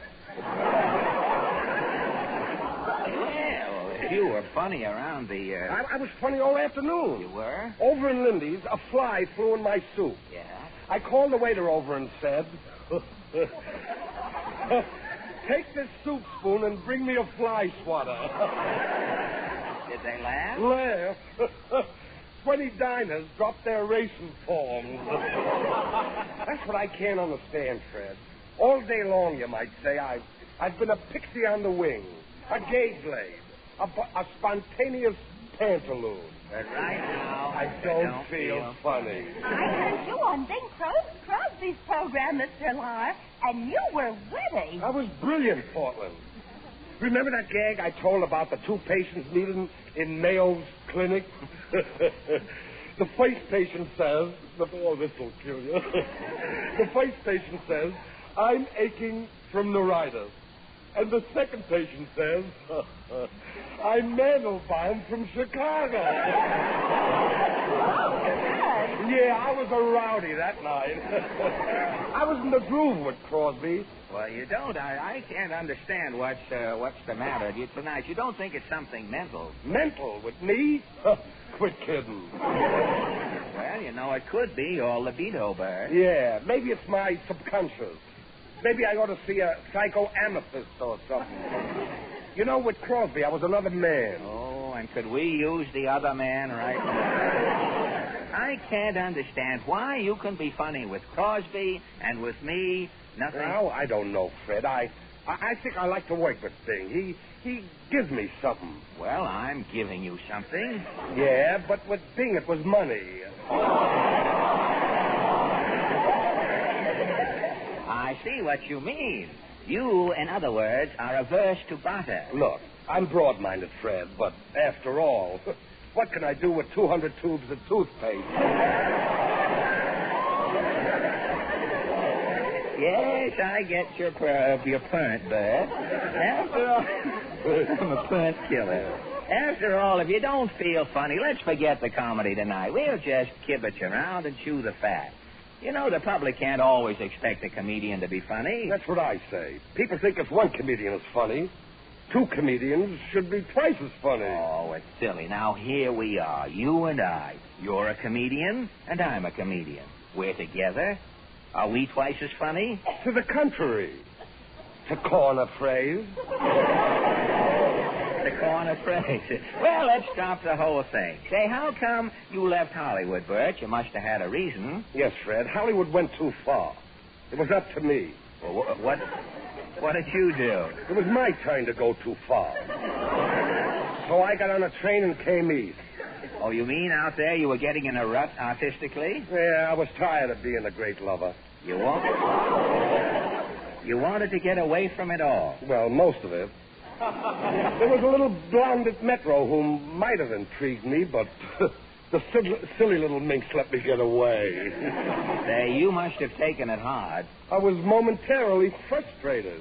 Really? I renounced the human race. I sought solace in the animal kingdom. Oh, and that is how you came to play the lion in The Wizard of Oz? I would have played a flea on Bulldog Drummond. Well, you certainly did a swell job, Bert. You still look like a lion to me. That's the trouble. I got too far into character. Why, I was even starting to molt.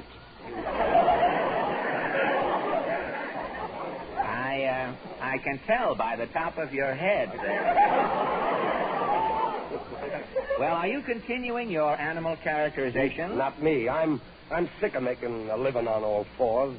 I want to play Ibsen, Chekhov, Odette. You know, one of those parts where I keep sipping cyanide of potassium all through the second act. Well, do you really think you can play one of those serious roles? Why not? What have I got that if John Barrymore had, he'd get rid of right away? Well, why should a successful comedian want to play tragedy? Oh, I'm a ham at heart, Fred. Give me a pair of spats, a bamboo cane, and a nod from all of Hampton, and I'm in ecstasy. Say, what do you expect to do when you retire, Bert? Oh, I don't know. I may open a small toll bridge or something.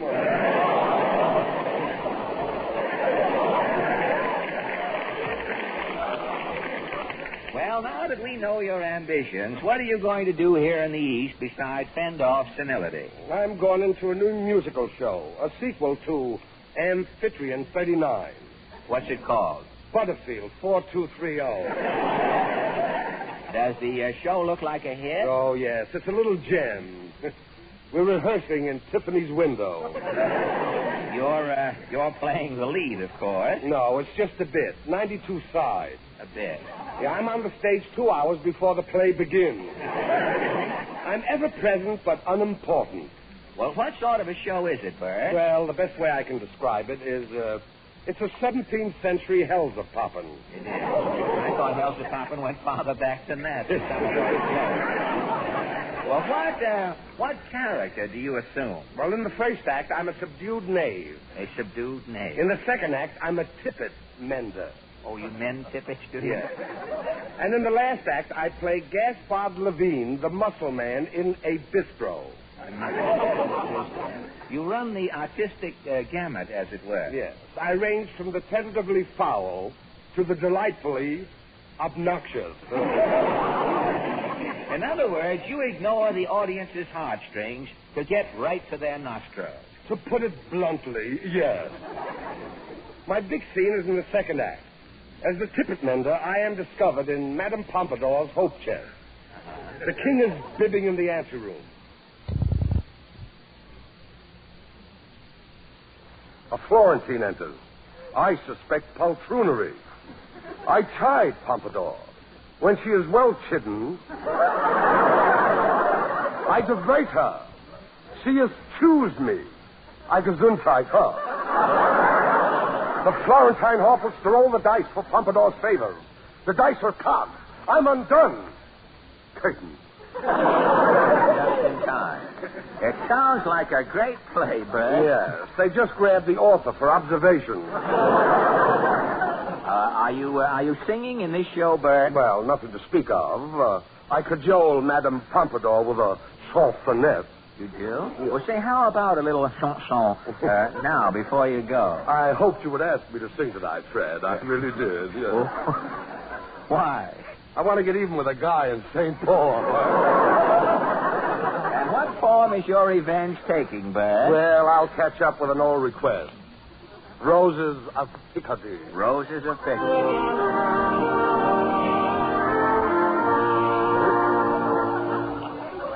lost the words. Wait a minute, Peter. I got him, Fred.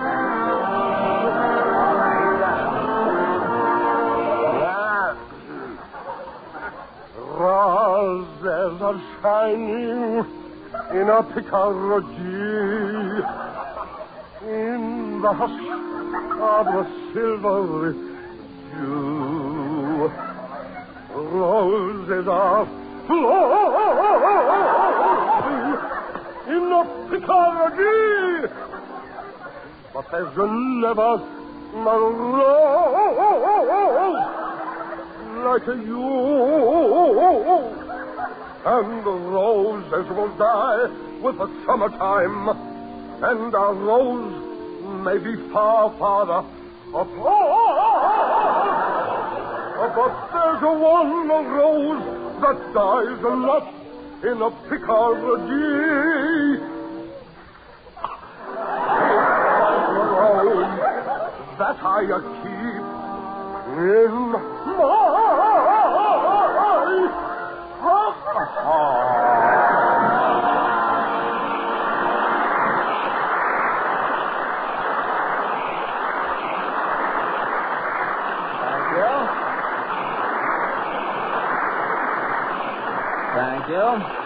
Thank you. A wire has just come in from the management of the Baldwin Locomotive Works. Bert Lauer opens with Unit 701 next Thursday morning. Thank you, Bert. And now, Wynn, say, did you hear Bert's song, did you? Yes, I was out in the hall. Oh, you joined the audience, eh? You know, Bert is really the Orson Welles of song. But now, going from the raucous ridiculous to the vocal sublime, Wynn, I'm going to ask you to sing an antidote to sort of offset little Bertie's cadenza here. Now, what would you suggest? Would you like to hear Johnny One Note? Well, I certainly would. Johnny could only sing one note, and the note he sang was this.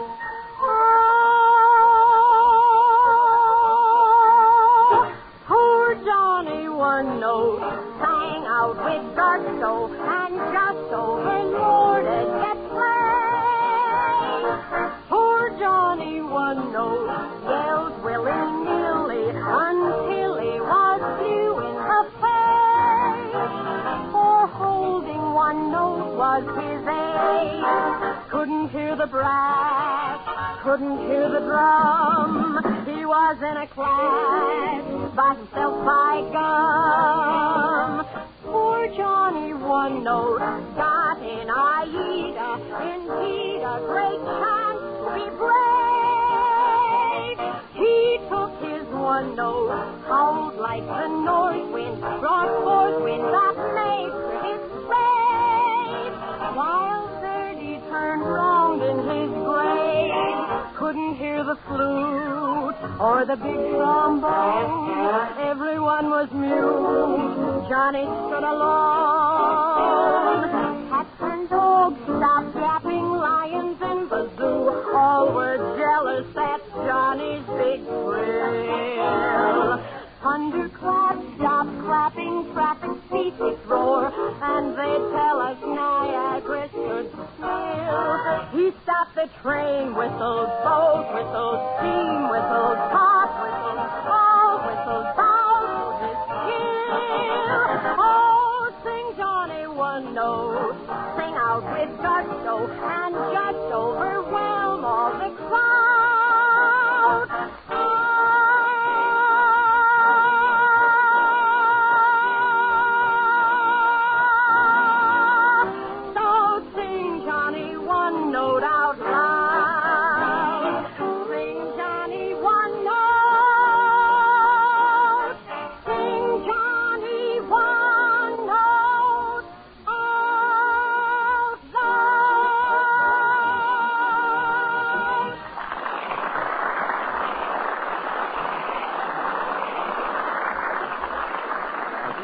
Ladies and gentlemen, I would like to introduce a discovery of mine, a gentleman whose imitation of birds and animals is positively astounding.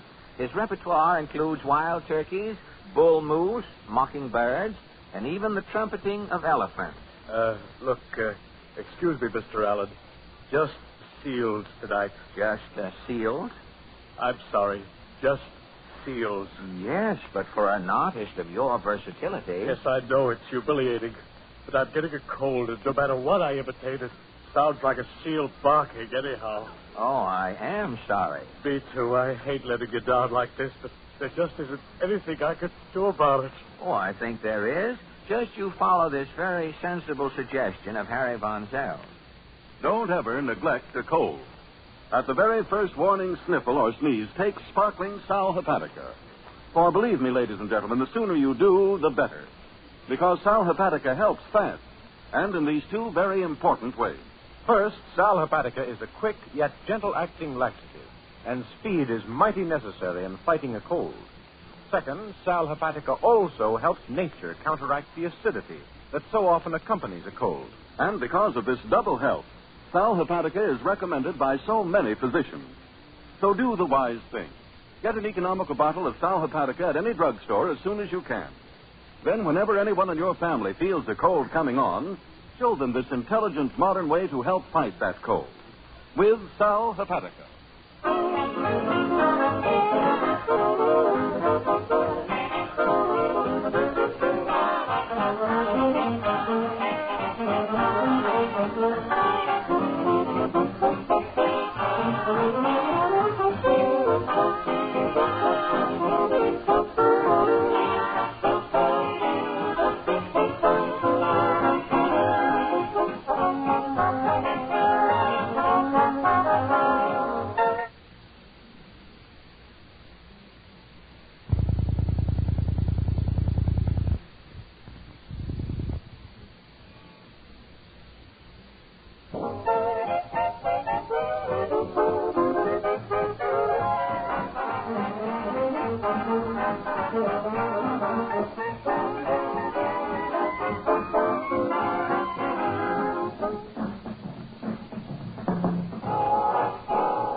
Van Steeden and his reconditioned Ipana Troubadours have just concluded a fruity rendition of An Apple for the Teacher. And now, ladies and gentlemen, the mighty Allen Art Players, whose notices after last week's performance were suppressed in 364 family newspapers throughout the country, take another chance. Tonight they offer a satire on big business. It's called Dr. Scollop's Quandary. Or, it was the Institute of Private Opinion's last check, and it bounced. Atmosphere, Peter.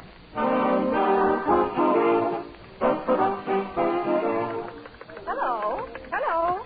Is this Vanderbilt 122456? This is the Scollop Institute of Private Opinion, madam. We're taking a poll on women's fashions. What is your opinion of the buckle? Oh, you wouldn't. It looks like a sunken knapsack. Thank you. Oh, good morning, Miss Graff. Good morning, Dr. Scollop. Public pulse feeler number 1 is on the job, Miss Graff. Gad. I hate to put my muddy shoes up on that clean mahogany desk. How did your shoes get so muddy? I was chasing the man in the street, and he ran up an alley. But that's life in the survey game, Miss Graff. I've got to pry into people's private lives to find out what America thinks.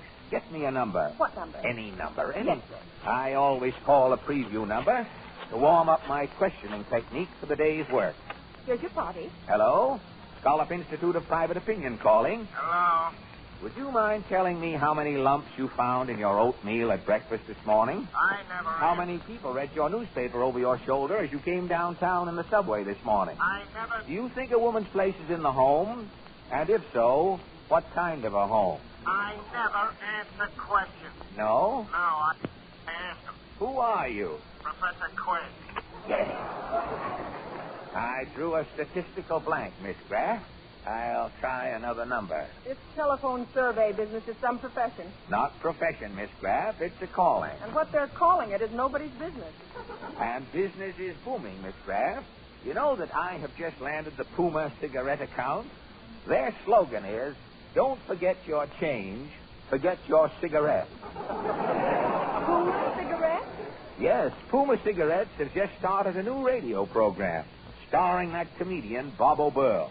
Now, I'm starting a survey on O'Burl's popularity and a coincidental check on Puma Cigarettes. Shall I start calling? As soon as I finish this unfinished business here on the... What's this graph running down the front of my coat? Your fountain pen is leaking. Oh, so it is. Remind me to blot myself later. Yes, sir. Did you put through that survey on hamburger preference, with or without onions? Yes, I called 500 hamburger stands. And your final results were? 300 wrong numbers and 199 busy signals. That's 499. You did get one number. Yes, I spoke to a man who had just eaten 6 hamburgers with onions. What did he say? I couldn't write it down. It was a sound. Oh. We should have taken a recording. It was obviously a departed calorie voting its approval. Come in. Hello, Stokes. Yes, sir. Who am I? You want a survey taken to decide? No, quit kidding. But I'm Bob O'Burl, a radio comedian. Yes, sir. You've just started on the Puma cigarette program. That's me. Yes, sir. What brings you here, O'Burl? Well, I hear you're taking a poll on my radio popularity. That's right, O'Burl. Yes? The Puma Cigarette Company is spending $100,000 to find out if America is really listening to your program. Yeah? Your job depends on the Dr. Scollop survey, O'Burl. Yeah? The Scollop Institute of Private Opinion is at work this very moment.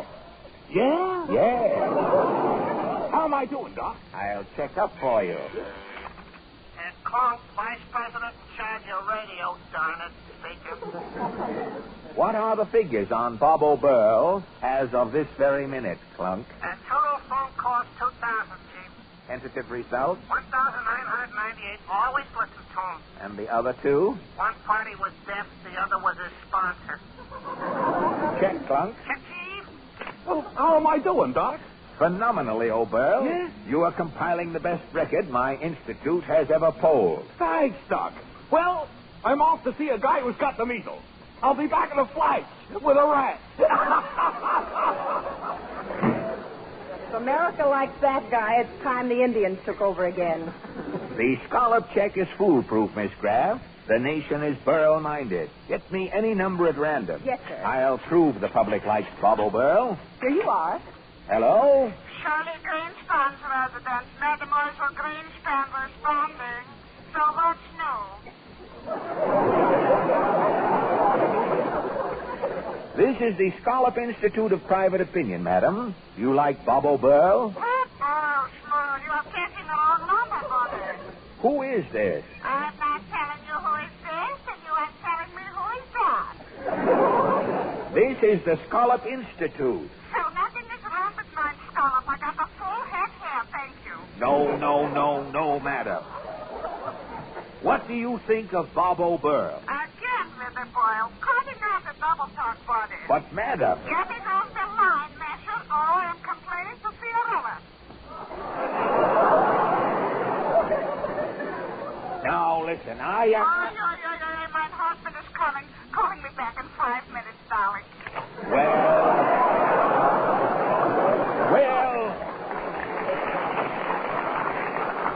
Well, I'll be... Shall I send you a memo confirming it? That's what I get for interfering in Clunk's department. What's this note here on my desk? It's a memo from the wristwatch king. Pullover? Yes. He wants to know the results of your survey on dunking. Oh, yes. Pullover is designing a coffee-proof wristwatch for habitual dunkers. He wants a nationwide check on dunkers' habits. Take down these messy statistics, Miss Graff. Yes, sir. Composite conclusion, 62% of all Americans dunk. Check. 18% are neat dunkers. They hold a spoon under their crullers to catch the seepage. 12% are sloppy dunkers. They wring their donuts out after dunking. Get these figures right off to Fuller Pulliver. Yes, sir. Hello, folks. Yes, sir. Now, what is it now, O'Beryl? I am a busy man. I know, Doc, but how about this popularity poll? It's got me worried. Now, these semi-minute checks are highly irregular, O'Beryl, but I will, in this instance, call again. Yes, thank you. And Clark speaking. Still vice president in charge of radio, pending angina pectoris. Now, before you are stricken, Clunk, what is the flash report on Bob O'Beryl? I'm still calling, Doctor. Yes? Last 500 phone calls unanimous. Everyone's crazy about Bob O'Beryl. It's staggering. You are? No, it is. Oh. Okay, Clunk. Okay. Gad, O'Beryl, you're a vogue. Yeah. If these figures continue, you'll pass the fireside chats any minute. Well, I'm off to visit my drunken uncle. He's an awful stew, and I do mean stew.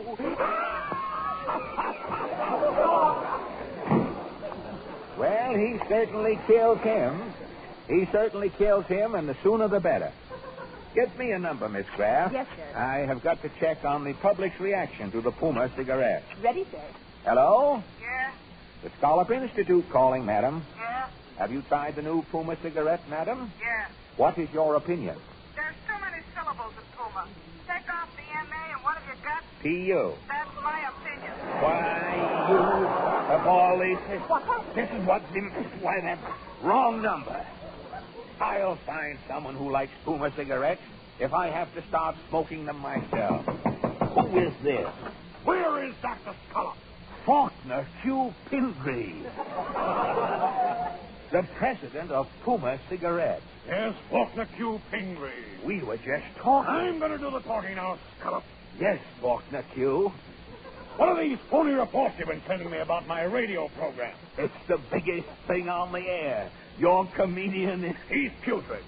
I've asked all my friends about this, Bob O'Beryl. None of them can stand him. Now, you're wrong, Mr. Pingree. Our phone survey gives Bob O'Beryl 100% rating. Your survey's the bunk. Figures don't lie. Scallop, our contract is canceled. But I can prove that people are listening to O'Beryl, Mr. Pingree. My assistant, Clunk, has been phoning radio owners all day. You've got to show me, Scallop. I can show you. I'll show you Clunk's results, Mr. Pingree. Well, make it snappy, Scallop. I've got a conference at Beaten Bat and Keep 'em Shut. Well, one of them is bound to wait for you. Clunk's office is down the hall, right through here. Right. This man Clunk, you know, does nothing but phone unsuspecting people hour upon hour. He is neurotic, but infallible. Here's his office, here. What do you think of Bob O'Beryl, mister? Oh, you're nuts about him? Okay.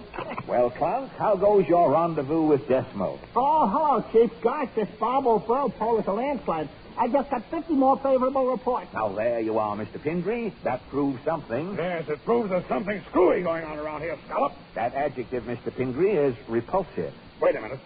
Look at that telephone wire near the bottom. Gosh, Chief, my phone wire's been cut. What's this? Another wire's hooked onto it. Yes. Somebody has tapped this line. That second wire leads next door, Scallop. What's in there? That's an empty office. I'll find out who's at the bottom of this survey sabotage. I'm going to look in that next office. Right. Yes, sir. I just adore Bob O'Beryl. His jokes are simply precious. Yes, sir. O'Beryl! What are you doing here? Why... hello, Mr. Pingree. What is this wiretapping skullduggery, O'Beryl? I'll tell you what it is, Scallop. No. O'Beryl knew that nobody listened to his program. No. He tapped your Scallop survey wires. He sat in here all day, disguising his voice, pretending to be the great American public. Well, Is this true, O'Beryl? Yes, Dr. Scallop. You caught me with my rating down. That is the last straw, Scallop. I'm through with you. I'm through with polls. I'm through with radio comedians. Fine. Well, this proves something you sponsors should have guessed long ago. What's that? Many a radio comedian who's on top of a poll should really be hung at half-mast.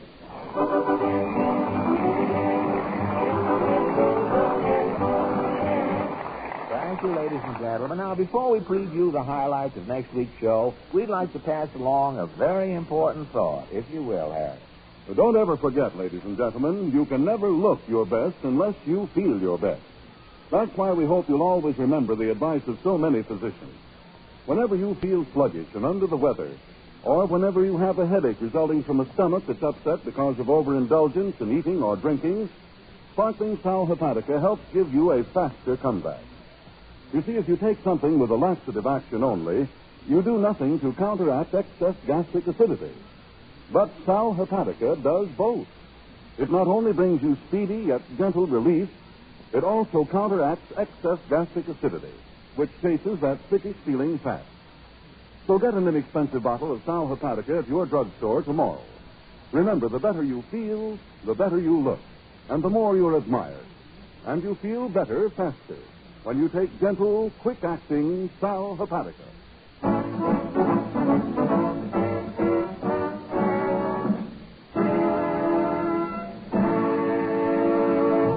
And that about concludes the business for this evening, ladies and gentlemen. And don't forget, next Wednesday evening, we bring you football prognostication.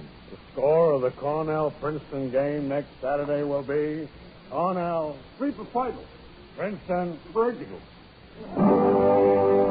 Your song of the week. A pineapple for the teacher, a pineapple for Froggy. Now, I go to bed. Now, that's an apple for the teacher, not pineapple. I'm going to reform school, brother. Oh, you would. And our guest star next week will be that famous singing cowboy, Gene Autry. And music.